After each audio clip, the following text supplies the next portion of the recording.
YouTube, we're gonna open a box right now. All new for Brian Phillips RC from Hobby King, but not all new for them. This is a V2, and so we're super excited to be bringing you something new and exciting. So we're gonna see if we like it.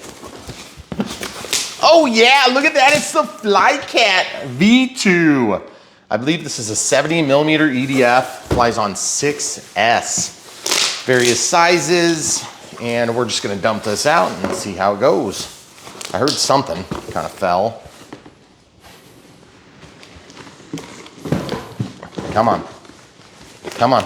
There it is. There it is. Get out of there. Get out of there. There it's going. Just check for paperwork. Yeah. Nope. Okay. So it comes in a cardboard package. Looks pretty basic packaging. Here's the specs, as you can see. 6S power system for blistering performance. It's got retracts. They're supposed to be a little bit improved. Dual rudders, that's something they didn't have before, I guess. Not really sure how that would have worked, but it's just a little over 1,000 millimeters wingspan, 12 bladed EDF, 2860, 2100 kV, and an 80 amp ESC. Looks like 9 gram servos, 6 of them. And 3,000 to 5,000 milliamp hour, 6S. So 3,000 to 5,000 6S. So we'll probably end up using, I'm assuming, a 3,200, 4,000, or a 5,000. Probably a smart pack, but I guess I don't know. Depends on if the China hobby lines work better. Depends on the size of the battery tray. And yeah, right, exactly. So this plane is a unique plane. It's not modeled after a real plane that I know of. And so we'll see, it's obviously a sport plane. Oh, look, we're catching right here. Oh, cardboard. So I pushed that, and I wonder if that's gonna let the lid off. I don't think that's damaged though. That's designed in there. That's designed to keep the lid on. It's kind of weird. And there's like staples in the outside of the lid, but it just must be stapled, just the box staples. No, it's just the way they built it. Yeah. Okay, so a little bit different packaging, as you can see. This is like the foamless packaging, which, to be honest with you, I'm not sure how I feel about it. I know that there's probably some like eco-friendly reasons for doing that, or maybe it's a little bit cheaper, but I can definitely say that I don't like it as much. I don't have a problem with the foam. I like the foam. I think it works really good. But there again, we've had a lot that are packed this way. I haven't had problems. We'll let you know if we have problems. That's what we do on Brian Phillips RC. It's a pretty small box for... Okay, so individually packaged. Look at that. I like the bright. Ball links are already installed. Thank you. And they're clear, which is very unique and kind of interesting. Very thick rods. Grab my thick rod. That was really thick. I was kind of thinking that too. Jeez. So we'll just put that down there. But I don't have to touch it. They already put it on for me. It's in a bag. I'm gonna take it out first. Okay. All right, here it is. And here's the vertical stabilizer. That is... I'm just making I know. this joke, but seriously. But so... It looks good. It's like really robust. It's Yeah. thick, strong, but it still feels really light on its feet, which is cool. And we've got wood in here. Look, wood reinforcement. There'll be a slot that receives this, and then the aluminum rod glued in there. Or not. Not glued in there. There's tape on the end of it. That's kind of weird. I wonder if that's supposed to stay in there. But either way, we'll find out. That being said, it looks like it's a pinch hinge from the top, and then from the bottom, you can see they've got that void, and then kind of a nasty edge here. A lot of that untrimmed crap. You guys see what I'm talking about? That's a bummer, but beautiful finish on it, I would say. Green. Really nice. Yeah, hopefully it's gonna be really good visibility, but we'll wait and see how it turns out. Sometimes these things seem like they're gonna be really visible, and then we get them out in the environment and they're not. So here on Brian Phillips RC, even though we work with a bunch of manufacturers, none of them own us, we'll point out the things we don't like about it and the things we do like about it. So you guys can make up your own mind if it's worth getting. By the way, if you want to support Brian Phillips RC and all the stuff we do RC, same as every other video we've ever done, you can find a link to the plane, aircraft, in the video description below. You can buy it from there. Look at this thick winglet. Yeah. It's kind of weird. It's still got the airfoil shape on it, but it's thick. Normally you would get thinner, but I think that must have been a strength thing because there's reinforcement that follows through this. This is opaque paint, so you can't see through it, except for where that pinch hinge is. So that's pretty cool. And looks like we've got one green dot on each of these to help us to identify what they are when they go into the fuse. Quick start guide. Okay, so quick start guide, you want to give them a quick glance at that. Then as I cut out the next stuff, which looks like the bag of goodies. Okay, so we got a bag of goodies, got a couple of covers that'll go over some plugs and different things that need to be glued in. So just kind of curious how much assembly is going to have to be done on this plane. I know we have to put the booms together. I know we have to glue together some things on this plane, but it is an older model, so we've got some of the older assembly techniques. Okay, so this is the elevator that goes between the two vertical stabilizers. The tail boom, of course, is going to probably have the vertical stabs as part of that assembly. Okay, so we've got that ready. Same thing, ball link here. Feels like plastic gear servos. We're gonna have to figure that out at some point, see if those are metal or plastic. Okay. Hopefully we don't find out from crashing it. Hopefully not. Not that we haven't done it before. All right, so pulling the rest of the box out. Okay, we'll just kind of set this off to the side. As you can see, there's a whole plethora of pieces now. Okay, so these are the tail booms. It does look like a really high quality finish on all of the pieces. So this gray paint and green paint really look nice. This is stuck in here on a little something. A little bit of extra schmutz there. Glue.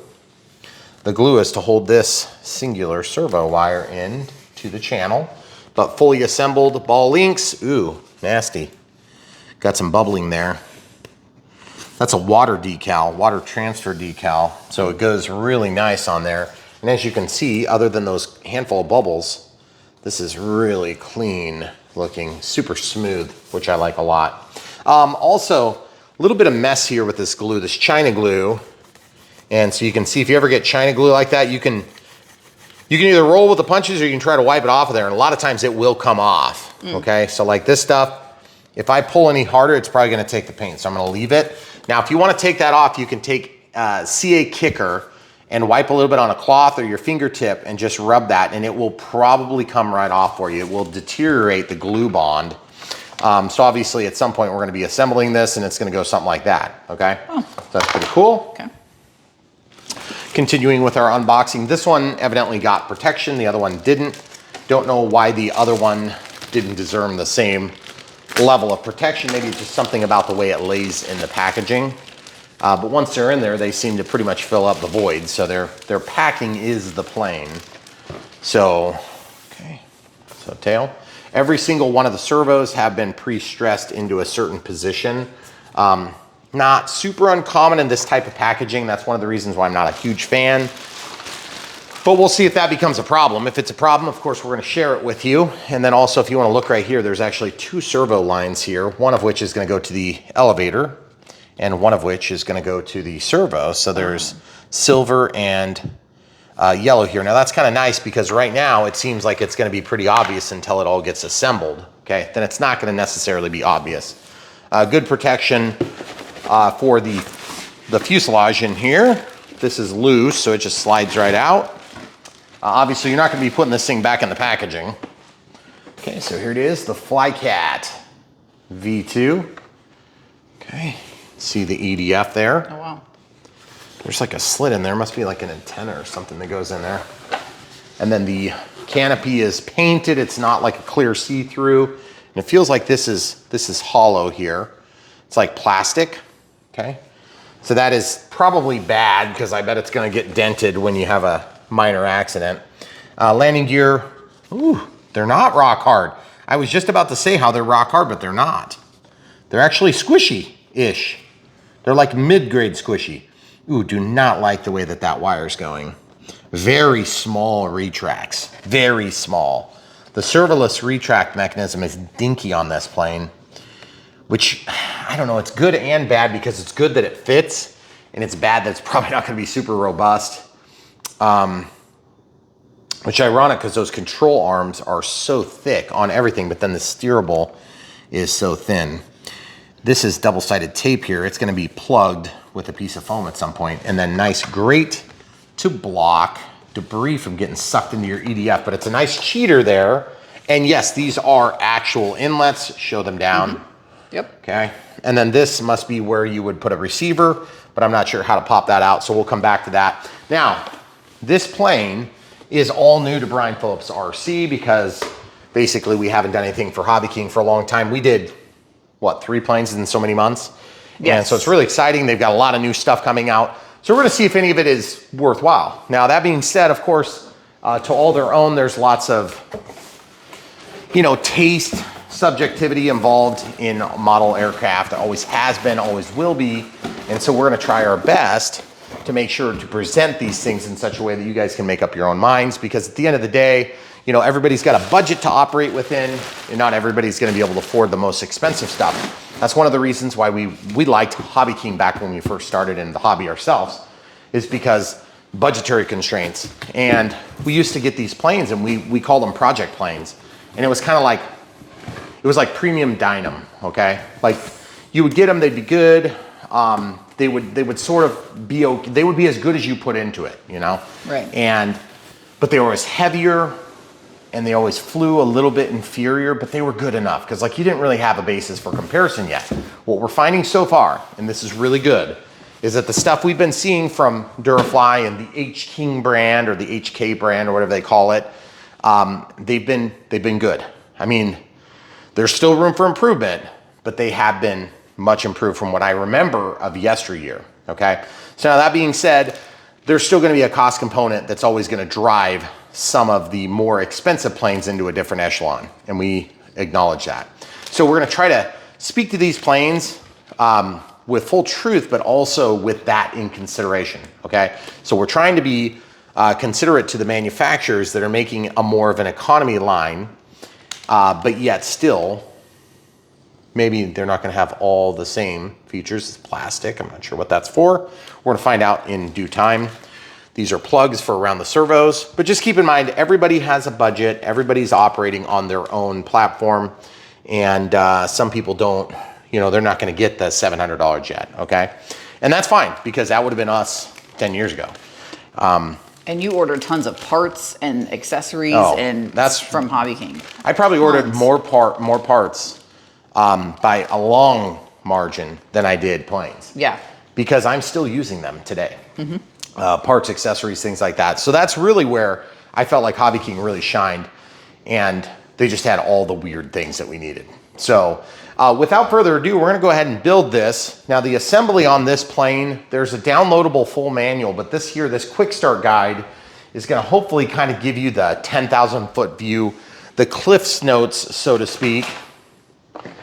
But in our case, what we're gonna be doing is we're gonna be gluing some pieces together. So I think what we're gonna try to do, Camera Crews, we're gonna try to get as much of this glued together as we can before we take off for our appointment, right? So, which gives us about 5 minutes. But that's okay. So this thing's not like really that hard to figure out. Right. So I'm just gonna see how much of this I can get together without reading a manual, because I don't wanna read a manual. So that goes in there. Now there's still screws here and here. I'm not really sure exactly why there's screws there. Because why would there be screws there? Oh, because they go through to the other side. Okay, so I'm gonna go down to the other end of the counter. Okay. You're gonna stay there. Okay. This plane is going to receive certain plugs, okay? See this? This is green, and it's like tucked down in there. And that is going to supposedly slide through here, okay? Now I don't know which side which is gonna go, but I think what's gonna happen is that this gets trapped. You could tell which side's which because this is finished out here and this is unfinished here. But then there's also gonna be a horizontal stabilizer and elevator function that has to be dealt with. Now this side's gonna stick in there, okay? So we're gonna obviously have to glue that. Does it say where to glue on any of this manuals? No, not on this quick start guide, it does not. Okay, so we know we're gonna have to glue there, and I'm pretty sure we're gonna have to glue here, but we should probably confirm that before we continue. So that's gonna get glued there. Then these screws are going to pass through into these pockets.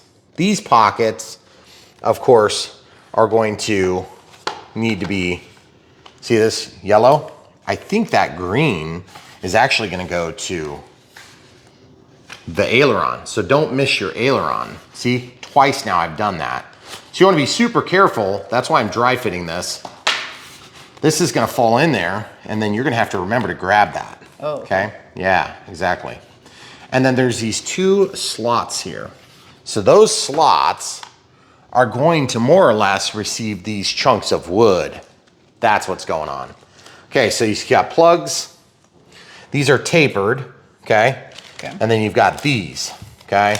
So we're gonna have to assemble this assembly before we can put the wings together.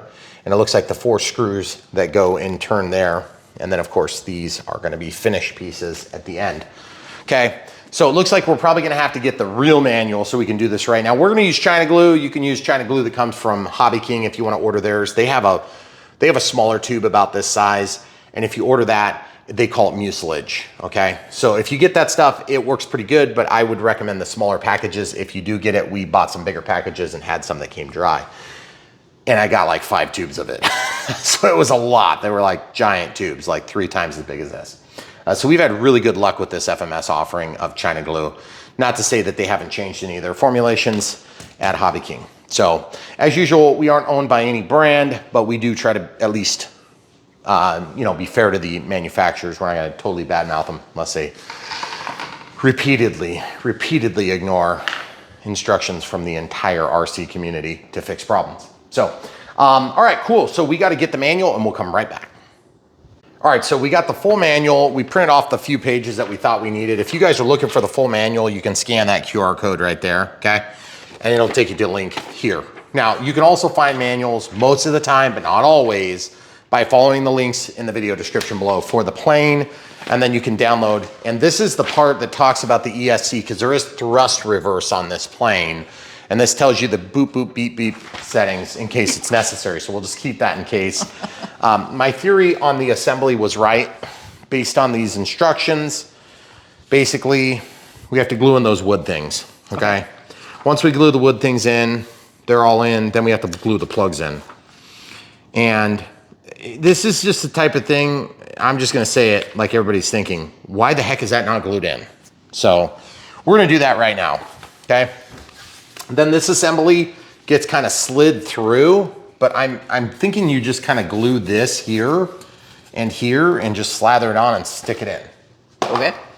Well, but in the meantime, we've got a little bit of old glue to use up, and we're gonna use that up, and I'm just gonna show you the process. Now, you can use CA if you want. I think like a medium CA would be fine. You should be able to use regular CA. I don't think you need foam safe on this type of assembly, but always test it in a spot if you're not sure, okay? Because I like using China glue. I think it works better, and it's actually quite a bit cheaper. I guess it's really not that much cheaper, but I just tend to throw away about as much CA as I get, because when I use it sparingly, and then I don't use it all that often. I just like the way China glue works, okay? So China glue, applied liberally, spread it, okay? Just like this. You can see it's slathered on there, smeared. Then you can drop it in there. Now I got a little bit on the edge there. That was kind of messy, so I'm gonna just take and wipe that on there. That's one of the reasons why I like China glue, this mucilage-based type products. Now it's gone, mostly, okay? So if you get this and you're careful the way you do it, you can do it without getting it all over the place. But what I would do is recommend, if you're gonna apply it to one side, apply it liberally, and then pull it apart. And you see this string? Mm-hmm. You see this? That's the stuff that dreams are made of. Or not. So I'm just gonna leave this here sideways, and I'm gonna take this one off and just make sure that we have enough on there. And I think we do. So if in doubt, just spread it out. That's one of the reasons that I really honestly do like China glue. You're not gonna be spreading that CA with your fingers. Okay, if you do, you're gonna regret it quickly. So as soon as those are glued in, we're gonna glue the plugs. There's a left and a right. So it looks like I've grabbed the wrong ones. So I don't know where you're going, okay? So these need to go here. They're not gonna be a structural component, so to speak. So it doesn't really matter. Okay, so this is tacked up quite a bit already. Doesn't take long. And then you can stick that in there and just drop it down and give it a little bit of pressure. Make sure you put the contact side down, okay? So you've got the adhesive on both sides. Now, That all being said, if you intend to take this thing apart, my suggestion is to glue here, okay? Glue there. You see what's gonna happen? You're gonna glue the piece that goes onto the fuse. That would be my suggestion if you intend to take it apart. I don't really think most people are gonna take this plane apart. It's not that big, okay? But if you decide you wanna do it, that's fine, okay? So now continuing with this process, you can stay right where you are. You don't need to keep going back and forth. I'm just gonna glue all 4 of these, and see, I'm almost out. Okay, this stuff lasts for a really long time, and it's really a pretty good product. If you use just regular like Bob Smith Industries glue, you're gonna be totally fine using some sort of a C8 product or whatever brand you like. We have links to these supplies in our supplies tab of Brian Phillips RC. I'm gonna do the exact same thing, gonna just get it down into that joint. And I'm just gonna let this sit on the edge of the glue bottle so it can set up. And I'm gonna do the same thing here. This is not a hard process. I know sometimes I make things seem harder than they actually are, but the truth is we're just trying to make sure we don't miss details. Now this was a little bit light on glue, so I do probably need to get a little bit more. And this is one of my favorite features of this type of glue, okay? Pull the cap off, it's sealed, okay? I'm gonna use my old tube to pierce it, okay? When you pierce it, support the top so it doesn't, if you squeeze down here, it might go all over the place, okay? And you do have, it's hard to pierce, okay? So watch this. I'm piercing hard to get this thing to pop. See, it's not wanting to do it. So I guess I'm gonna have to use my new one. Oh, good Lord.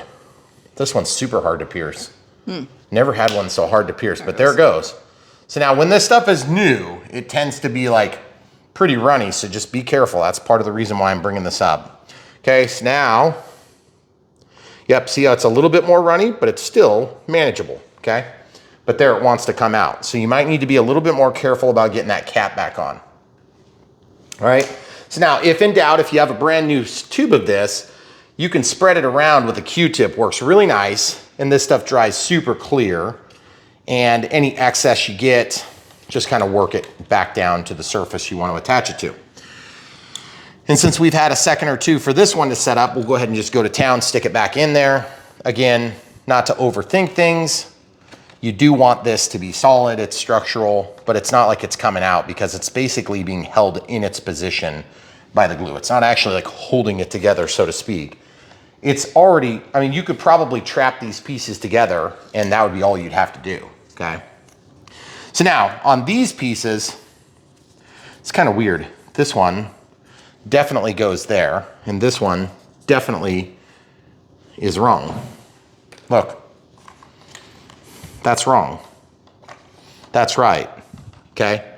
So if they're opposite, then how's this gonna work? They gave us the wrong plugs. No, it goes like that, doesn't it? No, it's wrong. They gave us 2 of the same, okay? How do I know it's 2 of the same? Because these should be opposite each other. They're not, okay? How do I know? Because I can see details. My wife cannot see. Look, these are the same piece. One of them is gonna be wrong, one of them is gonna be right. I guess we'll just have to deal with it. So one plug fits perfectly, one plug is going to fit imperfectly. Now, why is it imperfect? Because somebody screwed up, but it's also not that big of an imperfection, but it's annoying. I would be annoyed if I just ordered this and had waited around. So in this case, I'm gonna punish this piece with a knife. That's what good parents do. See this? RC parents, not human parents. I'm just gonna take that and just cut that little angle down, just barely at all, okay? And you wouldn't even have to do this, but I just wanna make it fit really good so that it looks fine and it doesn't cause a bump, okay? That's what I'm gonna do. Okay. All right. So now I am going to take a second and clean up and come right back. Okay, so we're gonna pick back up where we left off. Just pressing these into position. Once they're into position, then these plugs drop in, okay? So in order to get these plugs finished off, I'm gonna take and squeeze up the last little tiny teensy bit of residue from this tube, and I'm just gonna get it onto one of these 4, and it's going to be a pretty simple process of slathering a little bit of glue so that the plugs will stay. Now these front plugs, I do not think I was shorted. I think that they were both correct. Okay, so that's at least a good thing. Now remember, these things are just, you know, kind of being held in. So I'm just using the excess from this side over here. Again, if you use CA, it's a little bit quicker, it's a little bit easier. But here on Brian Phillips RC, we obviously do not care about how quick it is. And for most of you watching, you're probably just learning a couple of old tricks that you may have already known, okay? So then, since this is not a structural issue here, what I'm gonna do is, my suggestion is you just get a little bit of glue on each of these sides. Both sides glued is always gonna be better with this type of contact cement, okay? And when I use this contact cement, I know which surfaces are going to be touching, and so I work that onto each just a little bit. It doesn't need to be a lot because these things, like I said, are not structural. Here's the catch. If you put these in now and you don't let that stuff cook off for a minute, what'll happen is they will try to kind of walk up and poop out, so to speak, okay? You don't want them to poop out because nobody wants it to poop out. Right. Okay, so in order to make this look right, I want to do the same thing, but I need to let it cook off for just a minute. So I'm going to put it on the side that I know it needs to be and just kind of be very sparing so that I get it in all the right pockets. This one's shallower, so it does matter a little bit more since there's less contact area, okay? Now, if you put this on, okay, and you get it wrong, and you're like, oh crap, I put glue right there and I didn't really mean for it to have glue on it. Fear not, because with this mucilage type China glue, you can just roll the glue right off. And if you give them an extreme close-up, you can show them what I'm talking about. You see what's happening? I'm gonna literally roll all this glue off of here, or at least a good fair amount of it. And it'll just come right off of there. And it's crazy because then you'll be left with a perfectly clean surface that's going to allow you to slide that other component through. And that's really nice. So I've got a good fit there, nice good purchase. This side over here, of course, I need to slather a little bit of glue. Let's hope I can get a little bit more here. Oh yeah, I got a little bit more in me. And this side does get glued right here, and a little bit on that edge and a little bit on this edge. So again, gluing this stuff together, not exactly rocket science. I think most of you can figure this out without too much help from Brian Phillips RC. But at the end of the day, we do like to show the entire process so that people can follow along that might be in, you know, a little bit less experienced position. Or maybe you're coming back to the hobby and you just need a little bit of help figuring out what to expect. Now, this is an older design. So it's going to have some older building techniques involved that you might not see on some of the most current models, but this is a re-release. So it's got a little bit of the old and a little bit of the new. All right, so looking at this wire here, it needs to go through that pocket and it keeps popping out. And it's, to be honest, it's just, frankly, it's driving me nuts, okay? So what I'm going to do is I'm just going to get a little bit of glue on there and I'll show you the trick of the day. Grab a little bit of glue. And I'm just gonna put a little bit here and a little bit there. I'm not even gonna like drop it in the hole. I'm just gonna literally put a little bit of glue here and a little bit of glue here, and I'm just gonna let it sit. I don't even care if it sits there for 20 minutes. It could sit there for 2 days. Doesn't matter because it's still gonna get tacky and it's gonna hold it in that opening, okay? Also real quick, couple of Phillips screws will get you down to your EDF module if you would need to get to your EDF module, and just be careful. You can get your hands in here. This is an in runner, which means that the outside sits still and the inside spins, as opposed to the outside spinning and the inside being stationary, okay? So that's why the outside is stationary and it doesn't spin the motor, okay? But just be careful if you reach up there, you don't want to get your fingers chopped off. And, okay, so now we have to make some tough decisions. The tough decisions are, do we go ahead and glue the horizontal stabilizer in, and which side's better to start with? Let's refer to the manual for just a second, okay? In looking at the directions, they talk about the plywood tongues, okay? Get that all inserted, get the foam inserts in there, get everything built. And then basically they're saying apply sew setting CA or similar glue into the recess of the fuselage side of the tail boom that does not have the cutout in the vertical stabilizer. that does not have the cutout in the vertical stabilizer. So let's look. So the recess that does not have the cutout for the vertical stabilizer. So they're saying here on this one, which is the what would be over there. And then on this one, I'm just gonna pull the wing out. That would be here, okay, I guess. And so what we need to do is eventually we're gonna have to glue this in, okay? So here in about 20 seconds, we're gonna be doing that. So let's take these pieces that we just put that glue on and just stuff them down into the opening, okay, and stick it, okay? Stuff it and stick it, right? So now it's in there to stay, right? Now, once that glue has a chance to kind of get even more tacky, it's gonna hold that thing in there pretty much into perpetuity until such a time as I go in and try to rip it out, okay? You can undo China glue. That's one of my biggest reasons for liking it, because this China glue can be unglued by using Kicker. If you don't know what CA Kicker is, it's CA Accelerator, and I'm gonna show you what that product looks like, or at least the stuff I use. Comes in all sorts of bottles. Mine has a Pringles can on it. Of course, you'd have CA, might look like this. This is an Instaset product. It's a Bob Smith Industries, but there's a bunch of different brands. Ours has a spray bottle. I don't even use it. I pull this out. Now I want to keep this intentionally away from my mucilage. See that big glob of CA?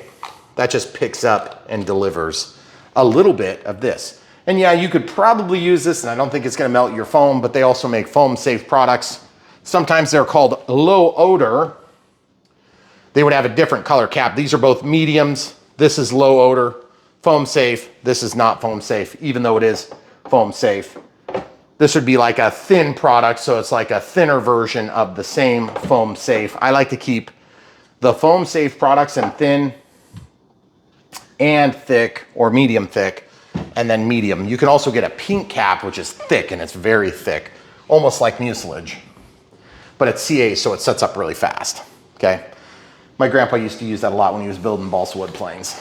All right, so flipping this on its belly, our next step is to glue one of these on, and it looks like I had those flipped around, okay? So this side happens to have two wires that come out, and so they're gonna have to be landed, and then this is gonna get slipped on, okay? But since it's gonna be a little harder to do that second, I'm gonna do this one first, how about? So this is yellow, and this is green, so that's gonna pass through. So let's dry fit this again, make sure we understand how this is gonna work. And I wanna drop that down, I think, to the bottom. And then this is gonna slide in. Let's see if we can get all our wires through ultimately. So now we know where the glue needs to go, because we can kind of see what it's gonna lap on top of, okay? Now I can flip this upside down. You see this? There's the yellow, okay? That's where the yellow is gonna ultimately go. This is the yellow. But that's gonna be tricky. It needs to come out that little crack. That's what's going wrong. Okay. So, hope you guys understood what I was saying, but this yellow and this one both need to come out the same opening. How the heck is that gonna work? Oh, that one just passes through. So these can both be out like that, maybe. Maybe that's the better way. See? It's kind of an awkward assembly. It is.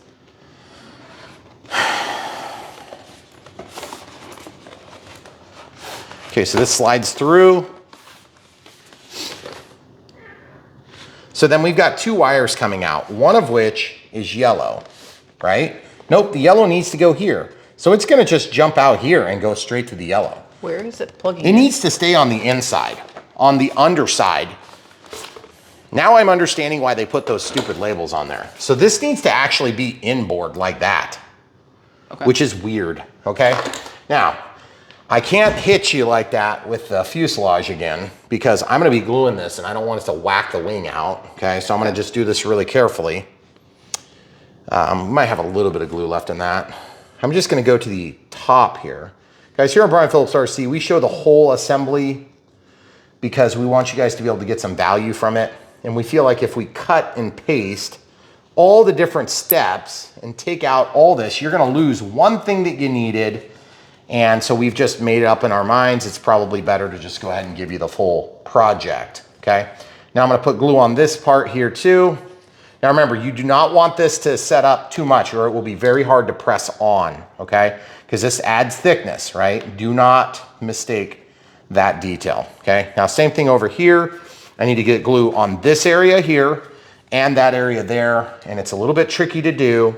So I'm gonna come in here where I can get it in. You see I'm making a big glob and just running it along. Now remember, some of that is going to end up dripping, and so you can see it's dripping down. I'm just gonna work this, and it's gonna get pressed into the joint, okay? So I'm probably not gonna let this set up much because I don't wanna fight it, right? I need to keep this down. I'm gonna grab the fuse. I'm gonna pass this one. Wait, does that one need to pass through? Yeah, that one needs to pass through because the wing is gonna eventually connect to it, right? Yes. And then these things just both pass in that appropriate spot. Gosh, that's confusing. This is weird. It should not be that hard. There's a spot I didn't put any glue, but it's got a recess. That big recess is gonna make it useless, so I'm not even gonna glue it. Okay, now just pressing it on, hoping for the best. Are my cables doing good? My cables are doing good. Now, it's not all the way pressed in. I'm just gonna look at this with you guys because I wanna show you what's going on. I have to come up with a decision on how I wanna manage this cable. Okay, this cable needs to ultimately plug into this, okay? So it's real hard to tell, but the brown is that way and the yellow is this way. So I need the brown down like that, and I'm gonna press this into that connector if I can do it without even pulling that out of the pocket, okay? Come on, come on. Yep, I got it. Okay, now I'm gonna press down on all the cables and just hope for the best, and it's sliding right back like I thought it would. Yep, I got it though. Okay, so now you see my problem is I have to figure out how to get this cable manipulated back. And so I'm pulling this now back off because you see, I wanted that thing to pass through a certain way. And I think I got to do that. I got to run up and in alongside that other one we just glued. You see what I'm doing with my thumbnail? Mm-hmm. Okay, I can't tell where you are, so make sure you're... I'm gonna try to work this into that opening. Okay, so I'm taking my index fingernail and just making a gap. I'm gonna try to slide this in here. Man, this is awkward. This is the sort of stuff that Chinese people would do really, really good at a Chinese plant in Shenzhen, China. So, like if you guys are watching this and you're thinking, is that hard? Am I gonna be able to handle it? The answer is absolutely. You're going to be annoyed that you had to. Yeah. Because this box is big enough that this plane could have been put together like this, right? See how hard it is to press? That's because it took too long, guys. You want to get that stuff worked out first. And you don't want to have to damage the tail boom doing it, okay? So once you get this in here, oh crap. See what just happened? I bent that.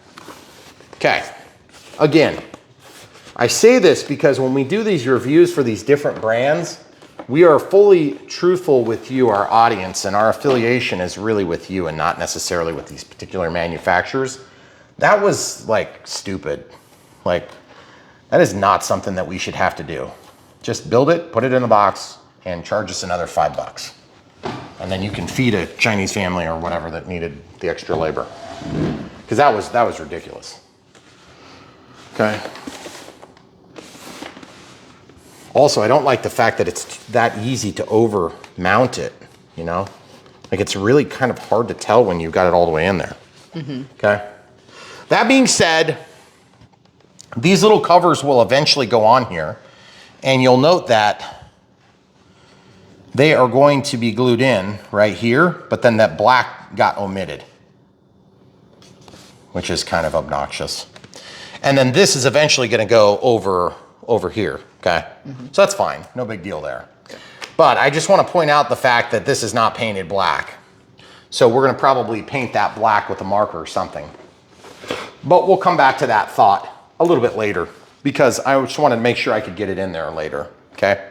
And you can. Why do I not like gluing things like this together? Because then you get these weird, like, bendy marks where you've collapsed the foam. Now, is that like a deal breaker for me on a plane? Absolutely not. We've done a lot worse on planes. Yeah. So Hobby King, you might want to just think about that for the future. If you're wanting to get into the echelon of some of these more higher tier, more expensive models, maybe throw a little extra labor at the assembly plant would be my suggestion. Okay. That being said, not that you asked. All right, so I'm gonna go ahead and lay this. I think we need a plane stand. It's just, there's no good place to lay it. So I'm gonna put it on a plane stand. You guys will notice that when we do videos, we show all the obnoxious steps, okay? Now, take it with a grain of salt. This isn't really that hard of a process. It's just, there's a certain like annoying factor. It's hard to put your finger on when you build a plane. It's like, sometimes it's like when you get a $1,000 plane and you're like, this is a $1,000 plane.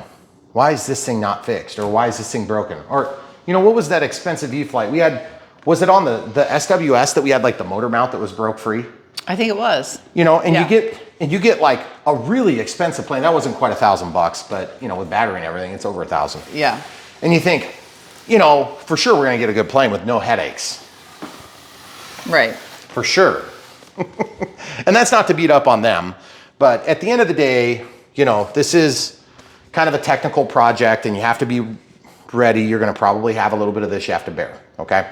So just be prepared. That's all I'm saying. Now, also, I just want to talk about this. This wing is, obviously the bottom is going to have the servo in it in most cases. So let's just confirm that with a dry fit. So dry fit that. Being prepared to land the wire on this side, I'm assuming it's just going to, I kind of want to glue it in first, just to make sure we get in the right spot. And then we're going to have to route that cable. Good Lord, that's going to suck. I think the better thing to do would be to build this first, and then I can control it and actually have it glued together. That's what we're doing. Now they said to scuff up this paint, so I'm gonna not do that. Okay? Why am I not scuffing the paint? Because you never have and you never will. And it's never been a problem. I have, and I don't anymore because it's always been a waste of time. If that breaks the paint off, there's a good chance it's gonna break the paint off, and it's gonna break the paint off about the time I needed it to break free so that it would salvage my component that would otherwise be destroyed structurally. That's why, okay? So now I'm gonna take this glue and I'm just gonna dip it in, my tip, and I'm just gonna run my fingers down the length of this, and just that little tiny bit of residual, believe me, it's not gonna get on there very good because strangely enough, sometimes this glue doesn't stick to everything it touches. It sticks to the thing that's easier to stick to, which evidently my fingers have a little bit more texture to them, okay? So now I need to send this. This needs to set up for just a second. That's a piece that we trimmed off earlier, so we can just ignore that. This needs to send under. My goal is to have the black go out, maybe? Nope, I'm not gonna have a choice probably. It's gonna be whatever direction it goes. You guys see what's going on here? This has to be down in there, and you have to make a really tight bend, okay? Now, it's not gonna damage anything because we're dealing with foam, okay? And this foam media gives, and it does what you tell it to do, and you see, you just kind of wrap that. I was hoping the black would have been out, but sometimes best laid hopes and dreams are left on the wayside with stuff like this, okay? No big deal, all right? So now it's in, and I want to try to force this forward. Look at this pocket here. You see that pocket? Yeah, you see what I just did there? You see how it puckered on me? I don't like that. But you see how it also pooped out some? Look at this. You can pick that up now, or you can pick that up later, and my suggestion is pick it up now if you notice it now. And if you're concerned about taking off the paint, just let it dry totally, and you can take it off with, you know, those pliers will actually grab those and you can peel them straight out, but sometimes you'll unpeel a bunch more of the joint than you meant to. Okay, so now, Futaba Hextronics combo. So you got Hextronics JR and you got Futaba here. So how do you know what goes where? The lighter color is signal, so the lighter color is white, and then that goes to orange or yellow. The red is red, and the black is black.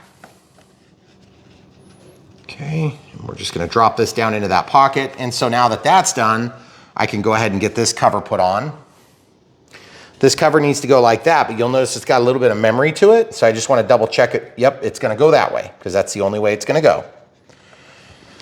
So while we've got access to this, this would be your cue to like, don't necessarily trust the tool that you're using, because the tool that you're using might not work, okay? So I'm gonna use my XBC checker, plugged in a smart battery. Doesn't have to be a smart battery, but that's what we did. I'm just gonna check these servos only because this is glued. And before I glue it, I wanna make sure everything works, okay? So click, scroll down to servo test. 1520 microseconds, I think is what that stands for. And then negative is away from me based on this, but it's not silk screen, just take my word for it. Okay, now I'm gonna center, double click, put it through its motion, its range of motion. It's not gonna hurt it if it has to lift a little bit. Okay, oh yeah, we're good there. Okay, so now I'm gonna go back to the middle. Now I'm gonna disconnect this. I'm gonna go to the other servo. Remember, brown is up in this case, okay? How do I know brown is up? Because negative is away from me. Okay, so obviously we're working, double click, we'll put it through the sweep. Good range of motion. Okay, so now that we know it's sweeping right, we'll go back to the center, we'll disconnect, and we're done with this. Guys, if you don't have an XBC battery checker, XBC 100 checker, you should get one. It's one of the cheaper components that you can have, does all sorts of stuff, and you can also set up your smart batteries if you want to cheat and like use some other off-brand chargers or something like that, just in case you're wondering. All right, so next move, we're gonna go ahead and get this glued on so it can be drying when we have some family commitments we have to tend to for a minute. So we're gonna use China glue again. We're just gonna come in here and just hit this edge. You guys see what I'm doing? I'm just kind of walking the edge, and then I'm gonna stop halfway. Why halfway, camera crew? So you're gonna use... I'm gonna use that for the other side. Yep, so I'm gonna take this, happens to be sharpened already, so it works really nice for this. Just gonna work it. And I'm just gonna work it, and then I'm gonna take and work it some more until I get it over here. Then I'm gonna grab, now, why did I start with the front instead of the back? Why did you? Because the front side is the side that's gonna bear the brunt of wanting to be ripped off more. Oh. Now, be a little bit careful. You don't wanna get tons of this past. This is one of those areas where CA would be like way easier. So I'm gonna take my finger and just work it back. You see that schmutz there? That was actually before.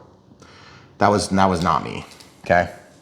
So I'm gonna actually go just a hair more of this product right here, just a hair more right there and there. Boy, the power must be going in and out. It is, definitely. So we have a snowstorm going on, guys, and if you don't already know this, we bought some whole house backup batteries, and they've been working great. And you wanna know why we did it? It's not because we were worried about dying or the apocalypse, although that's kind of convenient. We got it because the power likes to go out for no apparent reason. And today would be one of the apparent reasons because we have like a windstorm sort of going through. Okay, so now look at this.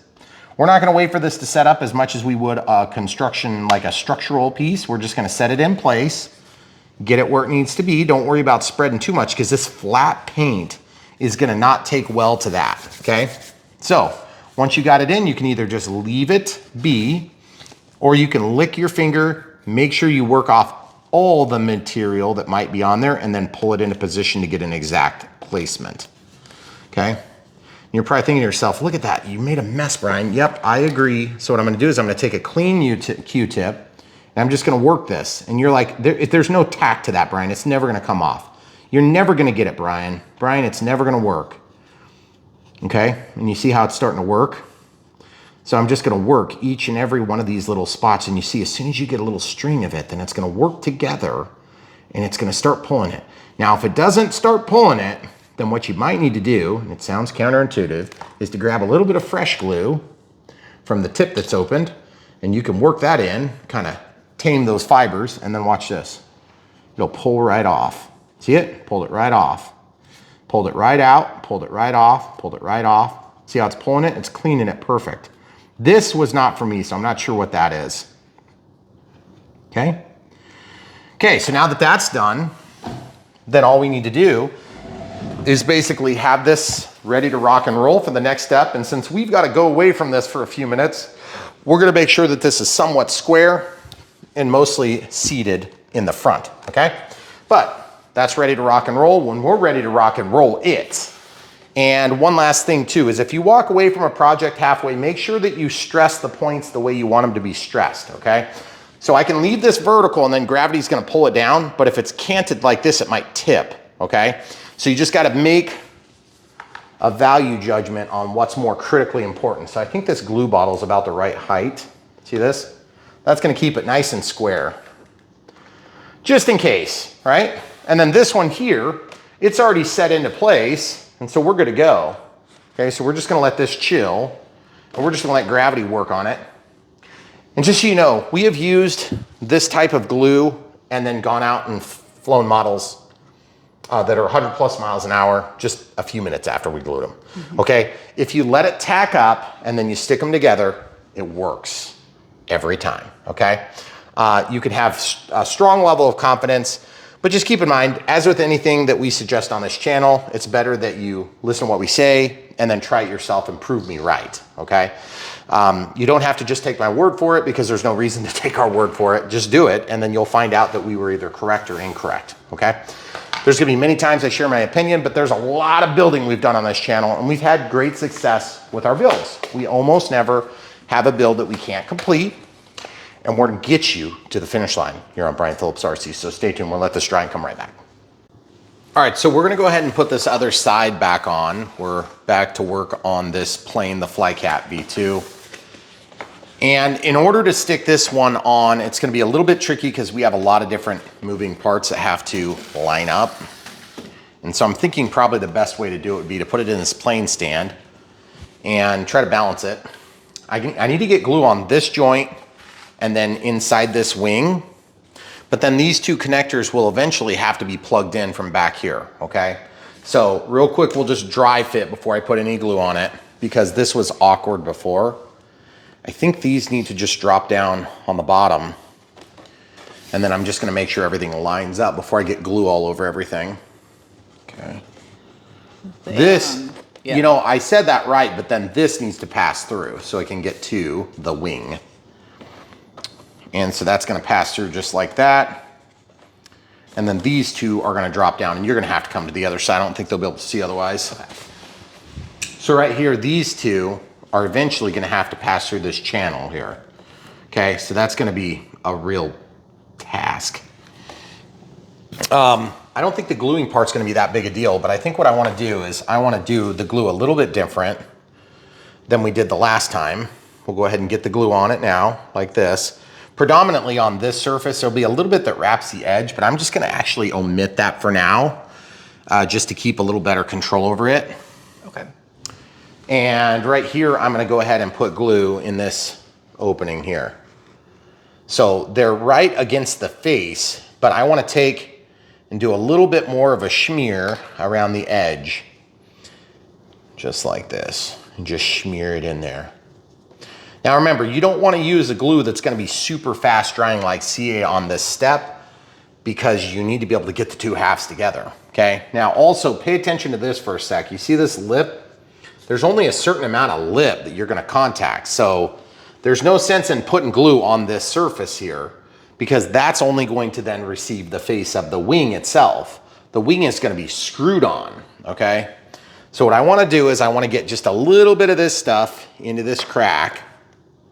Okay, so we'll just work that in just a hair. There's not a lot that made it in, admittedly, but I just wanna get some of this in here, and that's gonna help make those wires stay, because it will be super annoying if those wires do not stay glued in, okay?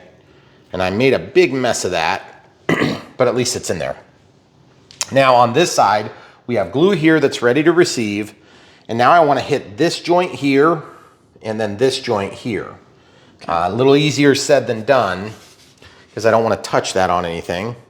So again, they were talking about how you're supposed to like scrape off. You see what just happened there? Yeah.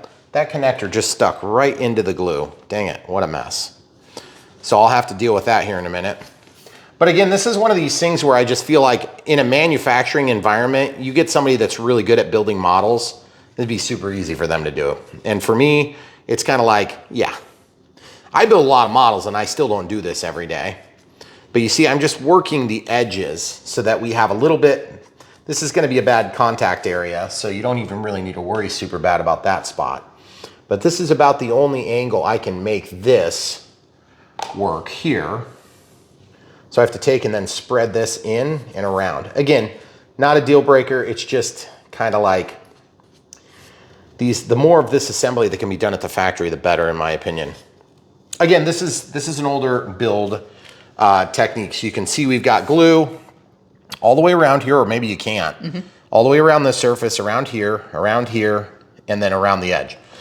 You don't want to wait a long time to do this because it'd be very difficult to get this lined up and pass through otherwise. These, again, are going to pass from the outside in, so this just has to pass out. And then that little bit of glue that I got, I'll have to probably try to wipe it off that connector. Okay, so now I can just try to work this in. These two wires are going to be the first thing that I want to get my alignment for.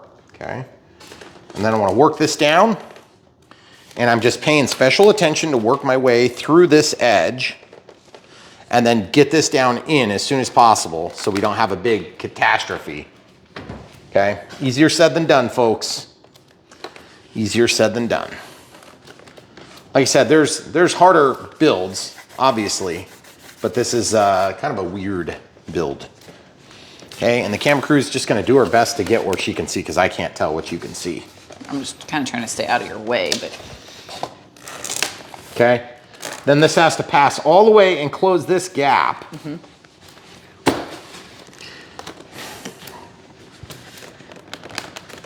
it's really hard because you're watching a bunch of different spots all at the same time. So awkward step.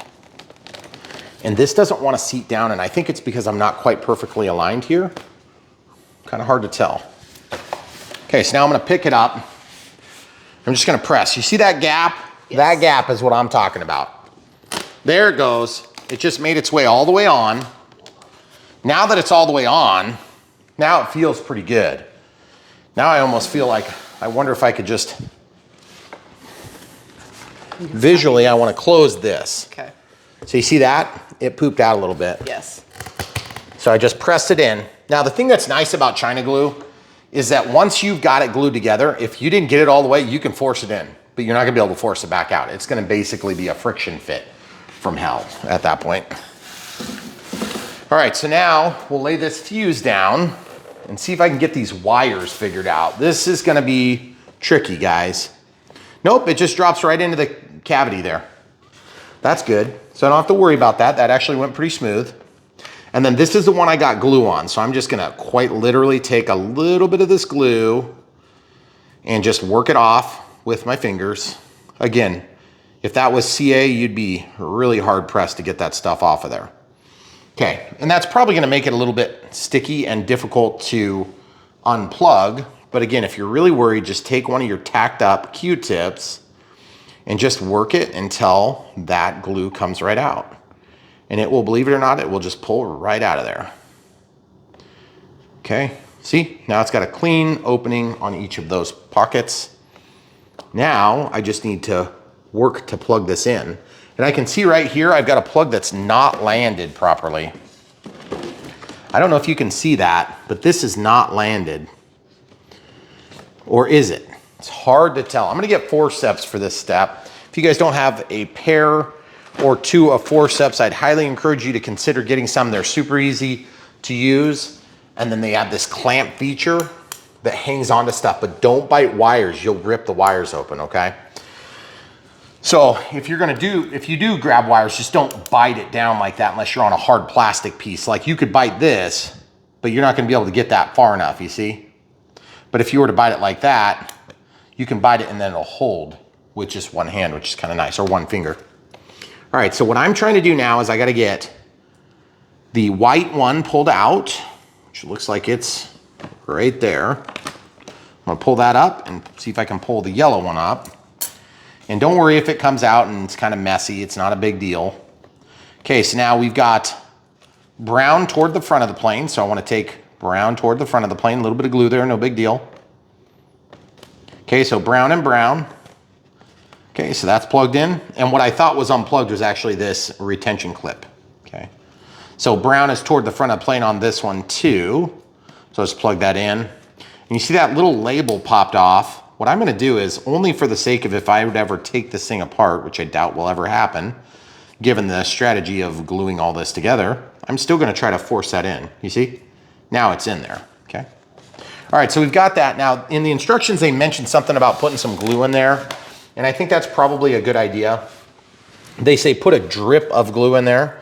Well, in our case, a drip is kind of like a smear. So I'm just gonna go ahead and poke a little bit of this on here, and then I'm just gonna work it into the opening. It doesn't need to be perfect, guys. It's just the idea is it's gonna make it a lot easier to guarantee that these wires will eventually have something to kind of hold them in place, because we are gonna put some covers on top of it here in a minute. And again, you could still get that out. You don't have to worry about, you know, hey, am I gonna be able to debond that if I need to go in and service this plane? And the answer is yes, you will for sure be able to do that. But sometimes, like you see that loop I've got there? See, there's a little excess. I'd like to maybe slide that in, but it looks like it's gonna be easier said than done. I'll have to probably pull that from the other side if I really care to do that. So I'm gonna just force it over. You see how I walked it over? Same thing here. This cable management's important stuff, folks. Otherwise, you'll just have a really fugly plane when you're done. Okay, so I'm gonna actually walk this down, keep that about where it is, and it looks like that's gonna force into right where all the receiver stuff's gonna go. Now, since I'm not on that side, I can very carefully grab this. I'm not gonna clip it, I'm just gonna grab it. See if I can push that through. And believe it or not, it's working. Yep, it's pulling it in nicely. And then what I'm gonna do is I'm gonna take next and see if this blue one will fit. They kind of had them laid up here, so it makes me nervous that that's the only way it's gonna fit, you see? But since we've got foam body, when you get it right, it'll hold itself together, and you've got a little bit of glue in there to give you some tack to hold on to everything. Okay, now that we're upside down, we got the wires landed, everything's snapped together. Let's figure out which way these go. These are obviously gonna go one way, so we'll just dry fit that one first. Then we'll dry fit this one here second. And we are going to push this in and pause for a second. Okay, so in order to do this next, we're gonna have to put a little bit of glue here on this surface and a little bit of glue here. And again, this is just superficial stuff. It doesn't actually, you know, really stop anything from working or not working, with the exception of moisture on the connectors, if you would get a lot of spray from the gear splashing around. So just probably not a big deal. And then we got a little bit of this weirdness here on this one. You see that weirdness? I was trying to flatten that out off camera. I was just taking my thumb and working it. And it did kind of flatten a little bit.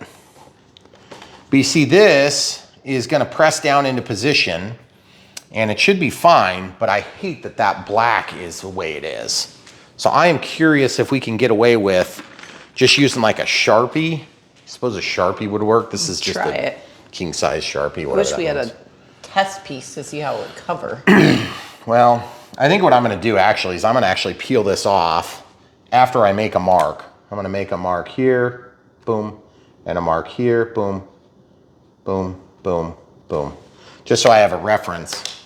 And then while this glue is still kind of setting up, I'm gonna pull it and just let it be sticky and tacky. And then I'm gonna take this. I'm just gonna throw caution in the wind, who cares? Okay. Not that big a deal. If it looks terrible, I doubt it will. And I'm just gonna go color it in. Should be no big deal. It's a lot easier to do it when it's off the plane, obviously. So maybe after dry fitting the other one, it seemed to be coloring in okay. Do you want to put it on this quick start guide? Nope. So you could actually. Because I got glue on the bottom. Oh, yeah. That's why the next one I'm gonna do dry fit first. Okay. And again, it's just, this is not, you know, obviously necessary. It's gonna be going by at like 100 miles an hour, so who cares? But I just wanna see if I can get it to look good with a marker. Okay, it's starting to get pretty tacky though, so I think I'll be okay putting this in. Now remember that black marker, oh yeah, that's fine. Nobody's ever gonna know any better, except that we filmed it and put it on the internet for the world to see. Just that part. All right, so I'll press this down with my middle finger, and then I'm just gonna work this. I need a fresh Q-tip. Guys, if you're ever doing this with the Q-tip style, where you use the Q-tip to feed it on and feed it off, get a clean one once in a while. It's gonna help, because what I wanna do is take off this excess. I don't know, give them an extreme close-up so they can see this. You want to come from the other side so they can see. All the way on my left side. Point over my hand, okay? So you see how this pulls, the nasty little bit of leftover, it gets it perfectly. It gets it really nice, okay? And then what you're left with is just a really nice joint. And then right here is the only place you want to be kind of careful because of that black marker. That black marker is not going to tolerate, of course, the glue is going to take it off like instantaneously. So just be kind of careful. See, I took off a little teeny bit of it. Of course, I can touch that with my black marker and touch it up. Okay, so there you go. Now, as far as the other side goes, we're just going to basically dry fit and then mark our reference points. You know, it's just, I don't think there's a right and wrong way. I think it can go either way, but I'm just going to flip it to just make sure. Yeah, it does appear that it's even on both sides. That, I don't know, it seemed like that might fit slightly better. Yeah, that's kind of what I was thinking. Very slightly. It's very, very, very similar though. Okay, so obviously they're not interchangeable left and right sides. Okay, so I'll just use those two marks. And then like you said, now it's easy. I can just take my quick start guide and just kind of get a straight line going and should be pretty good. And yeah, this again, this is not rocket science stuff. You don't watch Brian Phillips RC to, you know, see if you can mark stuff with a black marker. We know you guys can handle this stuff, but we just want you to see if you can get a good outcome or not. We do like to show the whole process because I feel like it's a little bit disingenuous to try to offer RC help and then leave out big chunks, steps of this process. Because at the end of the day here on Brian Phillips RC, what we like to do is we like to really encourage you to take a leap of faith. And a lot of times that leap of faith is a lot easier when you don't have to use as much faith. So if you don't think you can do this after watching these videos, you know, it's possible that you can't, but I kind of doubt it. And I would say that unless you have some sort of a weird disability or something, then you should be able to do this, guys. And if you do have a weird disability, then, you know, we want to try to help you as much as we can, you know. But then you can gauge what it's going to take to put these planes together. And at the end of the day, some of the assembly process are really pretty easy. It's just more a matter of doing it. And then again, at the end of the day, if you have been putting off flying because you think you can't handle it, it's too hard, it's too big of a time commitment, too much money, whatever those reasons are, we want to help put those fears and concerns to rest, because you can probably make this happen because we've made it happen. So you can make it happen too. Now, that's not to say that you're going to have, you know, 400 or 500 aircraft in your house. I mean, that's an unusual circumstance. But it's not unusual to fly airplanes. It's just unusual to do it as much as we do, okay? We want to help encourage you along the way. That's what we do on Brian Phillips RC. Okay, so now real quick, we'll just do a quick inspection of this seam. I'm going to press this. See how it just closed a little bit? Remember, this side was the one we pressed in again. And yeah, it feels like it's pretty good there. Now that we have the fuselage assembled, that looks pretty nice with those covers on there too. Mm-hmm. And then our back cover here, that's seated down nicely. So we have no problems there. Then we can just lay this down. And our next move, of course, is going to be to connect the ailerons and the wings. And then the assembly should be done. But I just want you to go to that side and just look at the tail feathers on or the vertical stabilizer. Does it not appear that it needs to kind of kick in a little bit? Well, the rudders are kicked. Are they canted, or are they supposed to be canted? It's kind of hard to tell. I feel like this one is leaned out just a hair. Maybe so like, just a hair. Like it needs to go like that. Or is that in my head? I don't know. It's pretty dang close. It's pretty close. I'm going to have to go with it's probably an optical illusion. Okay. So now, in order to get the wings on, we got 2 wings. This should go pretty easy. We got 4 screws. These are wood style screws with Phillips heads. And we're just going to leave 3 of them there. These are going to go in, and they're going to bond this to the plane via the wood here, okay? So just a Phillips screwdriver, probably a Phillips number 2, Phillips number 1, 1.5, something like that. I've got a 4mm one here, it says. So 4mm seems to be a pretty good match. And in order to plug this in, super easy. Get your brown to your brown, your yellow to your yellow, and then they're color coded for you.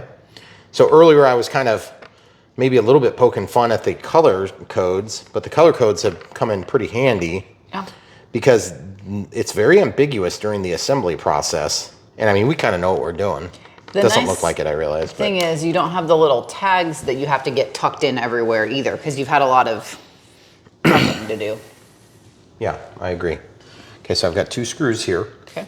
My objective is to plug this in without a lot of problems and difficulty, and it looks like there may be a relief here where we can store some excess cable, but that is a lot of excess cable. Dang, I don't like that at all. Okay, so I'm gonna stick this into the aluminum receiver, so the wing joiner, and then these little pieces of plywood are gonna be received into these pockets here. So once they're received, we'll just kind of slowly insert this. Now I've got to flip this up. I got to go back on the plane stand again. Guys, this is a Robart plane stand. There's nothing special about it, but it is a plane stand that we've used for years, had pretty good success. We have links to stuff like this if you don't know where to find them. Of course, when you're buying planes from our links in the video description below, of course, it helps to support our channel. But if you're following the links to buy this, then there's a good chance you're going to support us by buying what you buy when you buy the thing too, just so you know. Depending on the affiliate. Okay, so you see this?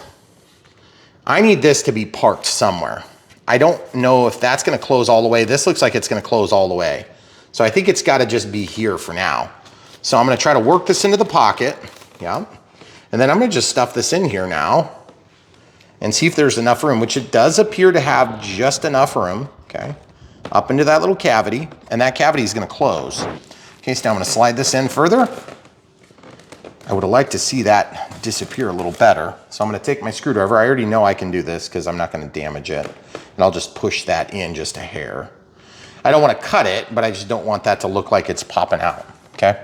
So now that we've done that, I can flip this back onto its belly. Gotta say, this assembly has been more complicated and time consuming than I expected. Certainly, you know, like I've said a number of times, it's not really a deal breaker for us. We've built a lot worse planes in terms of complexity and difficulty. But you know, you can take the wings off if you need to store it. You could. You could take the wings off. They would pretty much stack on top of the plane. For once I caught it. I just really don't understand why they didn't have those wood blocks sort of glued in there and ready to go for us. Right.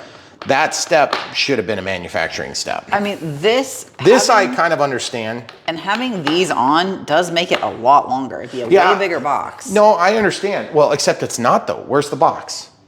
Where's the box? I'm getting the box because I want to put this to rest. Because here's the thing, guys. When you manufacture an airplane, if you've ever shipped a plane that's been built, which we've done a lot, it is a pain, okay? Let's just check. Because this is always good information to have from a manufacturing standpoint. That box would be way bigger. Yeah. It would be twice as big, and guess what happens when you use a box that's twice as big, then it's not that the $5 in labor that they would have paid to have it built or whatever it is, maybe it's $10, maybe it's 7 cents, I really don't know. But the real money comes from worldwide shipping, okay? So if you have to ship it, the shipping goes from $38 for a gigantic, huge global company to like $80 yeah, or $65. And it's like, okay, well, all of a sudden we've accidentally priced our plane out of the market. So I sort of, to a certain extent, I get that. And once you pass that threshold of box circumference math, it doesn't really matter what's in the box. It's expensive to ship it. Well, and it does too, because then you've got container shipping to get it from China to here and from China to whatever other market it's going to. So, I mean, it's a big factor. And so the more you know, the better you can sort of tolerate these things, because at the end of the day, it's not like they're passing the savings on to us or something like that. It's not like some super value grocery store. The reality is, they don't pass the expense that doesn't get incurred. Okay, so it's not like, you know, a net sum gain. You have to remember that, guys. With RC, there's a million better and easier ways to make money than making RC planes. So the companies that do it, we want to see them do more of it, okay? And so if we drive them all out of business because we complain about things that are outside of our control, namely shipping costs, then that's probably not the best approach. Anyway, because I want to see more planes. I love planes. I love all this stuff. Okay, so let's put it in. So yeah, it's a little annoying in the build, but it's probably worth it to have a plane that's more modestly priced, let's say. Okay, so got that. I'm gonna start walking it in. Now I'm gonna tuck this in. So guys, you're on Brian Phillips RC. We try to talk about stuff like that just because it helps to establish a certain amount of reliability or credibility here, because, you know, we do work within a pretty tight group of people that make a living of RC. And obviously, like, I have a day job. You know, if this all went south, then, you know, I would just keep doing my day job. I would love someday to make this my day job, but at the same time, we sort of understand, like, you know, that's probably not in the cards right now, for a while at least, because we keep spending money on stuff. So at the end of the day, you know, we really do want these companies to succeed. So whether it's making a Flycat V2, or it's, you know, making a J3 Cub or an F7F, you know, or a helicopter, you know, we don't really care which one it is. We just love the variety. We love the fact that you can start in this hobby and find success. By the way, these lined up really nice. Mm-hmm, they did. So super easy process once you get all that done. But like you said, if you had to take the wings off, I'm getting a bigger screwdriver. Okay. This 4 is maybe a little too small, I wonder. you would really only have to take out 4 screws and disconnect your 2 ailerons. 2 ailerons. That's it. Yeah, shouldn't be too bad. The main body is pretty. This bigger fit. screwdriver works better. Did you go to the 4.5? I went to the 5. There's not a 4.5. Okay. So this would be like about a 1.5. Phillips 1.5, I think. A number 2 might do it. But guys, at the end of the day, we really do appreciate the companies that go and kind of like put it all on the line, you know, to make a hobby product. I mean, there's easier things to do. So I love this, and I'm glad they do it. When it comes down to the logistics of operating an RC company, since we've gotten into it more on the pseudo-professional side, it's really been eye-opening to just kind of see what goes on behind the scenes. We love this stuff, okay? But we also are trying to be realists. And the planes are a lot better than they were 10 years ago. Mm-hmm. A lot better. This one here is considerably better. It's got landing gear, it's got retracts. The original one didn't even have landing gear. It was just a belly lander. So this thing is a really big step up. Is it enough of a step up? I guess we'll find out. You'll have to watch and compare and contrast the old one because we never had it. Right. So, but that concludes the build portion of this video. Now, we technically have a little bit of build left in cable management, and of course in terms of you know, mounting a receiver and all that stuff, but the build itself is technically done. So we never actually showed the canopy coming off. Let's look at that. Okay, so magnetically attached hatch, 3 magnets here, XT90 connector, big huge mess of wires. Huge mess of wires, okay. And then there we go. There's the XT90. And it looks like we've got a Y cable that's already been terminated for us for the aileron. So now that's irritating because I feel like it would have been just as easy to like let them be separate. Now I'm gonna be honest with you. This plane screams, I want flapperons or spoilerons, but we're probably, gosh, I'm not even really sure if we're gonna mess with it. I really don't know. This is a rudder connector. Okay, so then it goes to one that's Futaba, and then what is the, oh, this one splits off to the left and the right, and then this one splits off to the steerable nose gear. By the way, I gotta say, it looks like they might have cut my cable here. That looks really terrible right there. Can I turn my light on for a Yes, second? please. Can you show them what I'm talking about? Oh, right there where Get it's in like there. pinched in. Get in there close. Yeah. I hope it's not cut. Ooh, hope not. We'll find out in a few minutes. But that being said, the cable management on jets can sometimes be a real pain in the neck, and other times no big deal, okay? We'll find out on this one. But it looks like we've got rudder, gear, throttle, and then this, of course, would be the reverse thrust, this yellow wire. And then we have the elevator. And we have the ailerons, okay? So it would have been nice to just see the ailerons come in separately, okay? So we do have to do that. Now there's also this back here, and I'm not sure exactly how to open that. I'm gonna stick my finger in from the inside. I feel the ESC under there with my middle finger. See if I can open this. Yep, it popped up. You see this, guys? I just kind of put my finger in there. So that's accessible, really nice to be able to get to that and see it. I love that they made an accessible hatch, and it looks like what we have is a magnet, but then it keys at the front, so it's unlikely to blow off, okay? But it's not a real strong bite, okay? So just understand that's one spot. Now, the other thing is you could hypothetically, if you had enough length, you're probably gonna have to extend leads, you might be able to actually put your receiver back into this pocket. You could cut this and actually work in a different mounting location. But the trouble is these are air inlets, so you're gonna actually impact the air inlet. So I take that back, I would not recommend it, okay? But this is the 85 amp ESC, really big, okay? So we'll see how that goes and if that gets cooled enough, okay? It is back a long ways from all the inlets, but then these inlets go in right here. There's a pocket there. They'll probably be pretty good airflow. Now, that being said, this is a pretty narrow opening. So look at that opening, hon. Yeah, I was just thinking we might need to figure out CG and stuff too. Well, okay, so let's say we use a 70C China Hobby Lines pack, because this one is a high C rating, which is good, and it's got an XT90, which is kind of convenient, rather than going with, well, let's just grab the Smart Pack 2. We'll try comparing apples to apples first. So 5,000, ooh, check this out. Put your fingers here. Warm. Yeah, so this thing is currently discharging itself. Okay, if you ever pick up a Smart Pack and it's warm or hot here, like it's pretty warm actually, that's where the balancing circuit is. So it's trying to take care of that, because it must have been about 10 days. Okay, so you see this? Lift all this mess up. Big heavy duty strap here. And then what do we have? We have a piece of foam there. Look at that. So I don't even have to shelf liner this. There's an anti-slip shelf liner already installed, it looks like. Nice. You're gonna have to turn that light on, they can't see anything, okay? See that, guys? That foam? Holy crap, that whole board is lifting. Is that the way it's supposed to be? I can't imagine that it's supposed to be that way, but it is. I'm gonna hold those wires for a second. Yeah, if you can, that'd be great. Nope, nope, nope. You gotta hold it like this. Otherwise, you're just gonna jank up all this. Just like that, thank you. So, this, not so easy, but it would go.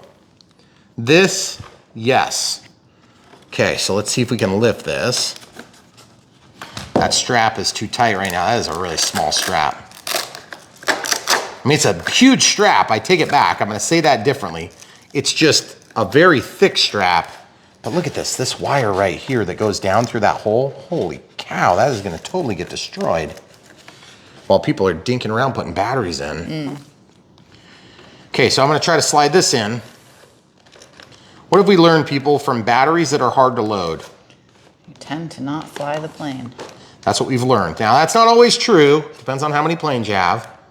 Okay, so that fit actually is not too bad. And to be honest with you, if it's a tight squeeze, but it only goes in and out one way, then I actually can have a little bit more confidence in the fitment. Okay, so let's say that's the one we go with, okay? Okay. This will easily fit because you can see it definitely fits, okay? If you went this way, you'd have issues, okay? So that's a 5,000. It's on the top end of what they suggest. Also, that's 70C. This Smart Pack's a 50C. Looks like they recommend a 5,000 is kind of on the top end of the size. But where the heck is the receiver gonna go? And is your XT90 gonna reach to the front? Let go. Of everything? Just let go. Let go. Yes, it will. Okay. I think the receiver has to go in. Yeah, and look, guys, it's the canopy's hollow. So I'm a little bit weirded out that they didn't go for a clear canopy on this one, because you could have done that. That would have been sweet. That would have been cool. It's all right though. I don't make or break. It doesn't make or break it for me. Not on a fast plane like this. So that being said, we got to figure a way to get that thing tucked back in there, and that means I don't want these things tangled. So the first thing we got to do for cable management is be physically aware of where things are going to end up. Secondly, we need to be aware of how the wires are going to be for CG reasons. Here's why. I think this is the time where we test CG and we just see how things lay out, okay? So I'm just going to leave this wire here, and I'm just going to assume this is a small enough percentage basis of the plane's weight that I'm going to go with that, okay? Now look at this. Foam going into foam makes me a little bit nervous on a 100+ mile an hour jet. And I'm assuming that's what we have here, okay? So now center of gravity is supposed to be 510 millimeters from the nose. Ugh. Oh, goodness. How are we gonna measure that? Okay, so 510 millimeters from the nose. Is it marked in the foam? I mean, you can kind of tell from looking at it. There is a dot right here. It would be in front of that hatch, though. All right, so normally we'd use forceps, but we can't use not forceps, we'd use calipers. But we have to do 20 and a 1/16 of an inch, so 20 inches. So 20 inches from the nose of the plane, right? So where's 20 inches from the nose? I'm gonna lock this tape out. Here's 20, okay? So where's 20? I'm just sighting down over the top of it, and let's just go right here and just give it a double check. So I'm just gonna make a little dent in it. That's our center of gravity, folks. Okay. Normally, if you have a center of gravity that's not marked on the wing, it makes it kind of hard for us to find it, okay? And so what I like to do is I like to actually make a dimple in the foam so I can balance it quickly. But now that we've got this here, we can also kind of make a tentative value judgment that this is gonna be the center of gravity right there, okay? That's the center of gravity. That's what I'm doing. Is it perfect? Probably not. But it doesn't matter because it's close enough for what we're doing. All right, so now I can take the plane. Normally you would do this with the gear down, okay? Why? Because that's when you're landing, okay? With the gear up, it's nose heavy with that 5,000 in there, okay? So what that tells me is that if you put a lighter pack, since we're forward of the center of gravity with the battery, the lighter pack is gonna tend to make it balance out slightly better. So I'm wondering if a 4,000 might be a better fit for this. 4,000 milliamp hour 6S smart pack would give us a middle ground. It's gonna be a smaller battery in general. 5,000 of course is more heavy. So just for grins and giggles, once this is done, I'm also gonna have a receiver that's mounted roughly in this pocket because it's gonna be up in that cavity right there where my middle finger is pointing, because that's the only place I can fit it. You don't have enough length to put it up here without extending everything, and then you're gonna have to fight all these cables all the time, okay? So it's probably good we did this test. I think probably what we're going to do is, because it's not gonna end up being super tail heavy with a light battery and super nose heavy, the bigger batteries are gonna be pushed all the way back. The smaller batteries are gonna be pulled forward slightly if we have any tail heavy tendencies, okay? So what I'll do is I'll just write here, 6,000. 5,000. 5,000, sorry. 6S. And I'm gonna say all the way back. Like this, right? So it's basically back to the bulkhead, okay? I could push it back just a hair, but I don't wanna damage any of the cabling. And for the sake of what we're doing, it'll work. Now, let's go ahead and take the battery out so we can finish the radio setup. But like I said, normally we don't mark the CG that way. We mark the CG using calipers because we can get a real accurate measurement. Well, in this case, we're just gonna have to grin and bear it, you know? So slide that strap back, and then this comes right out, okay? So the China Hobby Lines pack is probably a real close, similar in terms of weight. Let's just see for grins, because I know you guys are probably wondering, I am too. Let's see if this gets in there and like balances out perfect. My guess is it'll be pretty darn close. Okay, that has a lot smaller battery. Holy cow, it's like half the size. That was the 4,000, right? Now, watch this, guys. Boop, that will work, okay? So yes, you can, but I'm gonna just plug in the positive lead only, just so it'll hold itself. And then I'm gonna drop these down in there. And, whoops, we'll put this in and see how the CG tests out. Okay, so same exact test. Remember, there is a nose gear that's gonna slide forward, but it's not gonna make a gigantic impact based on the overall weight of this plane. Now, on the center of gravity, it's now tail heavy, but I can slide that battery forward and make it quite nose heavy, which means you'll be able to do it with 4,000 or 5,000, just like they said in the manual, which is part of what we try to do here on Brian Phillips RC. Does the plane do what they claim? And as you can see, it's all the way forward, quite nose heavy at this point, and probably wouldn't fly very good that way. So we're definitely gonna strap it tighter when we're ready to fly it. All right, so the answer to everybody's burning question is, what receiver are you gonna use in this plane? And that is a super easy one. We're gonna go find one that's in stock, so we'll be right back. All right, so the two choices that come to mind for me on this plane would be the 630 Plus or the 637. Mine is upgraded, so it might as well be a 637 Plus, but the new one just comes in the package upside down and it says Plus on it instead. But this has the new firmware, and you know because I wrote on it that I updated the firmware. That being said, the reason I'm going with the 630-37T is because I want to have pack telemetry, and because this is not an Avian ESC, which by the way, you could switch it out easy if you wanted to, but you don't need to because this thing is fine. It's just more a matter of, we only have this one. We have a few of these, so we're gonna use this today. Now, that being said, if I was ordering this today, I would probably order this one because I don't know that we need the extra features here. The only catch is, and this is a pretty big one, okay? This has the internal antenna, which is both good and bad on this plane. It's good because you don't have to deal with it. We're putting it into this pocket here. Yeah. Okay, this pocket is not that big, okay? That's a problem for two reasons. One, I don't want to deal with diversity antennas, okay? We're gonna deal with diversity antennas. Why? Because this thing's gonna get away from you quick because it's fast, okay? Just keep that in mind. Now, that being said, you can put that receiver in a bunch of different ways and you can make this work, but because we have some big batteries, I want this thing into this cavity here, which means, unfortunately for you, there's gonna be a lot of this you can't see because my hands are gonna be in the way as we do it. Oh, good. The good news is the camera crew works magic. So we're gonna lay this out of the way. Right. And we're gonna basically set it up with our, what are we gonna use? Our NX10. Yes, we are, because it hasn't blown up yet. Why would it blow up? Because we have way more than 250 models in it. That's right. An We're Airware is supposed to run for 250 models. So the NX10 is what we're gonna use. Now, some of you are probably thinking, hey, I'm buying a Hobby King plane. I can't afford that particular one. I'm gonna use something cheaper. Fine, and we understand that that might be the case, but if you're using a lemon or an orange or FR Sky or whatever it is, fine, go for it.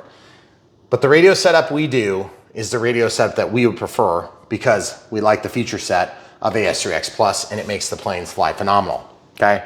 Our first AS3X Plus was over there on that Avanti 90. Amazing plane. It was, it sold the AS3X Plus to me. But there is one catch. That is, this has a retractable nose gear, okay? What do we have with the AS3X Plus that you wouldn't without? Nose gear That's right. stabilization. So, there's a trade-off, and I want you guys to be aware of this, because this Y cable is built into the plane, and I'm choosing not to put in flaperons, which I hope I don't kick myself for it, because look at the surgery I'd have to do to get that out. I'd have to take and yank this whole thing up. Let's see if it pulls up, because then we can talk about channels, okay? Okay. So, this thing here, I'm just gonna carefully pull. As you can see, it's pulling the whole plane. Now I'm gonna pull the other way. As you can see, it's pulling the whole plane. So there's no extra slack, okay? Hobby King, E-Flight, Durafly, whoever it is. I don't care what manufacturer's making a plane. If you sell us a plane with ailerons and you put a Y cable in and make it hard for us to switch it, that makes me angry as a consumer. I want flaperons if I want flaperons, and I don't want to have to work around you for it. I don't care if you think it's a good idea, E-Flight. I don't care if you think it's a good idea, Hobby King. Let me make that decision as a consumer. Bring the leads out, put a Y cable on. Congratulations, everybody's happy. We're good. You can get your short little, 15 millimeter Y cable, and that would satisfy. Because then we have the functional choice as a consumer, okay? That's something we want. We want it always and every time. Now, most people may not even think about it or use it on this plane, and that's totally fine. But I want the flexibility. I don't want to have to do surgery on a plane to do that, especially not after the surgery we did to build this plane, okay?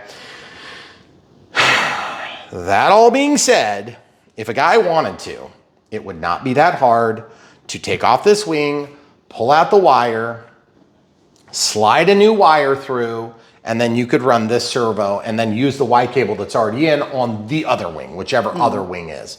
So the one that gets the servo that goes back here, so you would take this one off. This is the one you would take off, okay? You would take it off, you would yank this cable back through, you'd probably pull your lead, and then that would be how you would split out. Now, I am choosing not to do flapperons on this particular plane. Here's why. We have 6 channels. Let's talk about the channels we're gonna be using, okay? AS3X Plus gives us like 20 some odd channels to play with. And that means you can tap into any of those, but they're not pluggable. So if they're not pluggable, you can't do anything wrong. You can. And we're gonna change modes for AS3X off and safe, because we're gonna set up sensor assisted flight envelope, auto leveling. And you could also use another channel for panic if you want that sort of thing. I don't set up panic because I've never found it easier to get to panic than it is to just get to safe. And I'm a more skilled pilot than I was when I started. Panic is really for beginners, in my opinion, okay? Just having safe on the plane is really unnecessary for me, but I do it because I want to show you guys how to do it, okay? So we'll show you how to do safe. Panic you can add if you want. You got plenty of channels for it. If you're running an NX10, you've got 20 channels. If you're running an NX8, you got 20 channels. If you're running an NX7E, you got 14 channels. If you're running an NX6, you got 14 channels. Plenty of channels to accomplish everything we're gonna do here and more, okay? But what do we have on this? We have rudders that are one channel. You could hypothetically separate them and do them separate. That would be weird. And I'm not gonna harp on manufacturers for not separating those, but it would be cool if we could, because you could do those as air brakes, which would be neat. Again, not a big deal. So we've got rudder. Rudder is currently shared with steerable nose gear. It's not gonna be on mine. It's gonna be separated, okay? We're gonna talk about that in a minute. We already talked about the colors. We'll come back and show you exactly how to do that. Then we have an elevator. Then we have ailerons, which are not 2, they're just 1, because they are connected. But guess what? If you wanted a second aileron, there you go. And then you have retracts, okay? That's option 1, okay? Nope. Just, Okay. option 2 is gonna be give up your second aileron, get back thrust reverse. You didn't include throttle. Dang it, I knew there was something there. See? Throttle, rudder 1, rudder 2, aileron, elevator, retracts, thrust reverse. It's always the something. steerable nose gear that gets you on this. So Or steerable the nose, thrust okay, so hold on. So steerable nose gear, show the people in the wild. Cat, get out of there. She was gonna go to the bathroom in the plant. She heard what I had to say about ailerons. And she didn't agree. And she didn't agree. No. Okay, so that leads me down the rabbit hole. So does that mean we need to go to the 8360T? Oh, goodness. Well, it doesn't. No, I know. Listen, if you're spending this kind of cash, it's 15 bucks more, you get the extra channels, okay? Which is annoying, and I know some of you are thinking, but Brian, I'm gonna spend like $50 on my whole receiver. Yes, I understand. But if you're buying Spectrum, which is still the middle of the road, adding that 15 bucks, not the end of the world. We do have quite a few of them. It's a good receiver. It does all the stuff we want, and you still get the pack telemetry if you decide to use it, okay? Right. That would get us to where you could do flapperons and steerable nose gear And thrust reverse. and thrust reverse, right? Yes, you could. All 3? Mm-hmm. Are you sure all 3? Yes. No, because you can only add 2. Throttle. Throttle, rudder, rudder 2, aileron, elevator, aileron, retracts, Thrust reverse. thrust reverse. That's 8. Okay, So like always. math on camera. No, I was right. So the options become this. AS3X Plus gives us a delayed response steerable nose gear. How are we gonna do that? Let's look at this. Are we gonna do that? A, B, how do we do that? Okay. So this is the rudder plug, right? Well, this one goes off into the steerable nose gear, okay? So this one gets split off, right? And that becomes a function of its own channel, should we decide to do that, which I believe we will, okay? Then this one just stays here for now so that it's easy to plug in, right? Okay. Now, what this is gonna do for us is it's gonna give us the flexibility and the option to have a steerable nose gear that is extra super, shut that light off, stabilized in the event of a takeoff. Once you get in the air and you bring those gear up, then it stops stabilizing that channel, which usually just...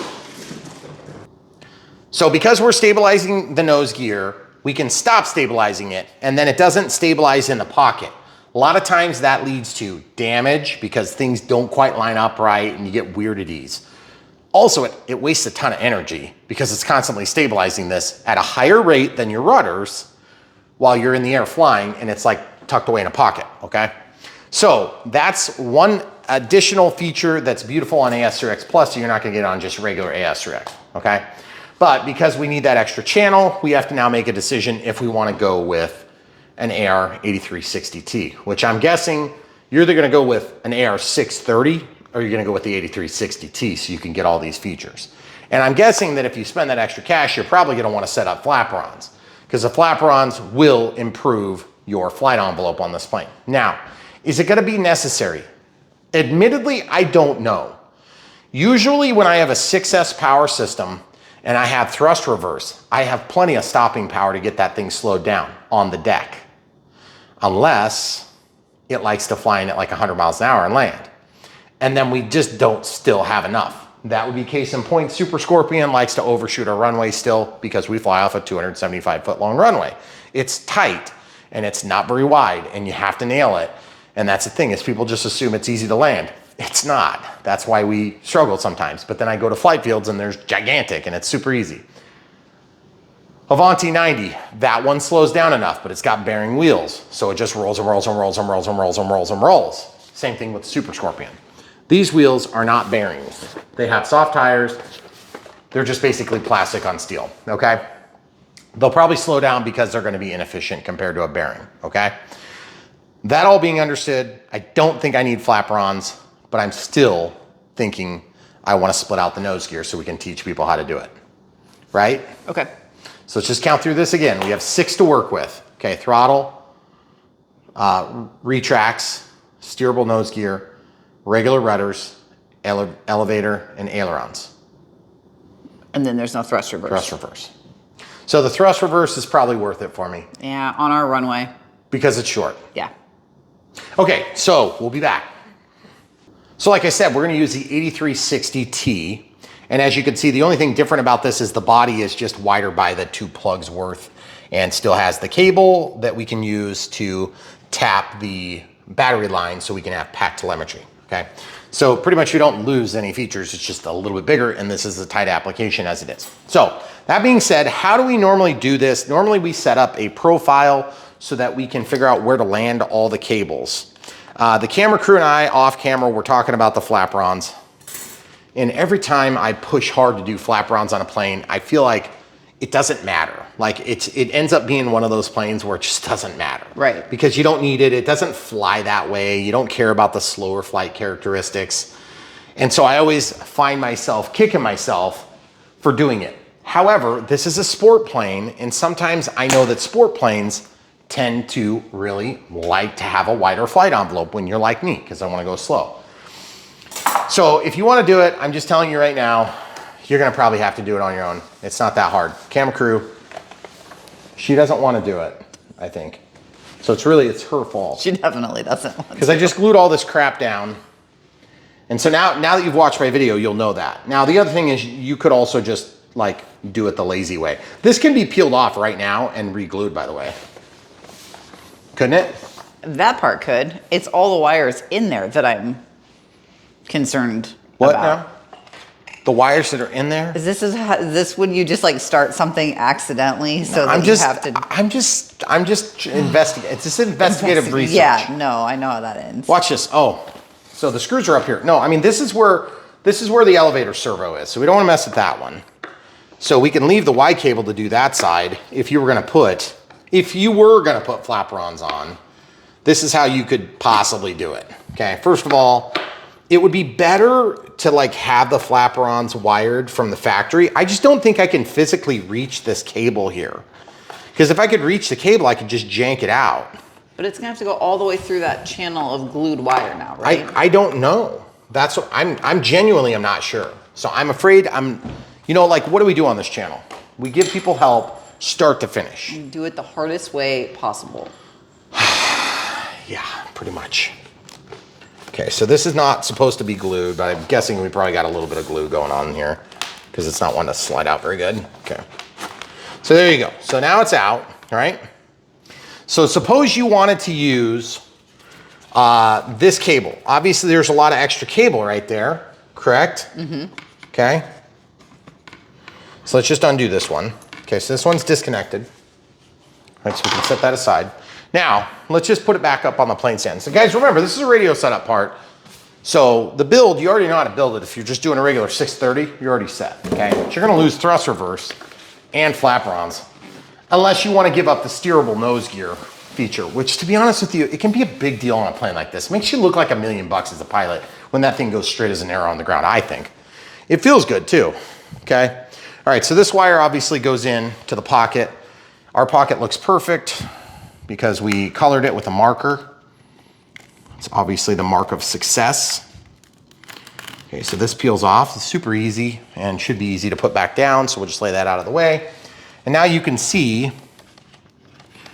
which one is the, okay, so it's this one. So it's this one. Camera crew, put a hand under the wing, please. Mm-hmm. I got it. Did I put the forceps away? No, it's right on the other side of the canopy.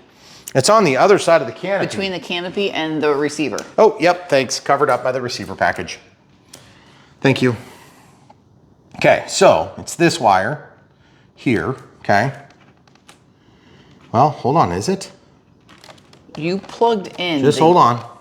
It's this one just happens to be getting dragged with it, I think.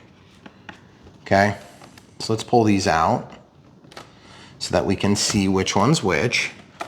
Because I mean, there might be enough that we can get the slack through up front, up top, you know? So which one is which? Is it this one? It's definitely not that one. Definitely not. Look at that, that's the one. Okay, so we can pull some of the slack back through, so it's still manageable. Now watch this, guys. Surgery, Brian Phillips RC style. Flip this plane back over. Now check this out. Watch this, guys. Now I can surgically pull this through. Look on the bottom for me as I'm pulling. Mm-hmm. Is this the one? Nope, that's the rudder. Whoops. Nope. Hold on. This one's the aileron. Yes, oh it. Yeah. Now watch this. How much? That's how much? it. You're tight in there. No, I'm not. Yeah. I'm not tight. Are you kidding me? You could pull. Just hold on. Just hold on. Watch, people. Look. All right, watch people. I'm doing the thing I told you not to do. See, I clamped on. See, I'm clamped on. So watch this. I'm gonna very slowly flip this over so I don't damage everything, okay? Lay it down. Now watch this.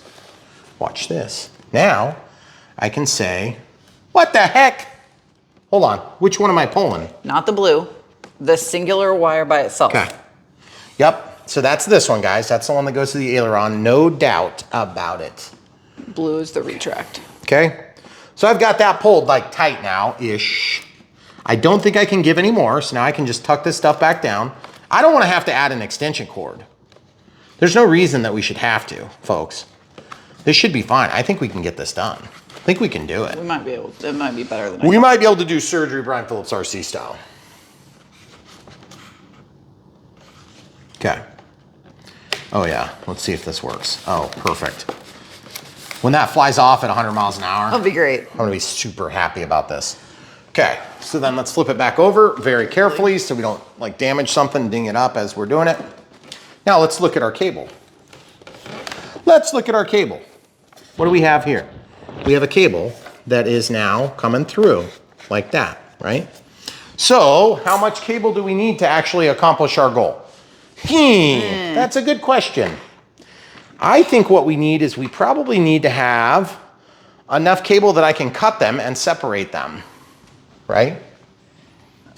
I mean, you're not really gonna need much if the receiver is going right. Megan, I'm a human. I have to build the thing. Come on. Just, you have to remember something, guys. Look at this. Turn the light on. See this, guys? Look, there's your signal wire. So watch this. I'm going to cut just the signal wire. Oh, shoot, this was supposed to be a hypothetical. Except I already cut it. Such a liar. All right, so then, now that that's separated, why is that light off? I don't want to blind you. No, turn it on and leave it on for the surgery. So now what I need to do is I need to come in here, clamp this thing onto the joiner, and here's my goal. I have to now pull this apart, just this wire. So I'm using a flat screwdriver. I'm gonna just put it in there and pull those apart, okay? So now why am I pulling those apart? So that I can separate the signal so that I don't bring it in contact, anywhere in contact with the ground or the power, okay? And then I'm gonna tape over this down at the bottom. Now you're probably thinking to yourself, geez, Brian, why don't you just run a new cable through there? Are you that lazy? You have no idea. Yes. Well, I mean, I'm doing flapperons. What? Okay, just keep going. What? How are you gonna plug in the yellow wire? What? What are you talking about? You need all the wires. I know. I have to energize the circuit. That's why I'm cutting all three. Oh. I'm cutting them at different staggered points. Okay. Why? Now I understand. So they don't touch. Okay. I thought you weren't cutting the I other just two. thought That's why maybe I was confused. you hadn't filmed thousands of videos with your husband. The nerd. Okay, now look.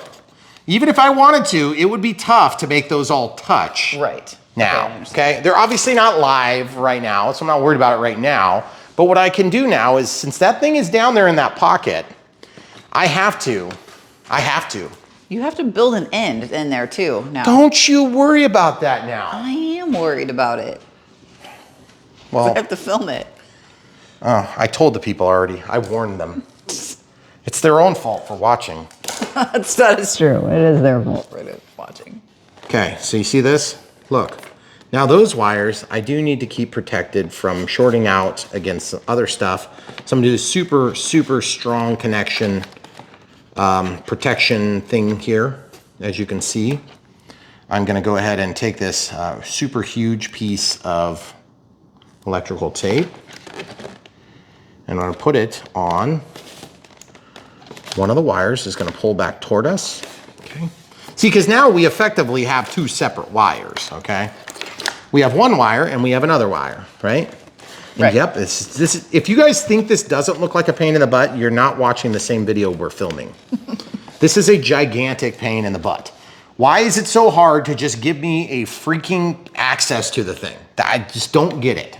There's no excuse for it. Sorry, I'm pulling this wire through because we already know it can. It's glued though, and you glued that other side way more. Okay. Well, I just did it. I just did it. Just telling you. I just wanted to let you know I just did it though. That's the thing. Okay, see what I did? No, probably not. I'm gonna now tape this, okay? And you're probably thinking to yourself, this is just a how-to video, right? Yeah. How to crash your plane. People are gonna totally remix this video now with that. Great. Okay, so I just wrapped that. Okay, so now what happened? We have two wires that were coming out like this, three. This one nub is down inside. It doesn't matter because it's not gonna touch anything. This one here is like over here, and this one's folded back, so it's like impossible for them to get in to touch each other. That's the whole thing, is you just need to protect the wires from having a dead short, okay? Now I'm gonna take and I'm gonna retape that a little bit now that I have them under control, and I'm just gonna go a little bit longer. Remember guys, we're not dealing with like 6S power on this connection. We're dealing with 5 volts or 6 volts, depending on how they set it up. So now I'm just running this down the length, and then down the length, I can just go around it and just flatten it on there. Okay, done, right? So now this is the one aileron. That's this aileron, which would be known as the right aileron, right? Mm-hmm, it would be. So I could like make an R on there or something? You could. I got a super fine tip for this. That's great. So this will definitely be super clear markings and it won't wipe off instantaneously. Right rail. Right aileron. Okay.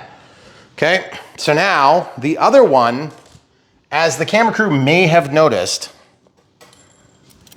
it is so long as it is, and that's all the more that there is to deal with, right?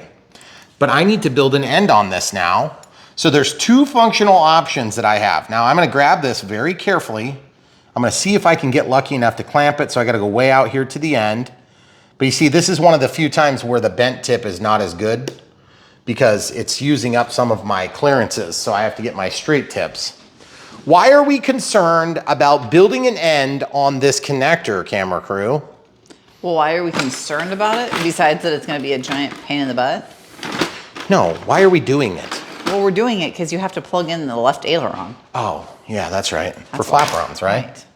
Okay, Hypothetically. so straight tip instead of bent tip, okay? So I'm just gonna do the same thing I did here, except I'm gonna undo my old one. Now, just look real close. See, no damage, but you gotta be careful. Get that thing in there so it's nestled in there perfectly. And then look, now I can give this one click and not two. If you do two, I guarantee you'll cut through it, okay? One click, right? Now I gotta get my surgery table set up. My surgery table, okay, so that kind of sucks. I'm gonna go a little bit longer so that I can hold it. Yeah, I can live with that, that's fine. Okay. Why do you keep coming undone? You're letting me down, forceps. All right, thank you for falling immediately. Right, this wing needs to go back on. Why?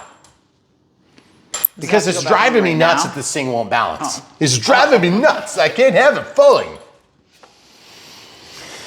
It's gonna be a little tight. Did anybody say that this hobby was going to be easy? No, but no one asked to be. Oh, that's right. Is that how that works? Yeah. Dang it. I'm just like, it's killing me here. It's killing me. We take a plane that should have been easier, that's not quite, but is capable of being easy. We make it hard, and then we add extra features. That should be our motto. Brian Phillips RC. We make easy things hard. Or it could just be Brian Phillips RC. We make it hard. I'm putting that on a t-shirt. We make it hard so you don't have to? What? Al will buy one. Yes, exactly. Al, you better be watching, dang it. Oh, he is. Oh, man. Timestamp it, Al. Okay, all right, I'm sticking it in. Give me some help here. Nope, don't give me help. I don't need no stinking help. I'm not helping you. I can do it without your help. Okay. What's our motto? We get it hard so you don't have to. No, we make it hard. Okay, even better. All right, here we go. The connector's wanting to turn on you guys. You see this? Look, the connector's turned sideways. Yeah, that's what I figured it was going to happen. Oh, for goodness sakes, what a I made it. fiasco. Now do you want help? No. Okay. I wanted help. You didn't. Well, dang it. So you remember how good it worked before I changed it? Uh-huh. You guys are gonna change it too, so quit scoffing at the screen. I can hear your eyes scoffing. Why'd you do that, Brian? That was so dumb, man. I was trying to make this toilet wine. You made it so much harder. He hasn't been one of our videos for a long time. I know. Mr. Prisoner. Prisoner Patreon. What are we gonna call him? This is not seated all the way. Do you know how I can tell? Because there's that little gap still on the top. I hope that's not from that stupid connector. But it probably is. So guys, here on Brian Phillips RC, we take what should be easy, we make it hard. But then at the end of the day, we make the planes do the things that you probably wanted to do with them anyway. And then you're like, hey, Brian, have you done it on this model? And I'll be like, well, I did it on 73 other models, but not that one particular. Oh, I hate you, Brian. Why did you do that one? Because we were busy that day. I don't know. There's always a good excuse, believe me. All right, so now, one of the reasons I love Hobby King is actually for this step. And that is, as you can see, we need to build an end on here. See, when I bit that, I bit it at an angle. So it made those little, but it didn't cut. It didn't cut, so we're fine. It's just the silicone ends. I'm just gonna pull that through, see if I can get any extra. I could, I got a little bit extra. Okay, so that's very good. So there's a couple different ways you could do this to hold this here. One, you could have a helper hold it. Number two, you could use the forceps like I'm gonna try again. Yep, I'm gonna do the forceps. That seems to be working okay. And then what we have to do is we have to build a servo end on. Now, if you don't know how to build servo ends, I understand, you're not alone. It's kind of a pain, to be honest. I don't like doing it, but we're gonna try to do it here, and then we're gonna test the servo to make sure it works, okay? If you just can't do that, or you don't want to do that, we understand. In this particular build, because we have that black and red cable, we're gonna eventually be piercing that into our XT90 end. If you're gonna solder here and just extend a lead, you can do that too. This might not be the worst time in the history of RC builds to have a short lead, because you're gonna stick it into a receiver that's gonna go right there in that pocket. Right. So having the short lead is probably advantageous here. You don't wanna make it super long and obnoxious, okay? No, you don't. If you're gonna make it super long and obnoxious, you probably wanna make it super long and obnoxious and do an extension cord that's an appropriate length, okay? And then go through the trouble of pulling it through, all right? I'm gonna go get a kit and come back. All right, so we have this little kit here, and there's a pair of strippers in it, and then there's this crimpy tool thing, which is like the world's most pain in the butt crimper that you've ever used. And then we also have a bunch of bind plugs, okay? So here's the trick of the day. If you don't know how to build these ends, you can take 2 of these bind plugs and you can cut the wires, strip the ends, solder them on, and then you can use an X-Acto knife to lift this little tab here, and you can slide that out and put it into the third one, and you will have sacrificed 2, wasted bind plugs, and you can make an end. But in our case, we're just gonna build an end because we're gonna show you the process of building an end, okay? Now, in this case, you can build either a male or a female end, and we're gonna build the end that we need, right?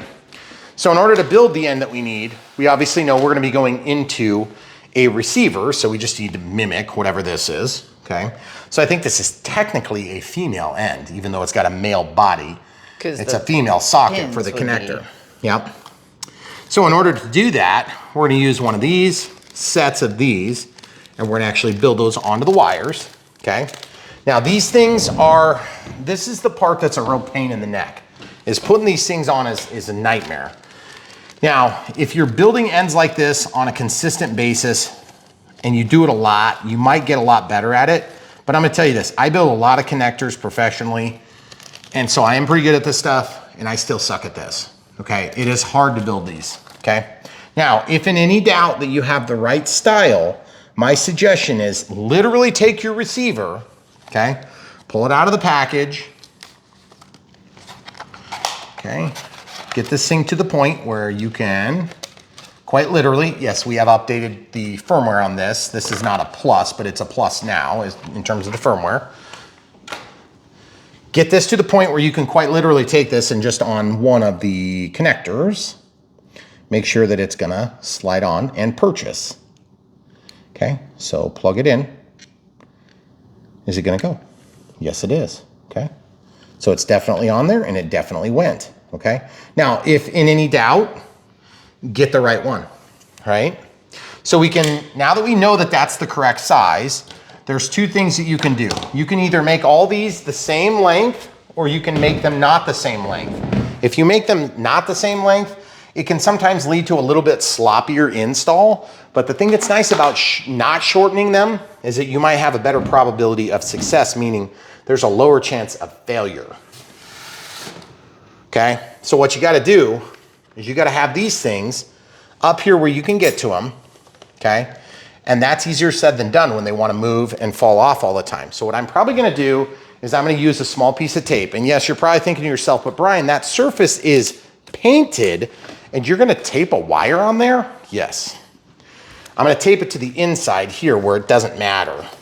And that's gonna hold it in position for me so that I can work, okay? Now you're probably also thinking, good Lord, that's gonna make your back sore. Just pull it to you, get it where it's close to your body, it'll help a lot, okay? If you're anything like me, if you've ever had a back issue, then you see how there's 2 different crib points? One's smaller, one's bigger. Get in there really close. See how one's bigger, one's smaller? Now look at the back. See, it's flat across there, but then there's a lesser bite and a tighter bite, okay? You'll understand when we get to that point. So what I was saying is, with these 3 leads, we have plenty of length, so I'm gonna go for the clean method. So I'm gonna just cut them clean. And I did a terrible job of that, so I'm gonna cut this one just a hair more. So now those should be very close to the same length, but I, not being a machine or working in China on this like every day and being very good at it, I have to make a little bit of gap for myself. Doesn't matter what order you do it in, you just strip a little bit of this. So show them from the other side so they can see what's going on. Turn on the light. Okay. So I'm gonna strip just a little bit of this. Remember, small strippers, you don't wanna go, these are super small wires, so you don't wanna be like you don't wanna be careless, because you'll separate too far down, and sometimes these things are a real pain in the neck, okay? And you see what happened with my tape? It did exactly what I figured would happen. It pulled the paint off. So you remember that naysayer that was there on the channel? Yeah. That was saying, hey Brian, you're gonna put that right on that tape, that painted surface? You're darn right I am. I'm gonna do it again. I'm gonna do it again. Here we go. Here we go. So there it is. I just don't want it up here where it's gonna finish, screw up the finish that matters. Now, do not move this, please. Okay. This needs to be on here. And so my experience has been this go in a certain way inside of one of those little black tips. So I'm gonna take one of these little black tips. If you don't have a bag like this, you can take a bind plug and just take it apart, and then you'll have the plug you need, right? So I'm just gonna take one of these because I have them in this little kit. Okay, so you can see that. Servo housing. And then, if in any doubt, take this housing and make sure that that sucker is gonna fit in your port, which it is. Look at that, amazing, okay? By the way, this isn't what makes purchase on there at all. It's actually the connector itself. So then you have to be careful to consider the orientation of the finished cable. So you can look at another one as an example. So the yellow is gonna be on that far side. So you gotta get this to line up the same way. You remember when I told you this was a pain? Mm-hmm. You guys connecting the dots with me, I'm sure you are. So this is gonna go either this way or that. That is the way I believe it goes, because there is a tab that this catches on. And if in any doubt, nope, it goes this way, guys. It goes this way. So the yellow is gonna actually be, technically that's the direction we want it to crimp on. Okay, and you're probably thinking to yourself, good Lord, yeah, I know. Now look at this. You gotta look at this process. This is, and guys, let me know in the comments below if you think I'm doing this wrong. Smaller one, come down here, get it started. And then look, this ratchet, so it holds on to it, okay? So we already know which way this wants to go, and see it fell out, but don't worry, don't fret. You can still slide it back in there, no problem, okay? So now I can slide it literally back into where it was. That back portion is gonna grab onto the sheath, and the front portion is going to grab onto the copper. Now, if you drop it on the floor, there's a good chance you're not gonna find it, so just make sure you get a decent purchase on it. And so watch this. This is the other thing you can do. You can actually look right there as I crimp it and it starts to curl, but it does work better if you've got the cable loaded first. Okay, so now I'm gonna take this and I'm gonna feed the cable in. I gotta separate these a little bit more for the sake of doing this. Now I'm gonna feed this cable into there. And then I'm gonna crimp it. And you see how good that worked? That was amazing. Do you show the people what happened? Did it fell out. fall off? Guys, it fell out. So I ruined it. I killed her. Okay, but that's the way that would have crimped if I would have done it right, but I didn't. It fell out, so now I'm gonna use another one. And this is usually about the way it goes for me, to be honest with this. You can see it tried to crimp on, but I just didn't get it right, okay? So now I gotta do this again, okay? So I'm gonna put this back in, and you guys see how I'm laying it on there, okay? So this is the way I usually do it, and I actually do eventually have success. I always get it, but it's always a pain in the buttocks. Slide it in, bite it, and then pull it out. I think I got it that time. Okay, walk it out very carefully. Now check your work. Do not skip this step, because you probably will crash your plane if you don't get it right. Now, you see this? I missed my bite point. You see that? What are you looking for? I'm looking for bite point here. Okay, now I might have enough contact, but I probably don't. And you wanna know how I know? Because the sheath had too much penetration and I bit into the sheath You can tell there's sheath there because there's yellow right there. Instead of biting onto the Yep, bare onto wire. the bare wire. So the problem with this is that you can see how quickly you can lose length with doing this. It's not super easy, and that's why I said there's no way we can do it inside there. Right. It's not because I'm not skilled enough, although you can tell I'm not. It's because you can't get the tools in there that normally work this apparatus, okay? So I am going to do this again, except I'm not going to suck it up this time, and I'm going to do it right. Okay, so I've got this ready, it's preloaded, and I'm just going to balance it. You see I can balance it like that. Then guess what I get to do here? I get to lose the length. I'm going to cut it here in the middle of the housing. I'm going to try to get really lucky and strip this end off. Oh, okay. Okay. It's super awkward to do it with it this tight. I'm going to try stripping it this way because it did a terrible job the other way. Okay, bite it and then pull it. Yep, see, lost it anyway. Well, it was worth a shot. Get a little bit more so that I can get, now you do have to make sure that you bite the sheath for strength reasons, okay? If you don't bite the sheath, it will not hold, okay? You will absolutely lose that connection, okay? So we've got this one preloaded, ready to rock and roll, but I have to have it, you know, in the correct orientation. Remember, you can rotate these things too. So just keep that in mind. You can pivot them once they're built. Okay, so I'm just gonna twist this a couple of times just to get the tails are separated. I try not to do this because I don't actually like to do that. I feel like it gets a worse connection, but we'll live with it, okay?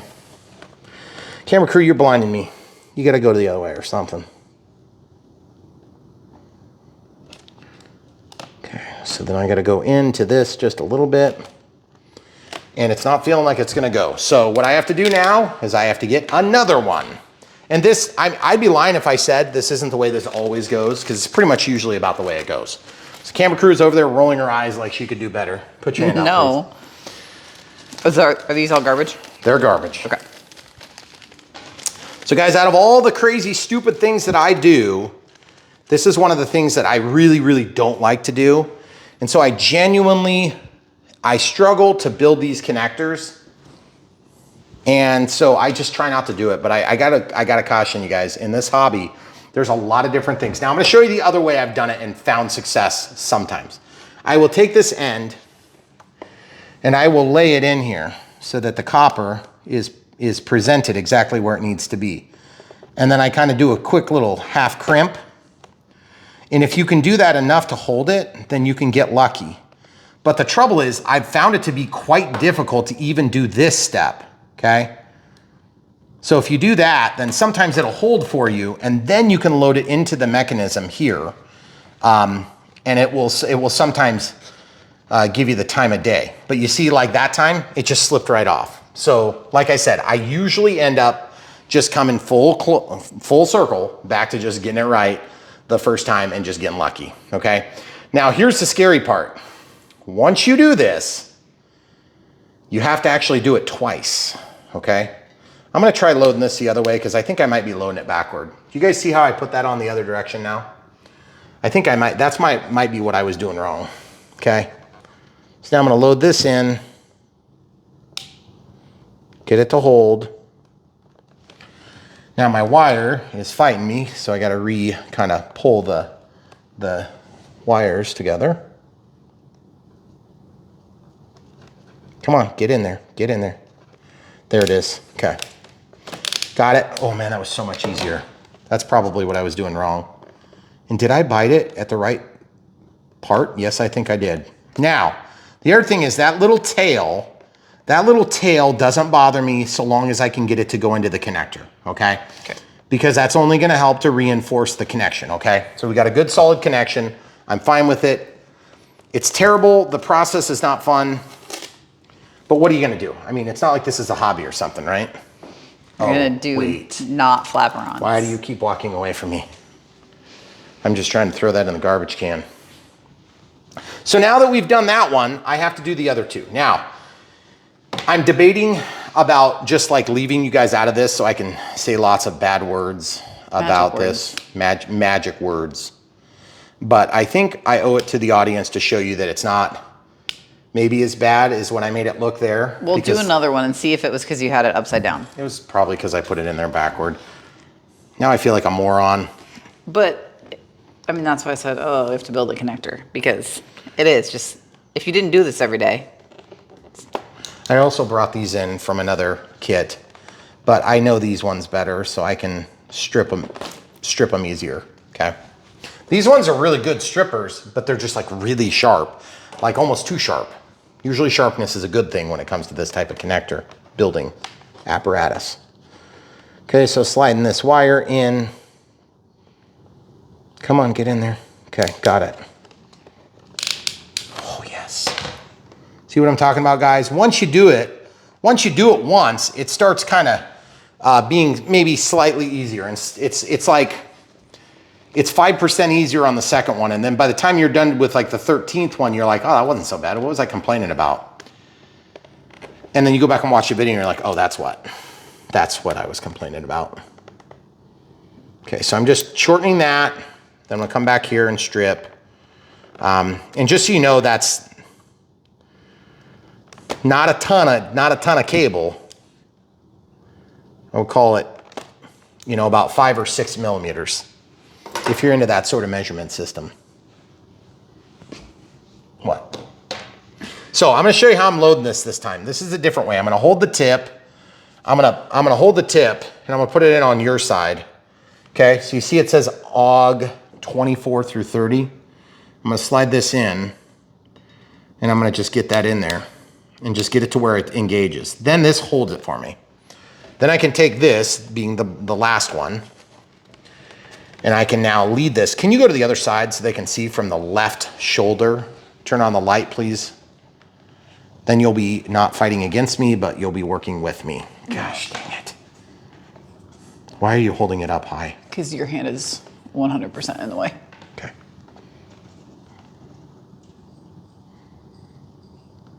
In you go.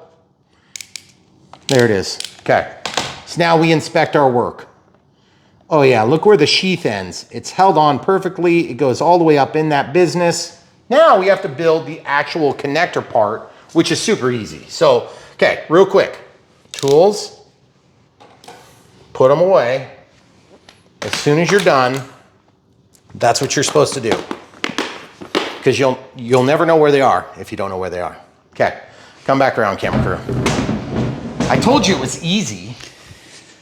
Sure did. Oh my goodness. All right, so now we have to lay this out the same way. So we lay this thing down and we say, yep, that's the same orientation. Now I need yellow on the far, then red in the middle. So this clampy clamp opening kind of goes up. You hear it click? Mm-hmm. Now it's gonna go all the way in and make final purchase. Yep, click, and it stays. Then we're gonna go clampy thing up, meaning show them from the side so they can see. That's up, this is down, okay? So stick it in the middle. If you stick it in and it doesn't clip, you did it wrong, okay? Do you want me to demonstrate wrong? As long as it doesn't screw up the thingy. It won't. See, look. It won't clip. Right. It just pulls back out. So if you do it backward, it won't pull. It'll pull out. So when you go to plug this into your receiver, it'll just push right out. Okay. So sometimes you got to kind of pull this down just a hair to get it to go all the way in. Yep, there it is. And then it's clipped. Okay, so now you have this perfectly built, looks like a factory done test. Yes. Or factory done tested end. So now we're just gonna test it and see if it even works. This is where the special words come out, okay? Okay. So if this fails, pause. you're gonna wanna definitely be hovering over the pause button, okay? All right, so the XBC checker, click, scroll down one, servo tester, boom, all right? So now what are we gonna do? We're gonna plug in both of them. We're gonna test this one first, and the brown is toward me. How do we know? Look at the little label. Mm-hmm. What are you doing? I'm looking at the label. Can they see? Yeah. Okay. So now watch this. Watch this.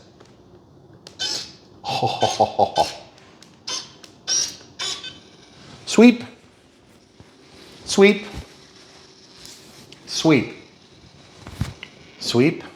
Cat thinks I'm talking to her. Sweep. Sweep. She hears it. I think she thinks it's like a creature. to be eaten. Okay, so click to the center. Now, the other one, brown toward me. What if this one didn't work? Jeez. Double click, sweep, sweep, sweep. Okay, click to the center, pull out. Easy as that. Like I said, hard is that? I think it was easy. It's my favorite thing I've done all day. Demented kind of way. So let's talk about this for a minute. Now that we've done that, and it was terrible, and guys, all joking aside, that sucked. It was a giant pain in the butt. And this is why that little mini tirade came out earlier. Do you remember when I was like, manufacturers, Horizon, you know, Hobby King, Turnigy, Durafly, whoever, Turnigy doesn't make airplanes, they make FMS. battery brand. FMS. Whoever, anybody. Anybody. Dynam. Yeah, they're gonna do it. They're really definitely listening. Exactly. Free wing.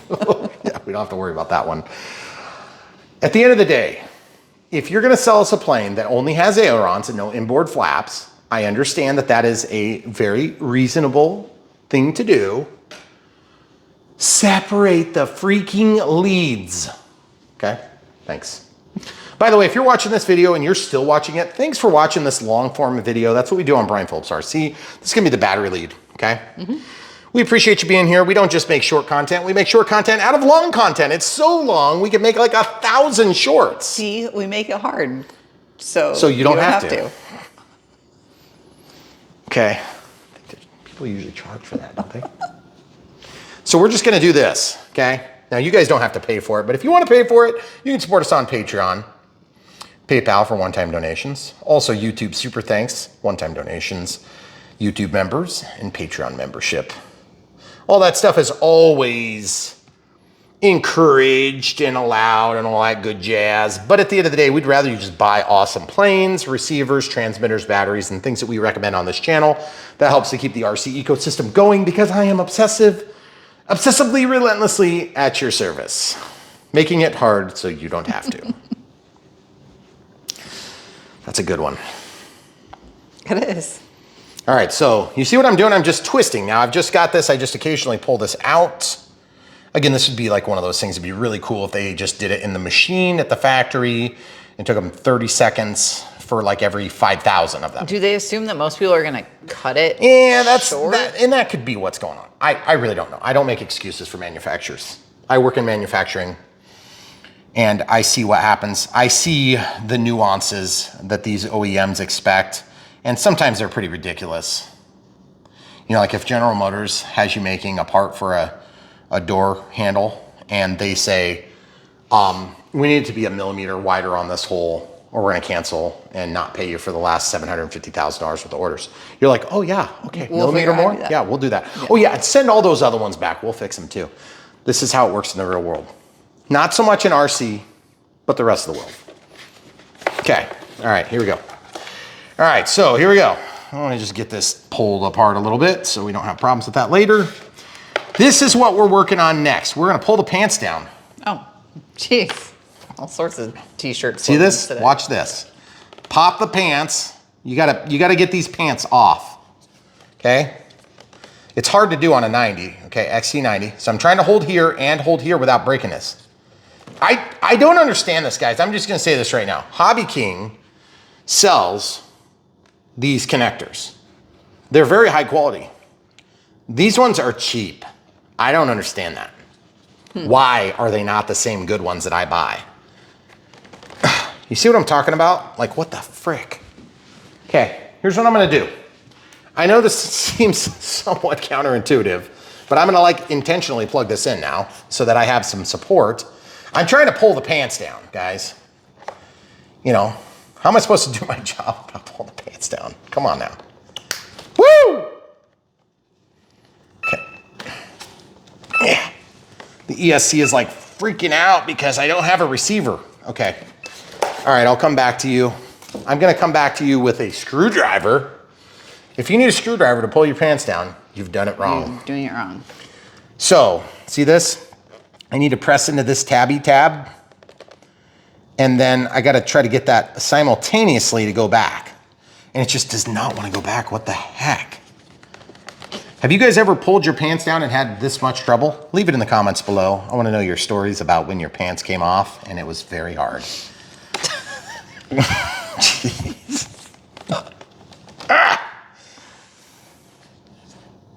Maybe those pants don't come off. Yeah, they do. They do. Oh, you're making me nervous. I'm a million times sure of it. Now, okay, so let's say that the pants didn't come off. Let's say you've got one that's got like heat shrink, you don't want to take the pants down. And you still want to use this doohickey. You still want to use this cable so you can get your pack telemetry, which I would not give up if I'm spending that kind of money on a receiver. Right, why would you? Okay, so you don't have to pull the pants down. You can also just pierce this in, which is what we've done on many, many planes and had great success. And I think we've had like one time one came undone when I was like just screwing around in there. So you can just pierce it in if you want, but I am still gonna try to get these pants pulled down because I wanna show people why this is the better option. But it just does not wanna come off of there. I really don't understand what I'm doing wrong. And it's possible. Maybe the camera crew is right this time. She wasn't the other time though. That one time. You guys see what I'm doing? No, but we're gonna know when you stab yourself. Listen, I'm barely putting any pressure on it. And yes, that is also in my head too. Okay. Because I don't want to stab myself. I just can't seem to get these things popped free. There's other ways to do this too. And I'm just trying to think, if I use pliers, that's the other way I can do it. Camera crew, what do you think? Pliers? Yeah, maybe. You need to like rock the end down, right? Yeah, okay. Why is it not going?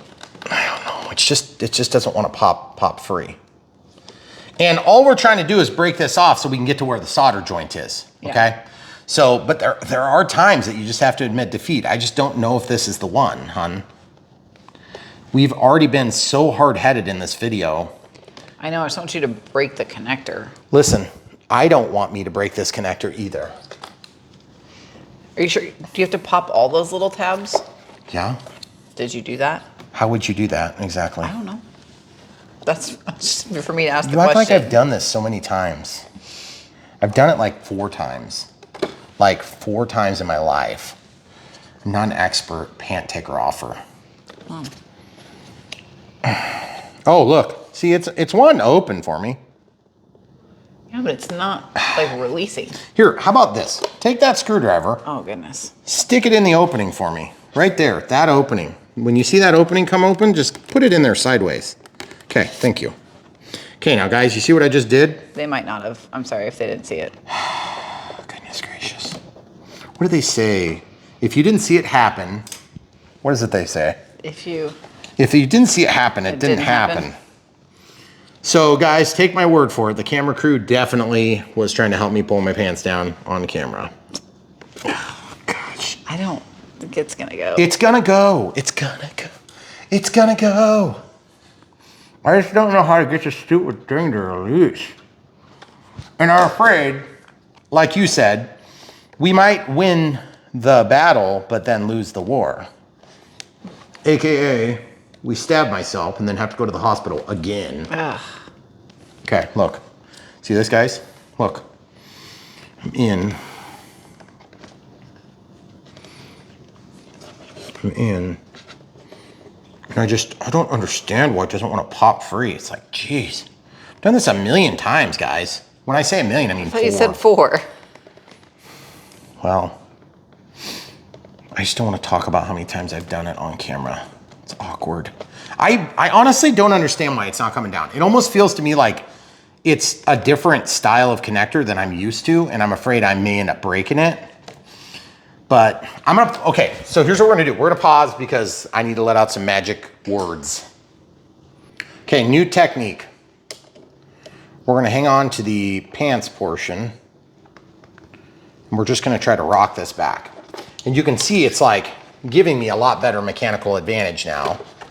And so I feel like this might be the way to do it. So I'm gonna try with these pliers because then I can open the body of the pliers up and get a wider bite. So once I get that wider bite,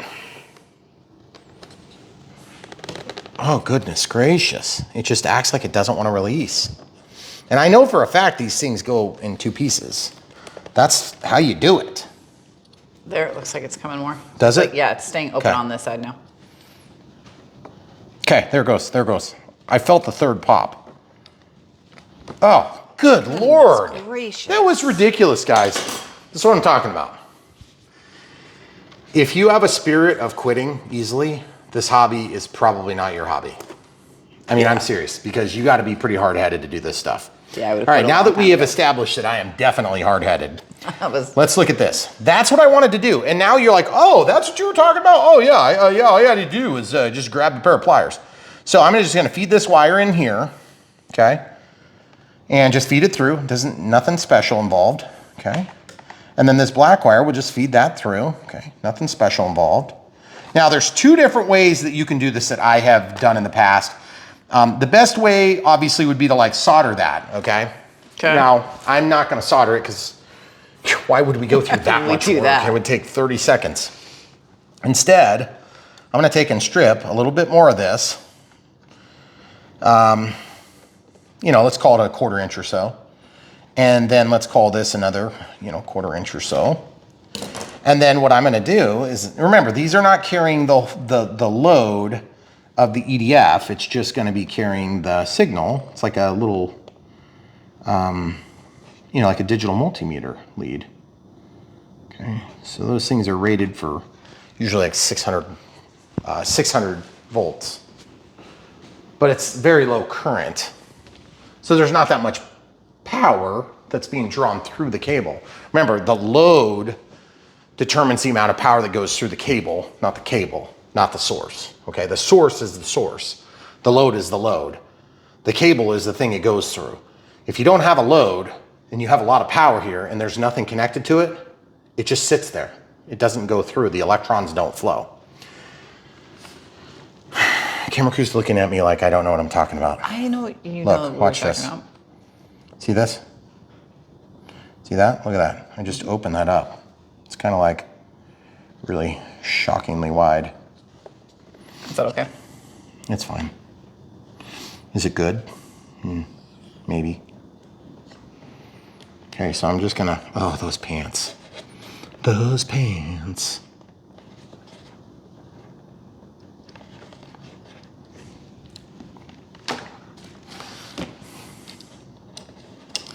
So now, I'm gonna put that in there really deep, and then that's gonna allow me to then slide.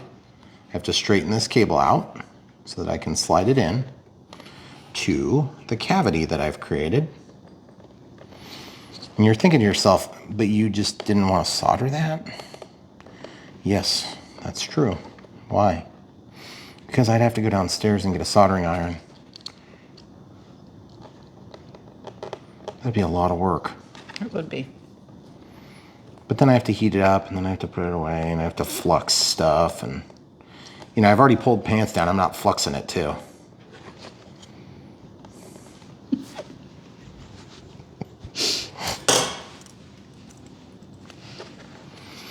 If you guys don't solder, leave it in the comments below. Say, thank you, Brian, for showing me how to do it when I didn't know how. See that? Look at that. Now watch this. This is the cool thing about these pants, right? Now, I can do the same thing on the red side, okay? You guys are thinking to yourself, I can kind of see the vision now. I can see the vision. And the vision is like, why didn't you just solder that, Brian? Because I'm trying to help the people that need the help, not the people that know how to solder this. Those aren't the people that need the help. Okay, so just letting this in here. Okay, there should be kind of like a corner where you can fit that whole wire in. And that corner is sort of not giving me enough room, so I'm just going to lift it up a little bit. Come on, get in there, you turd lover. Okay, pull that out. Now, you guys see what's going on here? I'm fighting this wire because it's wanting to walk in and out just a little bit. So I'm just going to walk it in until it's in all the way, so that I have 100% of that purchase in there. Okay, now watch this. Stick it in. You see the forceps, why they're so nice? Oh man, they're so nice, but not a soldering iron. Forget you soldering iron. All right, so now listen. You see why these pants are so nice? Now that I'm done with that, I can quite literally pull back on this to the extent that this will make a little bit of a 90, okay? Now watch this. I'm gonna slide this on there, and this is gonna trap that connector. I can pull this until it's tight all the way up to the bottom of the pants. Now watch this, watch this, watch this. Okay, now I can pull that slack just a hair more. Watch this. Okay, pull this down just a hair more. Go a little bit tighter with my slack adjustment. And then stick this stupid thing together. And I think I'm gonna do it in honor of the my current sufferings with this tool. Ah, it's not wide enough. It doesn't even open wide enough. Son of a biscuit.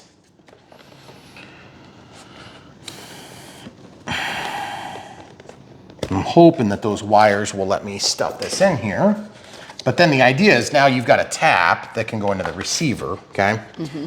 So you probably are guessing the correct guess, which is, yeah, I'm gonna have to pull a little bit more of that slack down to get this to pass through on the clip.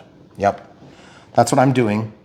Unfortunately, the red one wanted to come undone. I was afraid one of them would be a redheaded stepchild. It was the redheaded one. Mm-hmm. Okay, pull this through. See if it'll slide back in. We might pause while I redo this. All right, guys, so I've got this one pulled back, pressed kind of tight to the plastic. And now it's just a matter of keeping a little bit of pressure on here. And we can slide this back over. Now, there is another thing you can do too. If you really want to put this in here and you don't know how to solder, you could just pierce these anywhere down the length of them. And sometimes that actually is quite a little bit easier. The reason I did it this way is because this is the same way that you would do it if you were going to go ahead and use solder. But my fear is it wants to kind of undo this one. See, it's wanting to undo that red. Mm-hmm. And it's wanting to pull it out of the pocket. As you pull the pants As I pull the pants back up. And that's my fear, is it's going to come undone. Well, now I've got it behind that little edge. Now I think we're good. Okay, so now it's snapped back on there, and you're probably thinking to yourself, that was a lot of work. Exactly. That's right, it was. Mm-hmm. It was not fun.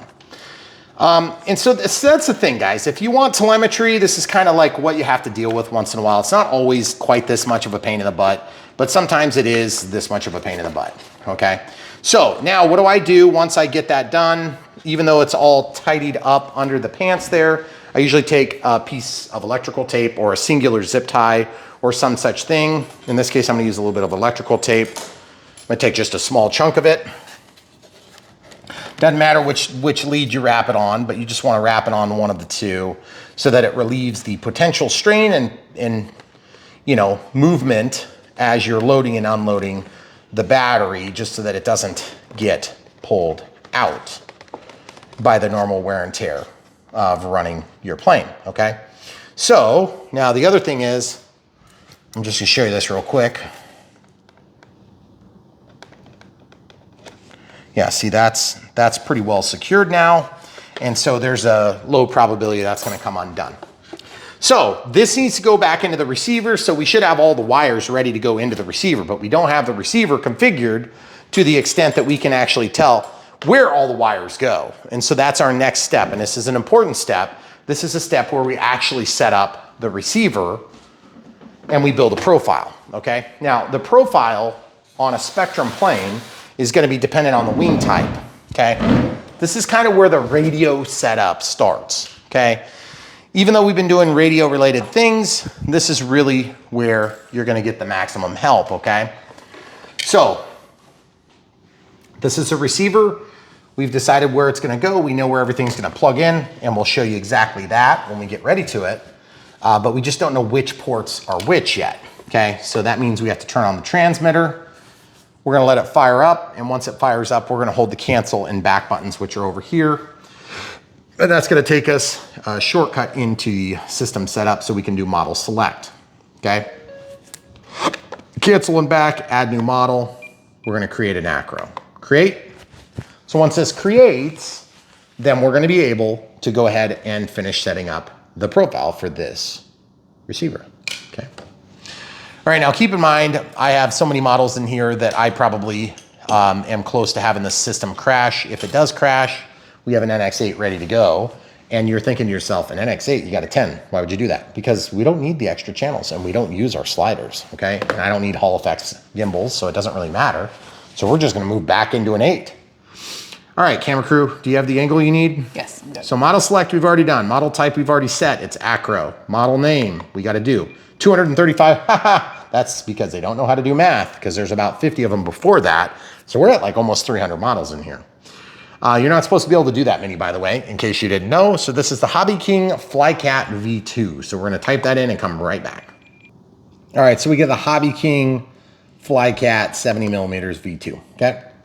Aircraft type, this is where we set up flaperons.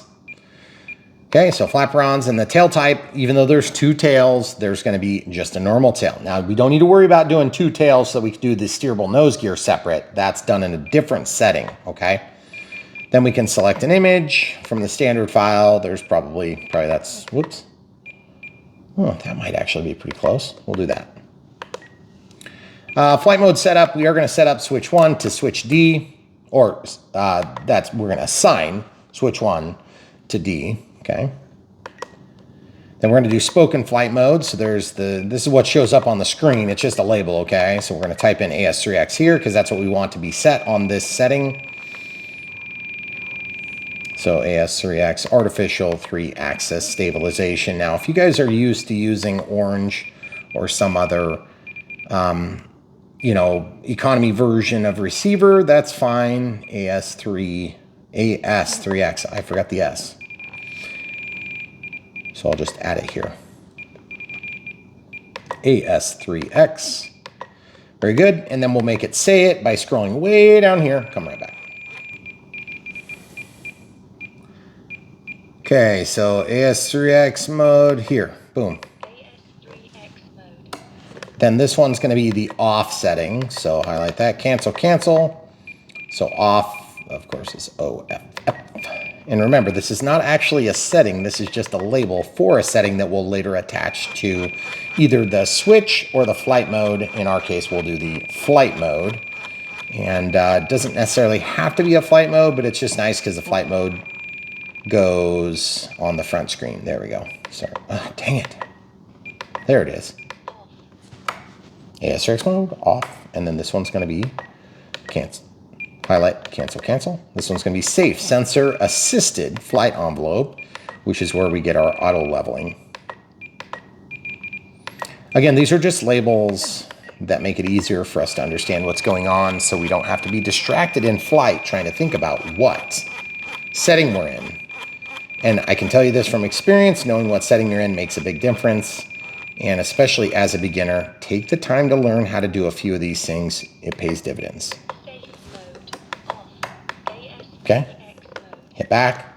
Channel assign. Now this is a kind of an awkward one for us because things are grayed out for us because of the setup with flaperons. Okay, so we have 6 pluggable channels. That is going to be gear. So we'll leave that there. B would normally be used for flaps, so I'm going to disassociate that. But channel 7 could be used for, wait, hold on a second. We need channel 7. We need channel 7 for thrust reverse. Yes. Or steerable. So I don't know how we're gonna do that yet, but we'll leave that. No, we want that on a higher setting too. Yep. Because let's go ahead and assign this to switch G for thrust reverse. And then we'll go ahead and assign channel 8 to inhibit because we don't need 8. Then channel 9, I'm gonna set to my right rotary knob. And then we don't want that in doing anything anyway. That's these levers, we don't use those. Okay, and they just beep a lot when they get to the center of the range. It's kind of annoying. We might have to play with this just a little bit more later on. Oh, we gotta do a flight mode somewhere. Okay, so we'll do channel 10 for flight mode. So the first one over is flight mode. Okay. Or you could do switch D if you wanted to, but in my case, I'm just gonna scroll all the way and then one over, and that's flight mode. So it's channel 10, okay? It's gonna be hard to remember all that. Yeah. But that's fine. So channel channel 8 is inhibited right now because we're not going to have anything plugged into it. And that's because that individual plug that's going to come from the electronic speed control, that yellow single pin plug, will be on the end, but it's not going to be unsupported on channel 8. Because on channel 8, you're going to end up with like this single wire going in here. It's going to be floating out here. So I put it over here so it's got more mechanical strength since it's part of a group of plugs, okay? You'll understand when we do it. Where is the steerable nose gear getting plugged in?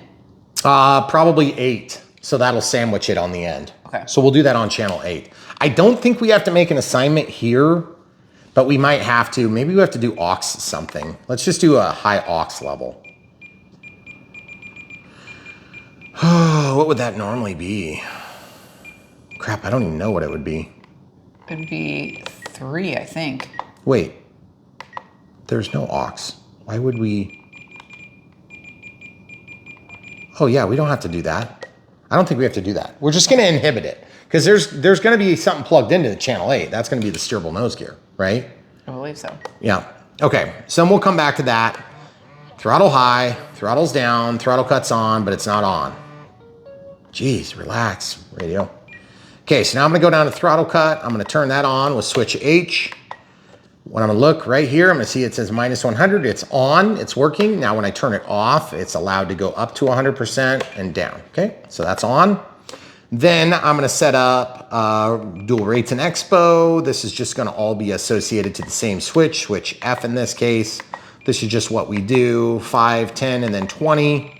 It's worked well for us. It's just kind of a subjective thing. If you decide you want to do something different, that's fine. You're not gonna hurt my feelings, but this is a good starting point. And then I like to reduce the rates down to 90 at the high point, okay? So this is my softest sticks.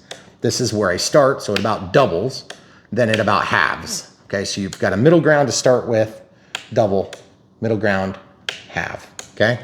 Then if you need to land and make an adjustment, you can do that. But in this case, I don't like tying up 3 switches. And then for the beginner, you're not gonna wanna have to figure out which switch does what. You're gonna get the wrong switch, guaranteed. Oh, dang it, sorry. There's 20, and we'll reduce the rates down to 90. So I don't know if you're connecting the dots here. So it's 5, then 10, then 20 for expo. But then it's 100, 100, and 90. So we actually do reduce the rates. I like to use and weight more on expo than rates. That's because with expo, you get the full throw, the full deflection of the surface, but you can soften the sticks with expo, right? So it makes it easier to fly without giving up the fidelity of the flight performance. Now, if you reduce rates, you get less throw, in fact, okay? All right, so all 3 are set. We start in the middle. Differential, we're not gonna mess with, but you do get differential as part of flaperons. Differential would be where the ailerons move at a different rate based on how much deflection. We'll show you at some point. Throttle cut's already on. Okay, so we should be good. So flap system will eventually attach it to B, but we're not even gonna turn it on yet. Okay, timer, we're gonna set a timer for like 3 minutes, and we're gonna have it start with 25% over. At 1 minute, I want a, well, wait. Yeah, we want voice. 20 seconds, we want nothing. 10 seconds, we want a voice. And then expiration, we want tone and vibrate with a tone every minute thereafter. Okay. All right, so we have our basic setup done. Now I can scroll over 1 click. In the monitor, it tells me exactly where to plug. So throttle, right aileron, elevator, rudder, gear. That's the retracts, not the steerable. Left aileron, aux 2, aux 3, aux 4, aux 5, so on and so forth, right? So this is where we just need to know what we're doing. So we know that on the top plug, we're gonna have our steerable nose gear. And then on the next one in, we're gonna have our thrust reverse. So let's go ahead and get to work plugging in. Okay. So I can just lay this to the side. Camera crew and I are gonna jump back into radio setup. Now remember, we gotta mount this thing at some point. You're probably thinking, how the heck are you gonna mount that thing? Exactly.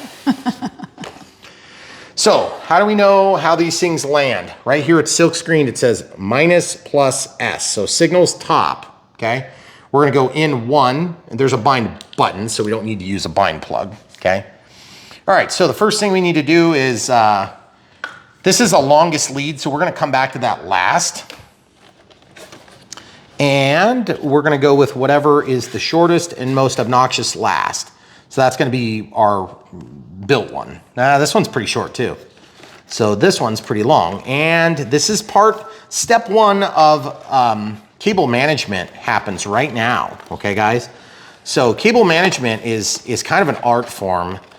The camera crew is, like, she is fond of this step, I think, for some weird reason. She is? Yes, she tells me all the time. She loves it. It's her favorite part of the build.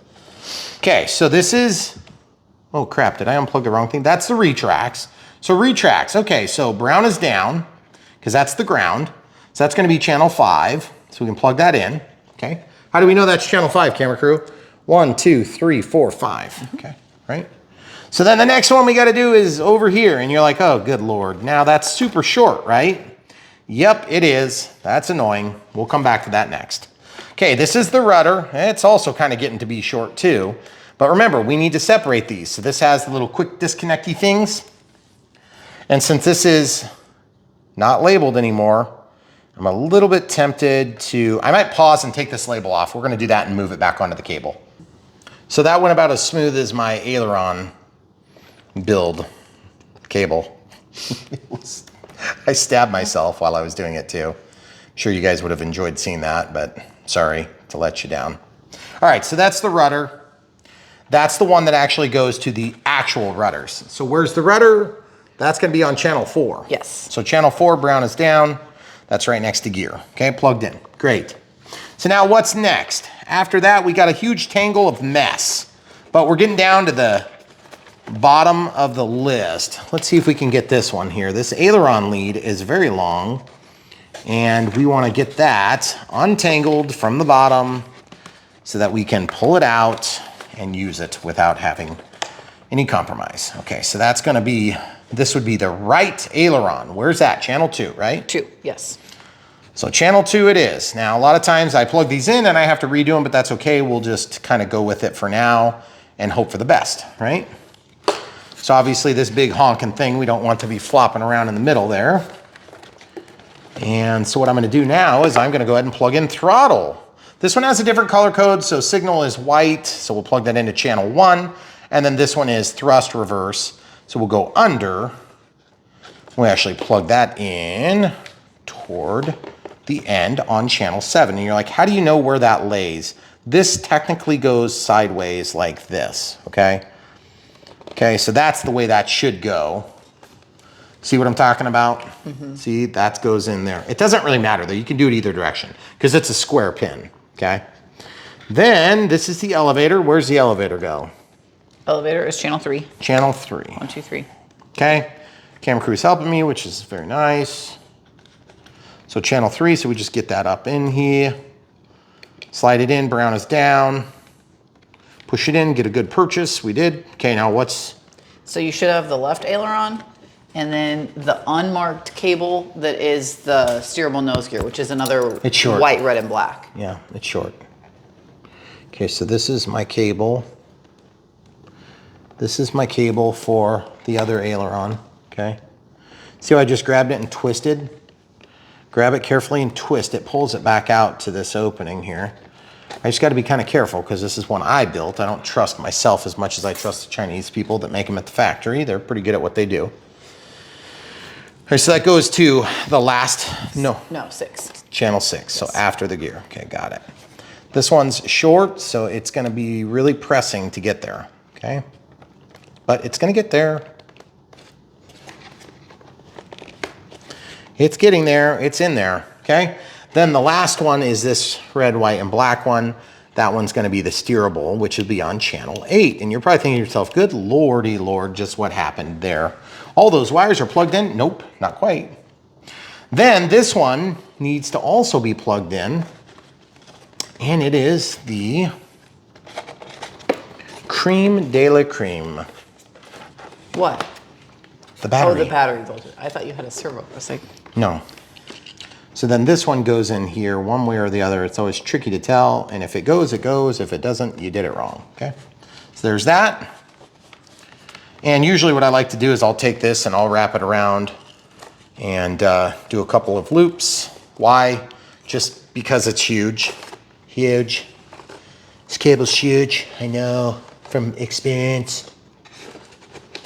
And so once I get a couple of loops around there, then that gives me somewhere to kind of tidy up the cables with, which is kind of nice. And waste a little bit of length.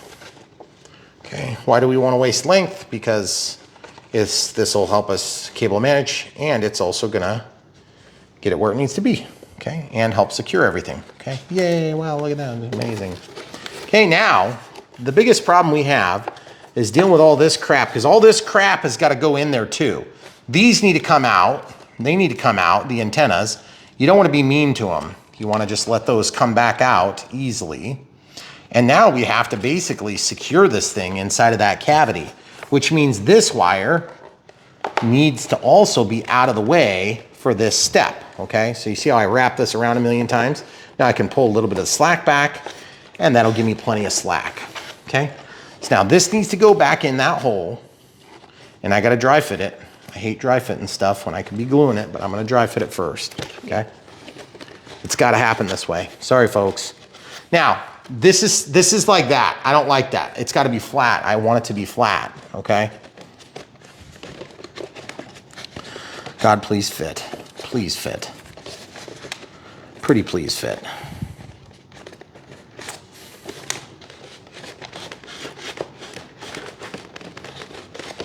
Okay? And to be honest with you, the dang thing is in there. It's stuck. It's stuck in there, okay? Okay. So now that's the way that's gonna go, but you're like, holy cow, Brian, there's a lot of wire that's still gonna be needing to be managed. You're darn tooting about that.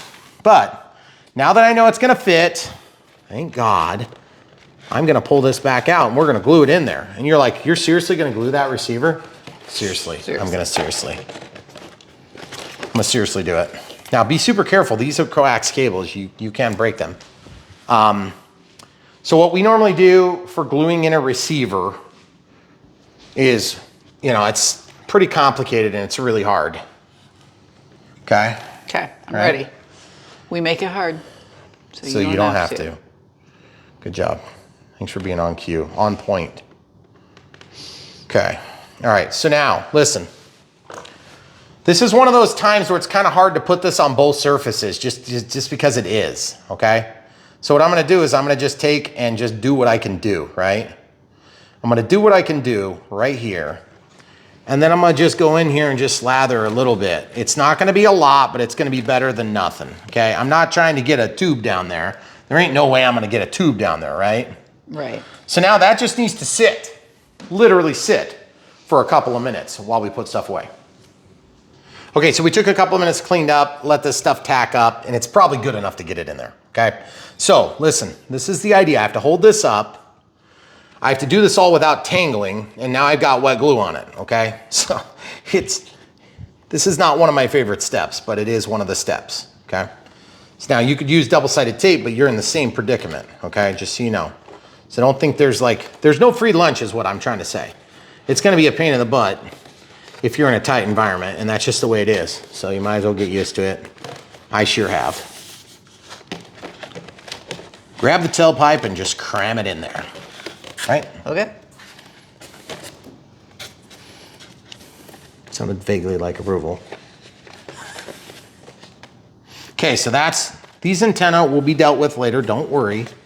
Then I need to take all this crap, figure out a way to get it back in there, okay?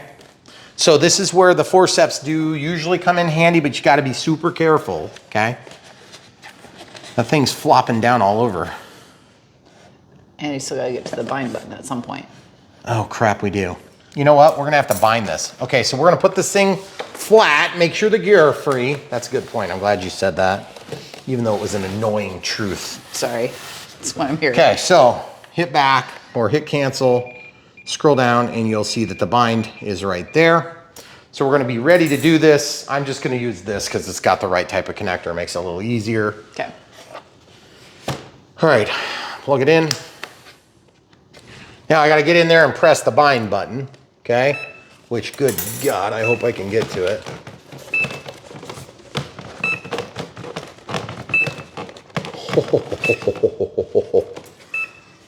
I mean, my hands are smaller, but. fingers. Why do I feel like I'm in an operating room? That's not what I was going to say. My fingers are longer. Proctology. It's still an operating room. Do they do it in an operating room? I would hope. They don't do it like on the street. Is that one with like the stadium seating? So I don't know. I'm not that old. Give me a break. You know how old I am. I do. Okay. Just the whole heart monitor beeping at me is freaking me out. Don't die. Okay, I hit the button. Okay. Okay, now I'm gonna go bind.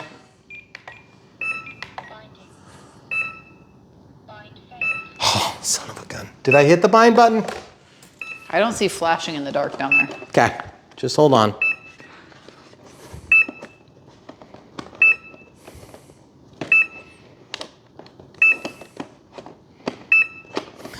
Guys, I'm sorry. Okay. Okay, hit the button. You guys see it flashing? There it's flashing. Yes, now I see flashing. Scroll down to bind.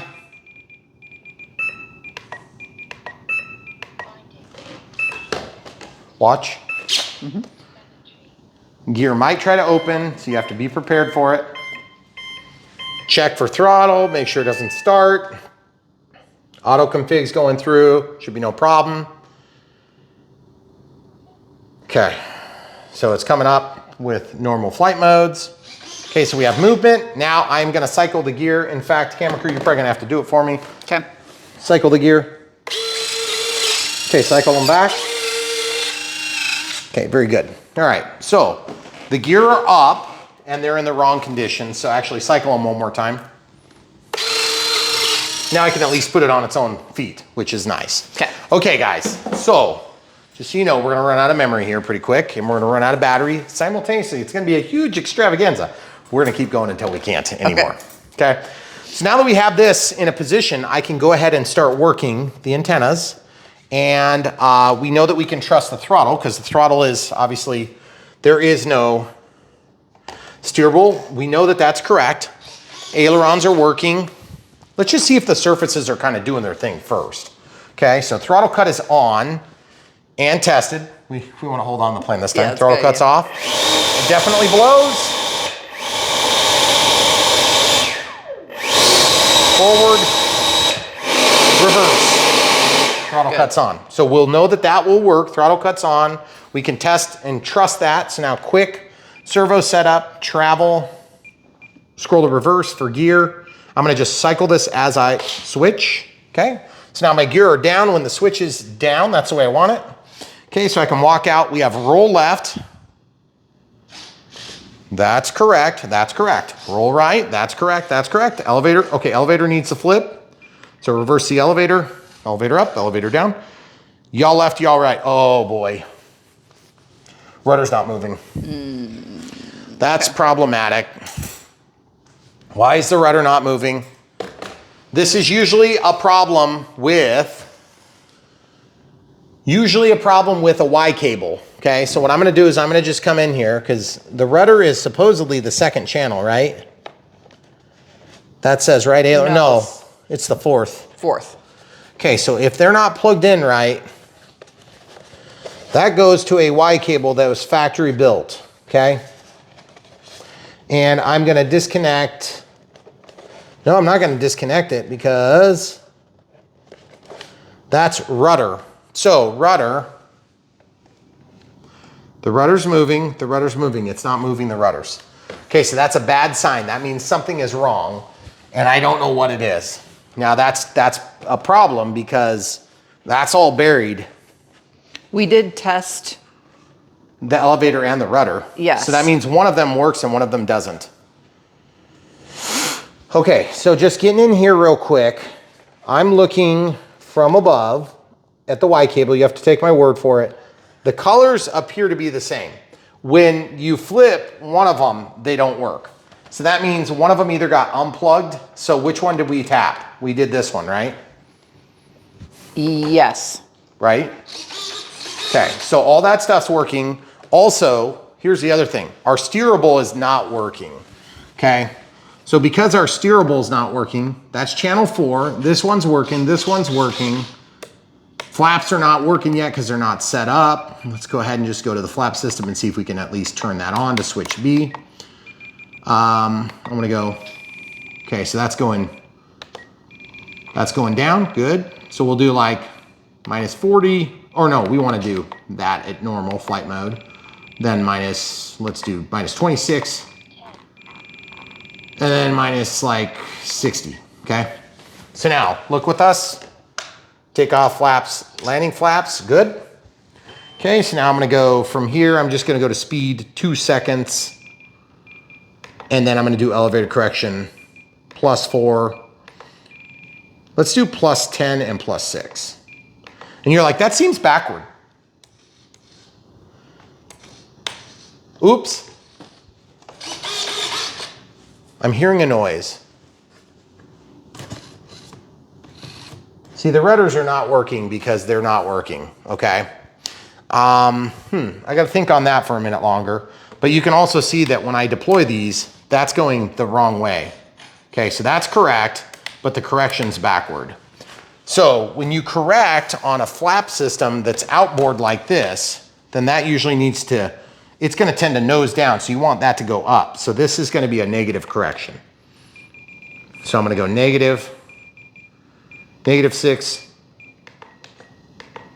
and then -10. Okay. One of those servos is making kind of a weird noise. Okay. Not real thrilled about that. And then also, what I can do is I can go into digital switch setup for thrust reverse, and let's select channel G, throttle cut is on. Okay, so, whoops, channel G, accept it. Now what I need to do is throttle, nope, stay where you are. All right, sorry, battery died, so we had to come back. Sorry, flipped it over. I found my mistake on the rudders. We will come right back to the digital switch setup for thrust reverse as soon as we're done with this. I had to dig into the wing, got the glue reset, ready to go again. Look what your wonderful host did. You plugged this in backward, thusly canceling out the capability of working. So I'm gonna just flip this around, and then that should allow us to have brown to brown and yellow to yellow. Okay, my mistake. Sorry I did that, guys. Stuff happens. This should make the rudders both snap to life, and that's a good thing. Now, the good news is it usually doesn't damage anything, okay? That's because your power is in the middle, and your ground is on one side and your signal's on the other. So when you flip those two, you have no change of state. So you still have power going to the circuit, but there is no call out for a position. That's why they will idle free, even though they're powered, okay? So now that you know that, let's stuff it back in the hole together. That'll be fun, because what do we do on Brian Phillips RC? We make it hard so you don't have to. Yeah. I hope somebody's turned this into a drinking game of how many times we've said that.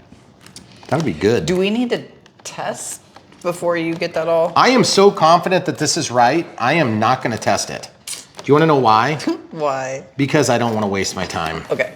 Because this has been a really time-efficient move, this build. Super smooth. Yep. Super smooth, no problems. And by the way, yes, I did reapply glue because we pulled this off once. Now we pulled it off twice, and now I'm gonna get ready to stuff this back on here. So again, while we were off camera, our apologies, first of all, our camera system runs for about 2 hours or so, and then we start losing everything. So you can see how nice that's gone back on. Full disclosure, these things are like hard plastic, almost like if you were to take the receiver package and cut it out, and then they painted it. So you can actually pull it on and off a bunch of times. It's not like a sticker. Right. So actually, you won't even know it's screwed up. And no, I didn't have to take the wing off, but we'll go ahead and put this back on the plane stand now. Let's fire this back up. We're gonna get back to thrust reverse settings, but I gotta put the battery back in.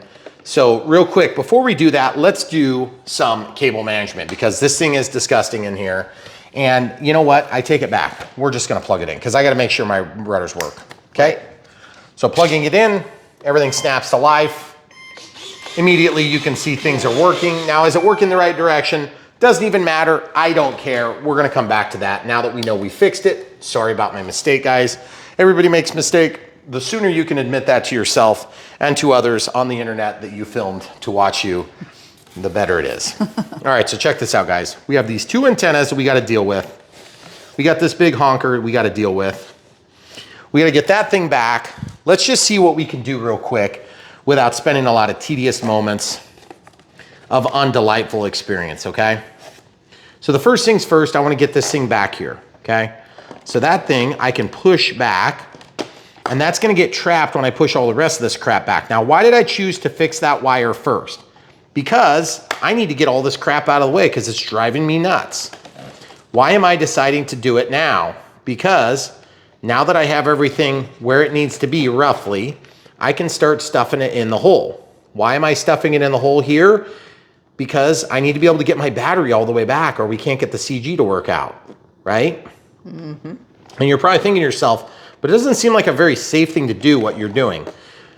And my answer to that question would be, yeah, I know, but it's just kind of the way it works sometimes on these jets, okay? You just kind of got to do what you can do to get those wires back there.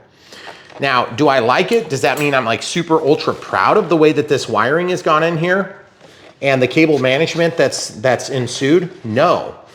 But does it matter? And is there anything you can do about it? Not really. Also no. So also no.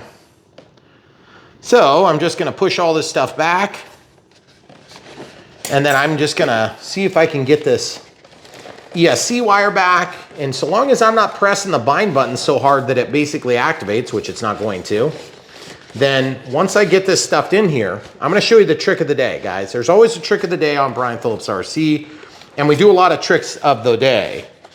But just remember, we only care about protecting these antennas here and then getting all these wires back in the hole. Gotta say, that flash is driving me nuts, but at the same time, I know we need it. Okay, so I'm not gonna complain about it anymore. I'm just gonna make it known to the world, okay? So you see how these wires are back here? I'm only concerned with getting them in the hole strategically for a moment. Why do we want them in the hole? Because then I can go into the drawer in my kitchen, because that's what all normal people do, is they fill their drawer in their kitchen with a bunch of foam leftovers. Yeah. Mm-hmm. You don't do that? I don't, but Okay. someone in my house does. No, I'm talking about the viewers. I was addressing our viewers, Sorry. camera crew. Seriously. So I'm pulling the two antenna out. I'm sorry, I can't They are not set, by the way. They are not set. Okay. Okay, so you see this chunk of foam? I don't know what plane it came off. Doesn't matter. Probably a crashed one. I'm going to stuff this in here. Why? Because guess what? That's going to hold our wires in place. Okay? And that's literally just stuffed in there so that they are trapped with friction. And then I'm just gonna press them in there again. And that's what's gonna happen, and that's the way it's gonna go, and it's gonna be just fine, and it'll hold all those wires right where they need to be. And it's gonna be a perfect solution. It's huge, perfect. Okay? All right, now you're probably thinking to yourself, that is very imperfect, Brian. Don't you worry, we're in agreement. And yes, there is not a better way that I have experienced to deal with cable management on some of these jets. You just don't have anywhere to put anything. So this is literally the best I can come up with at times, and yes, it's kind of embarrassing. But you know how you fix that? You put the right length of cable on all of these things when you design the plane. They didn't do that, so we have to deal with what they sent us, right? So now, the next step is, I've got these two antennas that I gotta protect, okay? I want them to be at 90 degrees of each other. 90 degrees, 90 degrees, 90 degrees. Doesn't matter what direction they sit, but 90 degrees of each other. How are we gonna do that? The easiest way is I'm gonna take this being a Q-tip, or excuse me, not Q-tip, but a toothpick. I'm gonna clamp this in here. Actually, I'll clamp it, something like this. There's a little bit of glue on here. I would use that to reapply glue. Now I'm gonna take and I'm gonna stab, give myself a spot. So I'm gonna actually break this off so that I have less of it to deal with. And I am going to penetrate the foam so that I have a place to put this. Now this body is thin, but I wanna have a place to put this antenna. So watch what I'm gonna do. I'm gonna walk in here and go at a steep angle. Now I don't even care if it makes into the inlet. That's not a problem if it does. I just don't want it to stick out because it'll look bad, okay? So I just made a pocket. Now I am not gonna crush this. I'm gonna barely hold it, okay? I don't even know if I'll be able to hold it, but you gotta be careful. The 28 millimeters exposed is what matters. You see how I'm holding it at the very end, not after, but before it goes out. of the sheath, okay? Now watch this. Now I'm gonna guide that in there. I'm gonna carefully secure and hold it. Carefully, carefully, carefully. I'm just gonna guide it in that hole until it's all the way in. So look at that. Amazing, right? Now that's at this angle. Does it need to be exactly 90 degrees? It'd be better, but no. Then look at this. This can be now stuffed into another opening. There's a relief here, so I'm gonna put it down there. That might end up being right next to where the battery is, but I don't care. So you see how I've got this pointed back at me? That gives me the ability to do this. I gotta go even steeper on this one. Okay, so you see I'm holding the tip together so it stays square. It does sometimes help. So then I want this to go in about where it would otherwise enter so I can get it protected. And I'm gonna bring this back toward me and just a little bit at an angle, okay? And look, it's not coming through this hole. Not even close. Nope. Right? Because I got plenty of thickness there. Now I'm gonna let go, I'm gonna go out to the tip, I'm gonna grab it again, and I'm gonna slide it in even deeper. Then I'm gonna pull it back out, and see, it slipped off, but that's okay, no problemo, because I can just dig into the foam and pull it out, no problem. So now I've got penetration for at least 28 millimeters of protection for this thing. Again, grabbing it very carefully. I am not putting hardly any pressure on my bite. And I'm just getting that in the hole. You guys are probably thinking, yeah, so you're putting your antenna inside of a structure. That seems like a bad idea. Well, do it however you want, but I'm gonna tell you this right now. These antennas do not need to be in air because get this, the radio waves have to make it all the way through this plane, no matter how you do it. Watch this. Turn that light on. Thank you. See this? Cut, cut, cut. At an angle. You see the angle? Mm-hmm. Now, guess what I'm gonna do?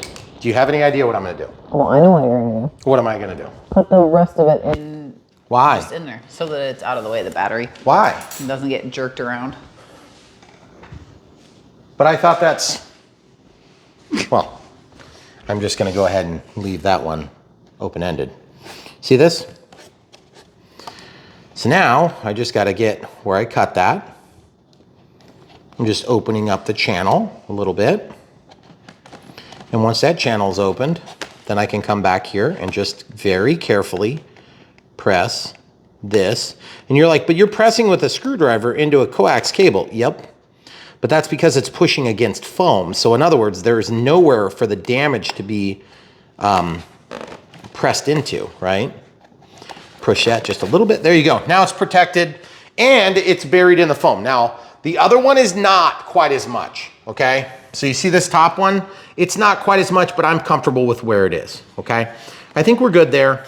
And look at this. As terrible as that looks, it's a lot better than it could be, and it's probably good enough. Now also, right here, give them a shot from right down, like right above, rather. See this? I don't like that. I don't like it at all. But I don't know that there's a whole lot I can do. I'm gonna see if I can pull this slack toward me. You know, it's just not coming toward me. So I don't know what to do with that. It makes me nervous as heck that this is going to rip out of the servoless retract. So I'm pulling this tape back and I'm gonna hold the tape with my fingers and I'm gonna try to carefully separate this. Yep, it's carefully separated. So now watch this. I'm gonna push this down so that it's kind of flat on the belly of the wood here. I want it to be flat so it doesn't interfere with the battery, okay? It's down at an angle. Now watch this. Trying to make it flat. There's all that sticky residual there. See, I just pressed it. Now watch this. Boom, right there. Pushed it down. Now that's flatter than it was before. Flatter than it was before. You guys see that? Cable management 101. It don't have to be perfect. It has to fit in the hole. Okay? Now, I can take this strap. I can lift it, pull it back, drop this in where it barely fits. Okay? Get it into the opening. Guys, remember, if you can't get a battery in there, you're not going to fly it, I promise. Okay? If you can get it in there, but it's a real pain in the neck, you probably won't fly it as well. Holding the thrust tube so that I can force this in, and it's not wanting to go. So I got to release a little bit more of this. Releasing a little bit more of this. Releasing a little bit more of this. You see how it's opening up the plane? That's not good. Okay, now it's released. Now look at this. All the way in, all the way back, press it in. Booyah. There it is. It's in like sin. Okay? All right. Then I can take this, get a purchase on it, if I can get a purchase on it, relax it, pull it up, get it to where it needs to be. You guys see what I'm going through, right? This is not convenient. It's a pain in the butt. But now that it's up at the top, I can do that fairly easy. And I have plenty to hold it on, okay? So now, a couple things. I know we're gonna get back to the digital switch setup for the thrust reverse, and it should be no problemo, but I'm just gonna go ahead and make sure this battery is in here, solid. Doesn't slide. Good. Very nice, okay? So now the next move is, I could use a voltage alarm, but I won't need that because we have telemetry on this plane. And also, I have plenty of room up here to get to the battery. So, what have we done so far? We've taken a plane that shouldn't even be able to have a battery in it. We've made it so that the battery can fit in it. And we've also made a receiver fit in it that shouldn't have been able to fit in there, and yet we found a hole and stuffed it, okay? Plugging that in, we've also made the battery reach where it shouldn't have reached. That's also on the bottom side, you'll notice, okay? So very good. So at this point, it's the first time in the history of Brian Phillips RC that we've seen a Flycat V2 almost ready to fly. Okay? That's a joke. I always make fun of almost ready to fly because it's very much not almost ready. Maybe compared to like sticks in a box. Right. Elevator up, elevator down. Yaw left, yaw right. Let's switch that. We could have done that earlier, except yours truly screwed it up. So we'll go to reverse rudders. Okay, rudder left, rudder right. Look at this rudder. Do you think that's centered?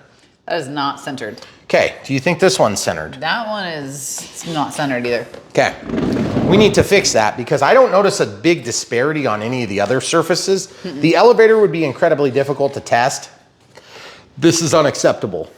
How do we fix that, camera crew? Well, you're gonna need ball link pliers because those are weird balls. How? You're gonna have to flip it over on the plane stand, I think. Oh, because I can't see it? No, it's weird. Okay, so we have it going the right direction. Flip it over on its back. Put it on the plane stand.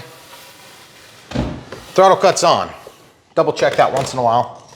Which one's not lined up? Both. Both. But those aren't even ball links. Yeah, they are. They're ball links. They're ball links. Okay. They're just plastic. So I don't know if you can pop these off, but we're about to find out here. How do I pop these off?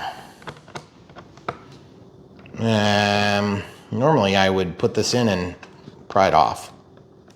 So slide it in, pry it off. Does it work? I don't know if it's gonna work.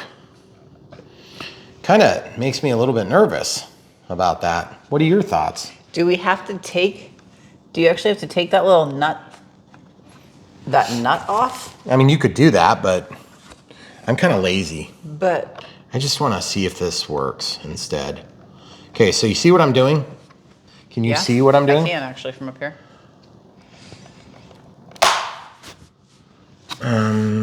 So that kind of popped, but it didn't pull it out. I'm just gonna go in here and just try to get in there a little bit different angle. I feel like I'm doing this wrong or something here because this should be able to pop that off pretty easy. I just want to make sure I don't break it. That does not feel super strong, by the way. See how it's moving? Yeah. Yeah, that makes me a little nervous. Okay, well, camera crew, I don't want to center this, but I kind of think we need to. So what do we have to do to center that? Yeah, there's a million different ways you could do this. I'm thinking the easiest way is forceps because that's such a small nut. Okay. I'm just thinking I'm gonna hold this nut and try to spin. Does it allow me to spin it? See, the problem is it's gonna swivel the whole ball link, you know? So how the heck are you gonna undo that? Well, the other thing is we could undo the screws on this. There's 2 screws we could undo. And then that would get me, sorry, I bumped my mics, folks. That could get me where I need to be. But then you have to take the whole What a pain in the butt. control arm off. Probably easier to take the servo out. I'm just trying to think, there's gotta be a way to pop that off, hon. There's no way that that's not popper offable. That's a thing, right? I know. I just don't want you to break the... I don't want to break it either, but I don't know if I can, in good conscience, fly it with it that far off. Think of the children, Megan. You know what I mean, Gene? Right. Yeah, I just don't. It just feels like really not happy about the concept of coming off. No. I agree. So you would think that that would be a more serviceable part. But Do you take... Huh? Can you take the plastic? Is that what you're trying to do? Is just take that plastic part off? That's what I'm doing. Yeah. It's just a ball link, okay? I think we're overthinking this. It's just hard to do. So because it's hard to do, okay, so now the other thing is, okay, so it is coming off. It's just maybe not going as smooth as I want it to. I do not like this process, guys. This is not a cool process. It's a very uncool process. It's scary. Look at that. I know. You're... Look at that. It makes me nervous. Me too. Very. Yeah, like I don't want to not be able to get this thing apart. Oh, there it goes. Okay, well, it's off. Okay, so now we need to push this in then, okay? So we're gonna go 1/2 turn, or excuse me, 1 full turn, 2 full turns, 3 full turns. Then we're just gonna press this on. Nope, we need more. There's 4, 5 full turns. Now we press that. Oh, it's too far. Okay, so there's 1 less turn. Still too far. There's 1 less turn. Now we're not gonna quite be, ooh, we're pretty darn good there. Yeah. Okay, snap it on time. Okay, so here it is. So now I gotta take and put the end of the screw into that thing. Okay. And then I'm gonna force this thingy on. Huh, it went fine that time. Okay, so now this side, I don't know if it's like really totally worth it for such a small adjustment, because I don't think I can get that much adjustment out of it. Since you have to do a whole turn, I don't. You know what I can do? Check this out. What? You know what I can do? Phillips screwdriver, okay? Check this out. I want to make this thing true up just a little bit, and I think I can do it by just tightening this screw. No, come back over. Watch this. I wonder if that's going to pull it tighter. Does that move that over? Maybe very slightly. Well, it doesn't take much. I mean, it's close, guys. Let's just call that side good, because I feel like the amount of effort to the probable successful improvement, it's not a very good ratio. That's pretty perfect, though. This is maybe imperfect, but it's less bothersome, okay? Can we agree? Yeah, I agree. All right, are any of the other surfaces out of alignment that you can tell? No, the ailerons seem pretty close. And like you said, the elevator. All right, back on your feet. Oh, by the way, let's show them the gear. Okay? And look, when I move the rudders, the nose gear doesn't work. Oh no! We'll eventually get that set. All right, lay it back on its mains. And all right, back to where we started. We are gonna be back to the digital switch setup soon. Elevator up, elevator down, roll left, roll right, yaw left, yaw right. Okay, perfect. Now let's go to digital switch setup and pick up where we left off. We're gonna select switch G. Now, under switch G, I'm gonna highlight, this is going to be my forward thrust. So that number, okay, throttle cuts off. That's reverse thrust, see? Okay, throttle cuts on. So I need to change this number so it's -100. You guys may notice sometimes my scrolly wheel gets a little bit dumb on me. That was one of those times. So now -100 makes it go forward. It doesn't affect the amplitude. Now +100 makes it reverse. And then +100 also makes it reverse. And you're probably like, that seems kind of weird. Why do you have 2 reverse channels or 2 reverse throttle settings and 1 forward? I'll explain in a minute. Okay, so -100 and 100. So now, throttle cuts off, testing it. Forward thrust, as you can tell. Now reverse thrust, now still reverse thrust. Okay, throttle cuts on. All right, so now that we've got that done, we can go into mixing. And we can make a normal mix. and we're gonna make a mix that's going to be called pilot fatigue that is going to be controlling throttle is gonna mix to, well, it's actually gonna be switch, we'll do switch G. So I think it's aux 2, but I'm gonna see if it'll let me do switch G. Yep, there we go. So switch G is gonna mix to throttle, okay? And this is only gonna be true when switch G is in this setting, but not this setting, and not this setting, you see? So now when it's here, I want there to be a, I don't know which direction this needs to be. Throttle cuts off.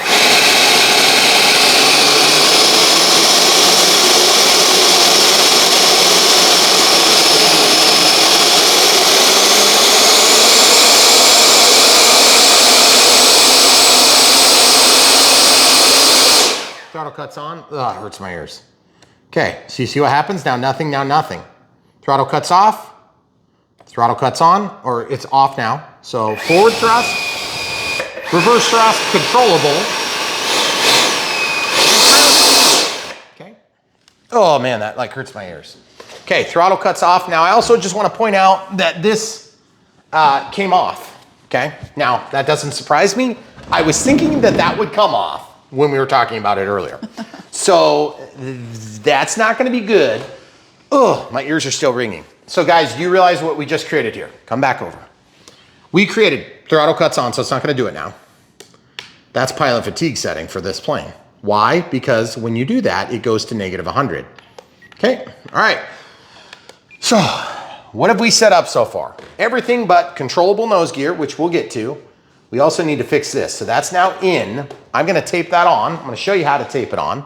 There's two things you could do. You could either tape it with electrical tape, or you could tape it with clear tape.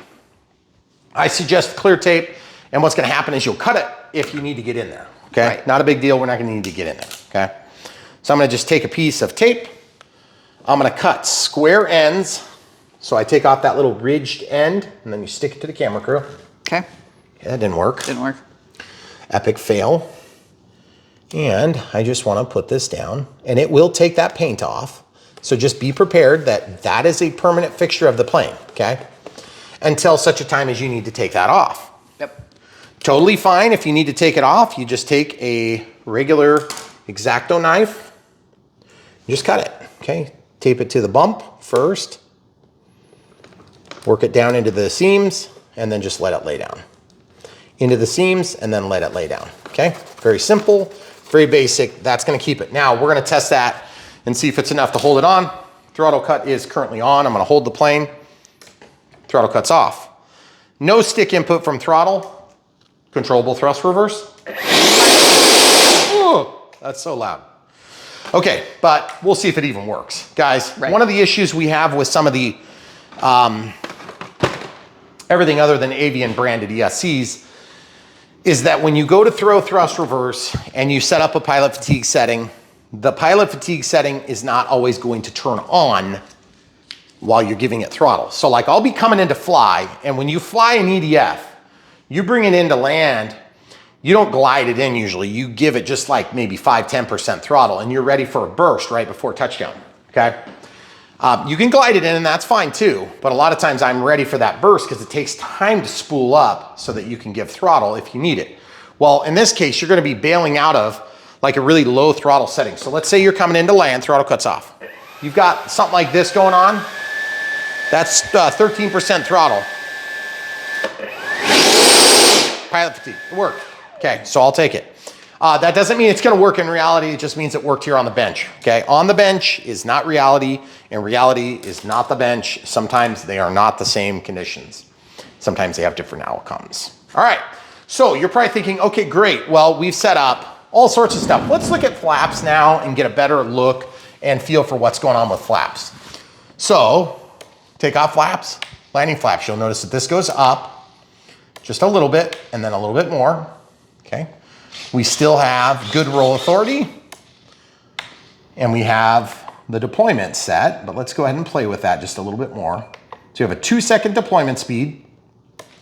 So this 20-second or 26 is kind of an arbitrary number. Let's say that we want to do 40, And then for landing, let's say we do 100 just to see what happens. Okay? There's 100, there's 40, there's nothing.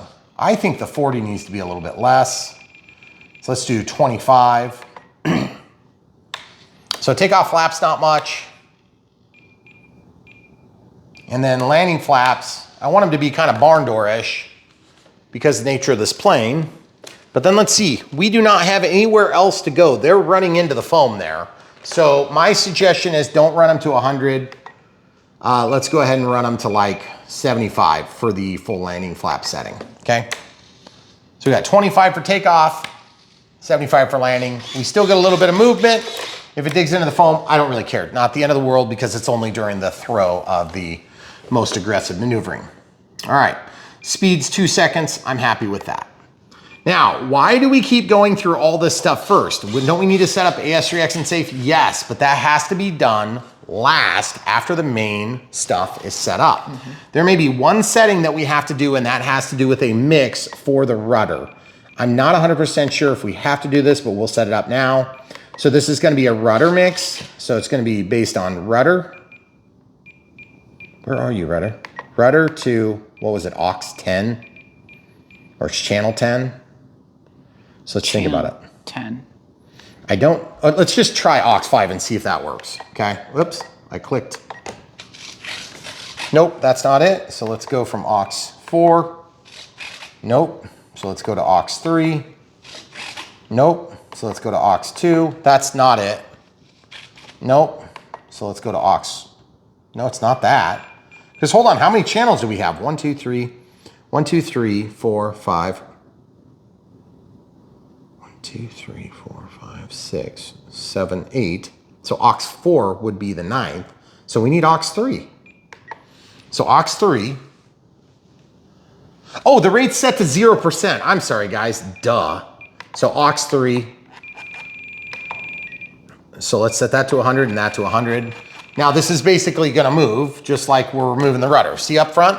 Rudder, rudder. Except we happen to have that backward, okay? So it's going the wrong direction. So what I would do is I would just go minus 100 to minus 100. Why are you going up? Oh, there we go.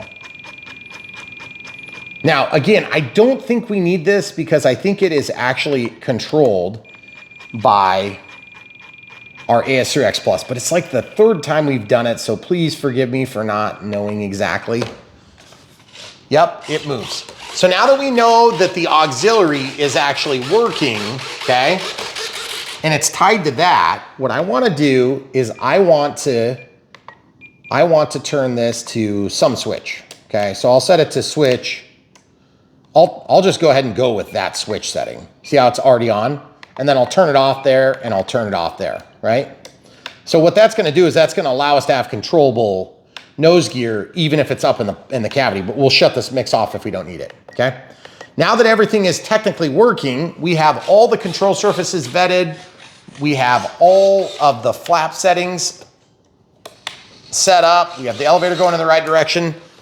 Everything is done with the exception of forward programming. So forward programming is the process where we turn on AS3X and safe. So that's our next big move.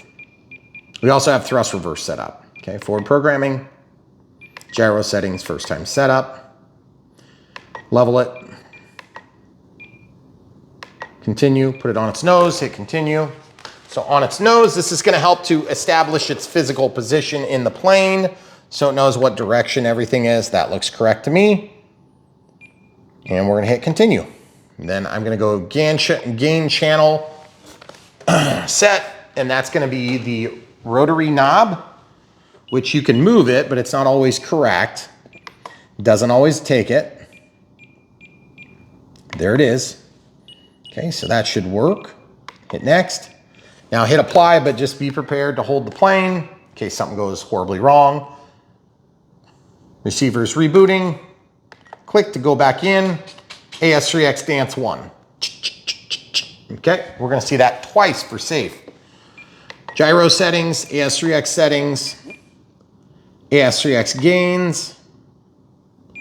Okay, see it says mode 1, but it doesn't change. Okay, so that means we need to set up the F mode setup. FM channel. Didn't change.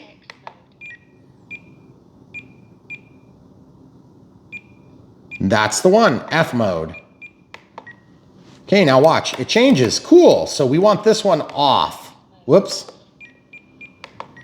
Sorry guys. On mode 2, I want that off. I want it on there, and I also want it on there in addition to safe, right? So we can walk back. Now we can go to AS3X gains, and look at this, it added other stuff. Okay, so watch this. Gains, this is based on the knob times a factor of that value. Nothing. Knob times that value plus whatever safe does, which we'll talk about in a minute. And then fixed adjustable gain should already be adjustable based on the choice of rotary knob, off, and adjustable. Got it? Then you can go to next if you want to see this. Heading gain, fixed. Heading gain is fixed, okay? Okay, we'll hit back. Now I'm going to go to, I'm going to put that to the normal, I'm going to put that up so it's not got the actual mix on the nose gear right now. Gain sensitivity we'll leave at 1x. Fixed adjustable, capture gyro gains, we don't need to do any of that. Oh, and then the other thing is you can do priority and heading changes. I'm not going to change them. Obviously it's off, and I'm not going to change them. So we'll just leave them default. And then the heading, we're not going to mess with, okay? So that's like heading hold is different. First time safe setup. FM channel, confirm it comes up with the right channel. If you've already set it, it should already be there. Hit continue. I want it to be in this mode. Okay, level, model, and capture attitude. So this would be the time where if you have a tail dragger, you don't want it to be like this. You want to put it like, show them behind you. Like on that, is that the F53? The SE5A. SE5A, sorry guys. That one is a tail dragger, so it sits like this. When it's flying, it flies level. Same thing with this, just make sure that your gear don't have you canted, you know, like with a nose up attitude or anything like that. Sometimes on jets they are, because that helps them roll for takeoff. I do not know if that one is dead level. It looks like it's a little bit up. Very slightly. You think it's level? I mean, it's really close. It might be very slightly up is what I'm saying. Yeah. Problem is if you have it level, it's fine. If you have it up, it's gonna fly uphill, okay? Can you put the pillow under just a little bit? I'm just gonna retract the gear and I'm gonna lay it on the counter, okay? Oh, okay. Okay. So now that it's down like that, that looks pretty dang close. I would say, yeah, we're probably close enough. Let's go ahead and just go with gear down.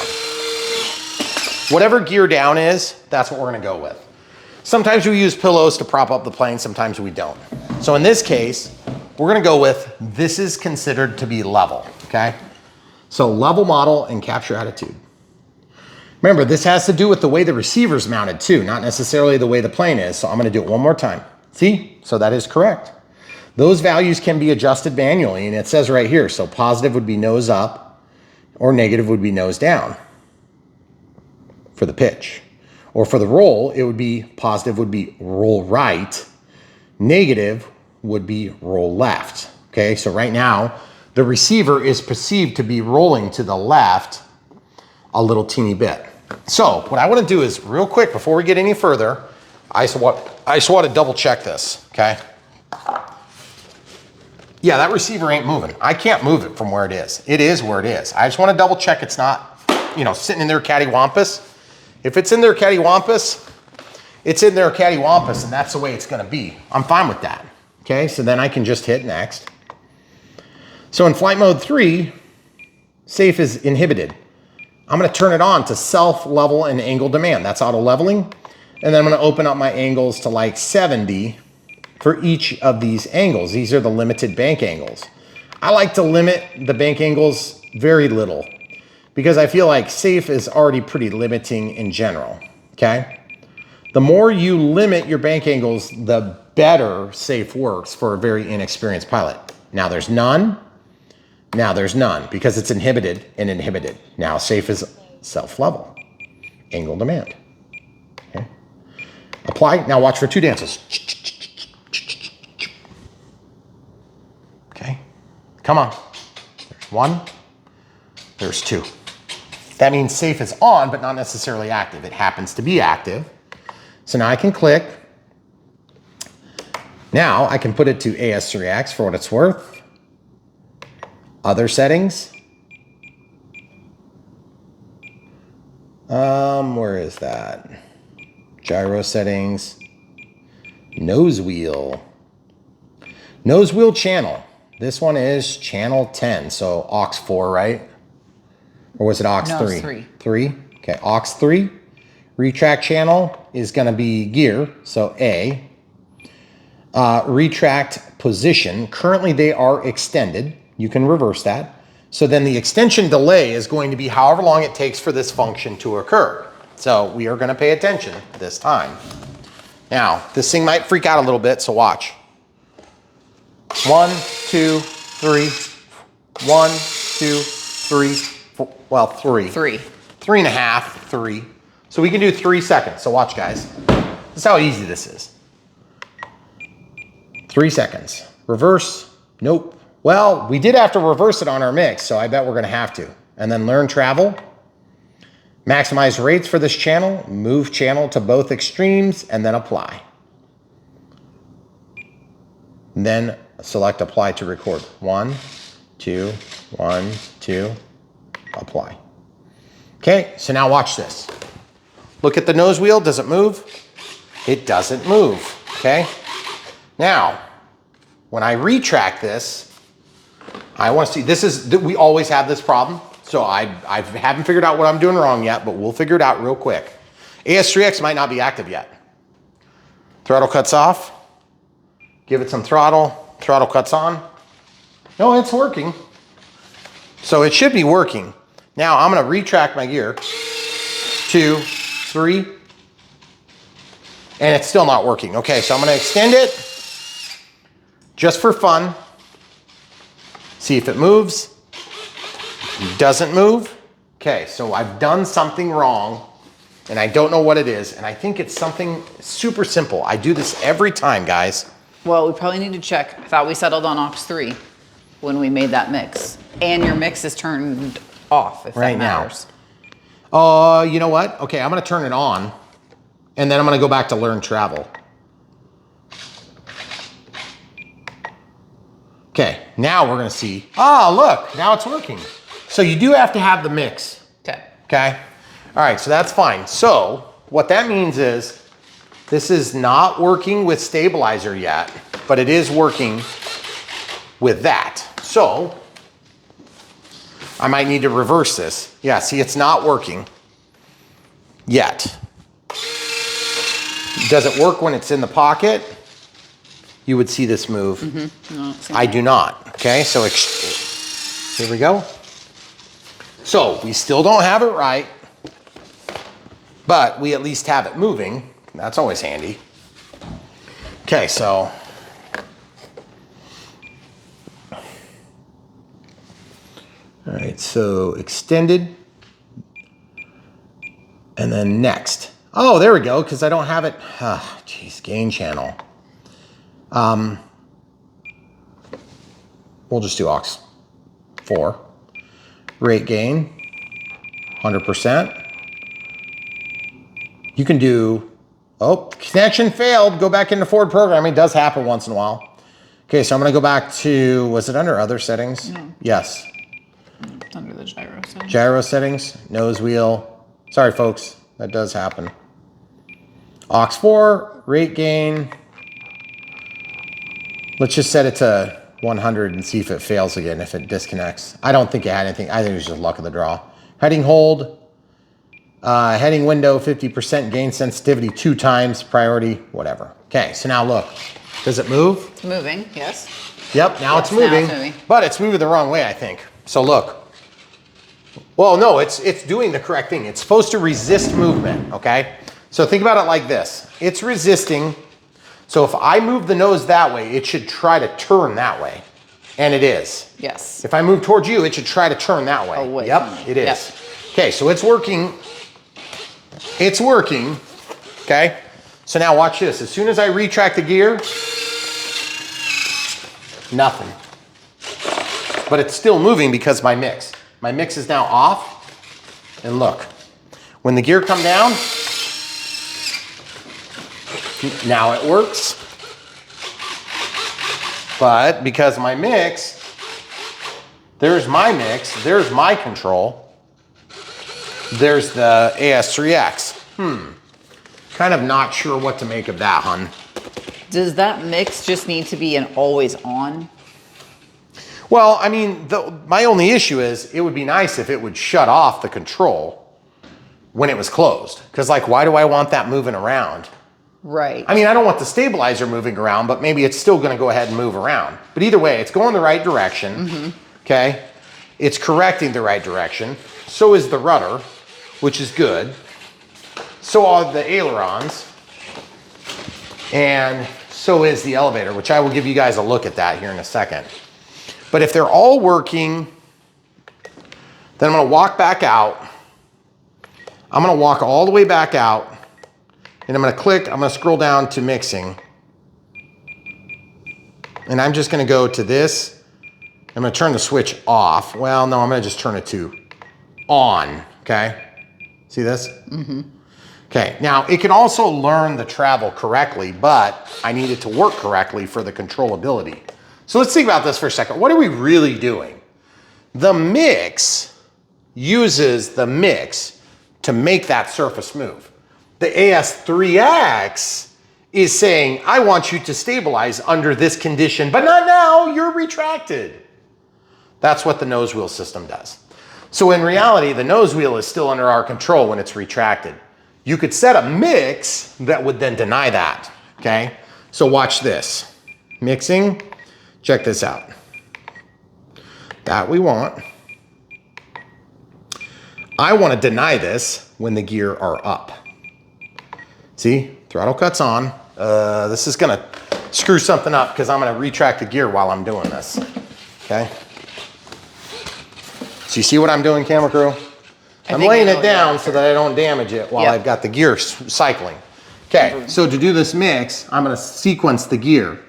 So instead of being on, I'm gonna move the gear switch. Okay. So switch A, now I want the mix off there and I want it on there and off there, okay? So when the gear are down, I want the mix to work. If the gear are up, I don't want anything to be in control of it.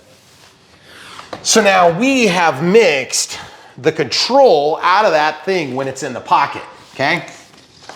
Okay. But as you can see, the rudders are resisting environmental impact. The elevator is resisting environmental impact by the tune of, I'm gonna turn the knob all the way up, okay? You see the elevator going up and down? When I bring this tail boom up, well, in this case down because it's upside down, it's gonna go in the opposite direction. Yep, yep. Now look at the rudders. Yep, yep. Whatever direction I move it, I want it to go contrary. Watch this, I'm gonna roll, this should go up. Yep, it does. When I go down, it should go down. Same thing over there. Remember, these are separate channels. You have to check both. Roll up, yep, it stops. Yep, it stops, or it tries to stop. Now remember, we're not looking at safe, we're looking at AS3X. Now look inside here and look at that. Is anything happening on the yaw axis? No. Okay. Is anything happening on the yaw axis? No. Okay, so check this out. Watch what happens as soon as I open the gear. I have control and I have stabilizer. And watch how fast this goes. It's like crazy. Stops immediately, goes back to center. There it goes. Stabilized. See that? Yep. Now watch this. Stop. Closes, goes back to home position, doesn't bind on the sides. 1, 2, 3. That stabilizer needs to be quicker. 2 seconds, not 3. Yeah, that's fine. Okay, so guys, what have we learned? We've learned how to do all the things you need to do. The only thing left is just the fine tuning. That's what we do on Brian Phillips RC. We hope you've seen that through watching this long, tedious, painful experience, which of course, here on Brian Phillips RC, as you already know, we make it hard so you don't have to. Now, the other thing is go to other settings, restore from backup. Where is that one? Is it under here? No. Gyro settings. What are you looking for? System setup, there it is. Orientation. Hand launch assist. Yeah, hand launch assist would be nice if you were doing hand launch assist, but we aren't doing that, so we're not gonna mess with it. I'm looking for the setup. Utilities, there it is. Why do they do that? Gyro response test. Now, if you don't want to do the test that I just showed you, you can also do gyro response test, which is more effective in some ways and least in others. Look at this. Watch this. When I move, it moves. When I move, it moves. Watch the elevator. It goes up, it goes down. Now watch the aileron. Up, down. Now watch this one. Up, down. Look at that wheel. Resisting, resisting. Perfect. Okay? And the thing that's nice about this is as soon as you exit this menu, watch, it goes right back. Perfect. So now the other thing you can do, AS3X settings, go from 1X to 4X. This is the other trick. All the way up on the gains. Okay, remember I made an offsetting.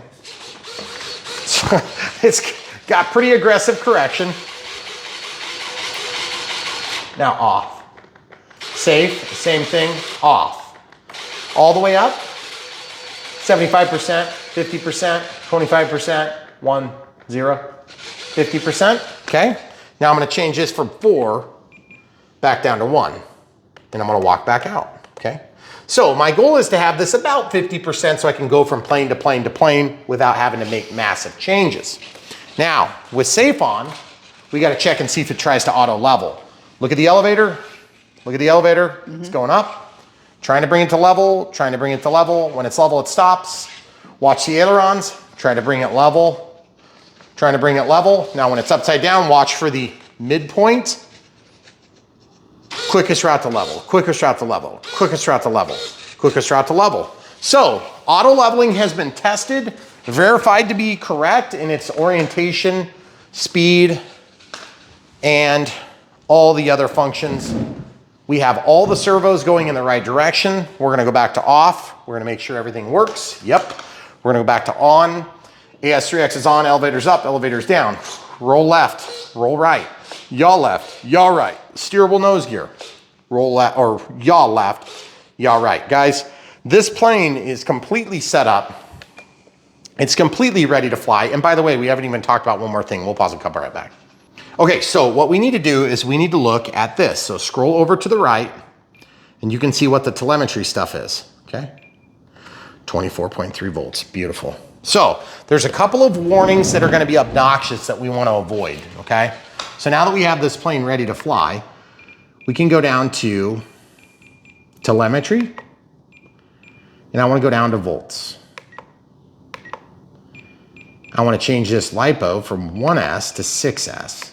Okay, and then I want the min to be a voice. Voice is the best. I don't want status reports. I want warning reports every 15 seconds. And I want status reports.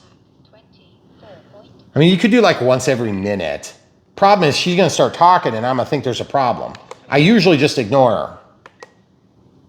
Okay, then also Vario, if you didn't know this is on here, you can make it work and it's pretty cool. I'm no longer using switch C. A lot of times I tie it to switch C and I make it work on one of these two settings. And it's pretty cool. This is something that comes in the higher quality receivers. And if you don't know what a Vario is, it tells you about your altitude and the change in rate, okay? So you see this altitude. Okay. Got that on. But in order to actually see that, you would have to go to telemetry and I would go to Vario and then the display is active. And then what I want to do is go to settings. Excuse me, that's under audio events. Where is audio events? There it is. Audio events.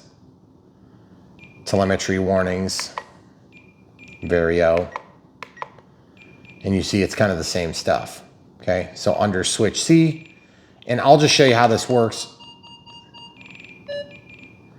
So I'm gonna make it really small change, clear that. So it's basically gonna beep every time I move a little bit, okay? Come over here. So when you're going up, or when you're going down. Now, of course, doing this doesn't really tell you much. But what you would do is if you were flying like a sailplane or something like that, then you would scroll over here. Where is that thing? There it is. So then you would actually see a chart of your change in positions. Okay, so as I go up, it goes up. As I go down, it goes down. As I go up, it goes up. As I go down, it goes down. You gotta keep in mind, we're talking about 3 or 4 feet here. You're gonna be moving hundreds of feet in real life. And so when you get a big, huge sailplane, you can find thermals and help this. It'll boop, boop, boop, boop, boop, boop. You'll know when you're going up, okay? That's incidentally why I tie it to a switch, because otherwise it's obnoxious, okay? So you can shut it off. Now also, that's why you would have AS3X off. It's not just for people that don't want AS3X. If you don't want AS3X, don't spend the money for the AS3X features. Right. Because you can spend less money and get an 8260, right? 8020. Or 8020T, which would give you the 8 channels. But you don't need to split your rudder from your rudders. But it is nice. You can change the amplitude of gain on that surface too. And that's one other thing too I want to point out. So in Ford program, that's one other thing we can do. So as the gain is adjusted, you can see like the rudders aren't moving as much as this nose gear. So a lot of times what happens, go back into Ford programming, gyro settings, nose wheel. Next, see this? You could go up to 4 times. Okay, now watch how crazy it is now. It's like super responsive. Now when I go from 4 times down to, look at this, I can go to half, I can go to quarter. Watch, it's barely moving, okay?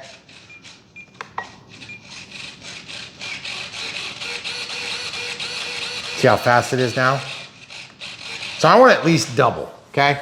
Now that's really important because you can also do heading gain, and I don't use heading hold, but heading hold is basically where it will like latch on and like hold that position, which I'm not 100% sure I understand it good enough to tell you how to do it, but I understand the stuff I understand, and the stuff I understand is it sucked to switch this plane from a Y cable to 2 separate cables, and that was the biggest pain in the butt. I hope thrust reverse is necessary to make this thing cool because it was a lot of work. And to be honest, if I didn't want thrust reverse or flapperons, which I have both now, and by the way, you could also set that up to do spoilerons too if you'd rather have spoilerons. Some planes perform a lot better with spoilerons. It just depends on the airframe and kind of how it all interacts in the reality of the flight envelope. But for now, I prefer to start with flapperons and then I'll flip them around if I don't get the results I want. Okay, part of the reason you watch Brian Phillips RC is because we take you from the box to the air and every frustrating step in the middle.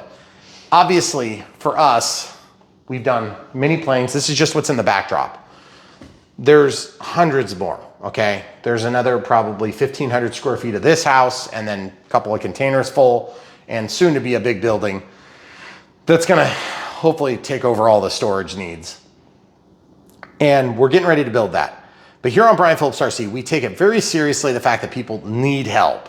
And so if we helped you, let us know in the comments below. It helps to warm our hearts. It also helps to see that other people that are watching, they'll understand they're not alone. So remember, it's the stuff we do in RC.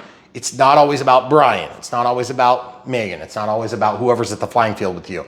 A lot of times we are acting as liaisons unexpectedly to the rest of the world that's watching us. Okay, so remember, people are saying, hey, you know, do I want to do this thing? Is it going to be too hard? Is it going to be a pain in the butt? Well, the answer is probably yes and yeah, for sure.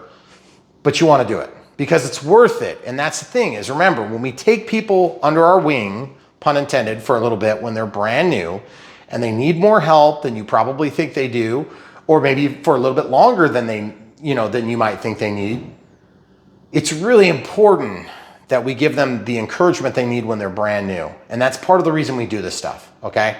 Because do I need to spend this long to do this plane if I was doing this plane for myself? The answer is no. Do I need to set up flaperons? No. Do I need to set up thrust reverse? No. Do I need to set up the nose gear separate? No. But I might actually do that. The flaperons I probably don't care so much about. The thrust reverse is only dependent on our runway because we fly in tight environment. But we know that there's other of you that are going to be out there, at least one of you, please, that need some help. That's why we do this. So when you watch these videos and you think, good God, Brian, how did it take you 4 hours? Well, we did a lot of things, and we also have a perfectly functioning plane that's ready to fly. And we have a very high probability of complete and total success. Why does that matter? Because when we do RC, there is a high probability of failure. Don't be a failure. Come to Brian Phillips RC first. We'll teach you what you need to know. Why do you need to know what you need to know? Well, because you don't know you need to know it until you've already crashed and lost your plane. And that's what happens to a lot of people in this hobby is they get started, they pick the wrong plane, something like this, and they think, I just really want a jet. And I want something sporty, and this one's cheaper, so I'm gonna go with the cheaper one. I don't wanna spend more on that more expensive one, even though I probably need it because it's gonna fly better and it's gonna be a better representation of what I want. But I just don't have the guts to tell my wife I'm gonna buy it. These are the things we deal with, okay? All the time. And I'm gonna tell you right now, the quicker you come to terms with the fact that you have an addiction, you acknowledge it, and you feed it what it really deserves, the quicker your life is gonna be better, okay? Because at the end of the day, we love teaching people how to do this stuff through our own personal experience. Now, not everybody is gonna need to do all the fancy bells and whistles. In fact, some of you are gonna poo-poo it. But remember, those of you that are poo-pooing it, you have to remember there's a lot of people that really want to do the things we talk about, and we hear it constantly, and it is reassuring to hear other people hearing their stories, hearing their comments in the comments below. So be one of those people, share it down below. It'll help to encourage us in our efforts. But also, one of the best things you could do is when you do watch the videos, if we bring you even a little teeny bit of value, and you watch just like 5% of a video, which by the way, you'd be in the high minority, then when we decide to buy this thing, just buy from the links. Then we get a small commission from the companies that sell these things, okay? And that helps keep us in business, all right? So that's the way we do this, right? So our goal is not to make an entertaining video, although we try to make it as entertaining as possible. Our goal is to teach an audience of people that love something that's in common with something that we love, right? And that would be RC, aviation, aircraft, things like that, okay? Or, you know, this homestead, how we've set it up, and, you know, building this aerodrome. There's a lot of different things we might have in common, but it doesn't necessarily have to always be every single plane that we do. But when you do see something you like, and you do decide to buy from the links. That's how you support us. That's the #1 way you can support us. If you have us on Patreon or you're on our YouTube members, that helps. But what really helps is when you buy the planes, because that helps us to build relationships with them so that we can bring our audience what you want to see, which is more content. Okay, remember, it's not just about, not only do we have to get them to send us planes, but we have to get them to be understanding of the fact that we're telling everybody all their dirty secrets. Everything that we did that was a pain in the neck, we're gonna show it. We're gonna show it, we're gonna point it out, we're gonna complain about it. And then we have to go back to them and say, oh, but on the flip side, we helped you to sell 200 of these planes, or however much. I mean, that'd be a really good deal. But that's how we make this work, okay? It's not supposed to be a mystery. We don't hide behind anything like that. Yes, we do make money on it. Yes, I do have a day job. Our kids would eat if we didn't do this. Believe me, they might eat a little bit earlier in the evening because we find ourselves working like crazy to help facilitate the help that you guys might need. So if we helped you, smash the like button, click the bell for notifications when you do subscribe. And even though I understand most of you aren't gonna watch a whole Unbox Build radio set, once in a while, you might learn something. And if you're brand new and you're like, hey, I'm just gonna ask the question on the comments, there's a good chance somebody is gonna chime in and answer your question, but it's probably not gonna be me. I'm gonna be like, you gotta watch that video. I can't remember, because we've done so many of these planes, I can't remember the answer to the question. And I feel bad telling people that, but we film the entire thing. It's not like I do it off camera and then tell you. Once in a blue moon, when the battery dies, there might be like one step that we do off camera. But I always come full circle and explain it ad nauseum, right? Yes. So, all right. You've got the full truth, nothing but the truth, so help us God. The Flycat V2 from Hobby King. This is an H King product, which is one of their new product lines. I don't know if H King has been around for a while. They used to call themselves just Hobby King. But I guess that's what they're doing now, because I think that Yak 11 was also an H King. Yep. Whereas, what was the other one we did for them? Well, it hasn't been released yet, but we have a Durafly. Oh, we have a Durafly, which you guys will be seeing as soon as it comes back in stock. Yep. We try not to bait and switch, so we'll put something out that you absolutely can't order. This is new. It might be pre-order. I'm pretty sure by the time you guys see this, you'll be able to order it. Yeah, I think so. So when you do buy from the link, so it does help support us financially. We want you guys to know that. It is a big help to our family, but it also helps us to build and foster relationships with these companies so they understand, like, hey, there's some good with the bad on Brian Phillips RC. Yeah, they're gonna tell people that it was a pain to put these booms on and that they had some issues with maybe the length of the cables and the cable management was like, didn't go super smooth. Maybe there was like a little bit of inconsistencies here and whatever. Okay, fine. But on the flip side, they're gonna help us to sell some product, right? What do we wanna do in this hobby?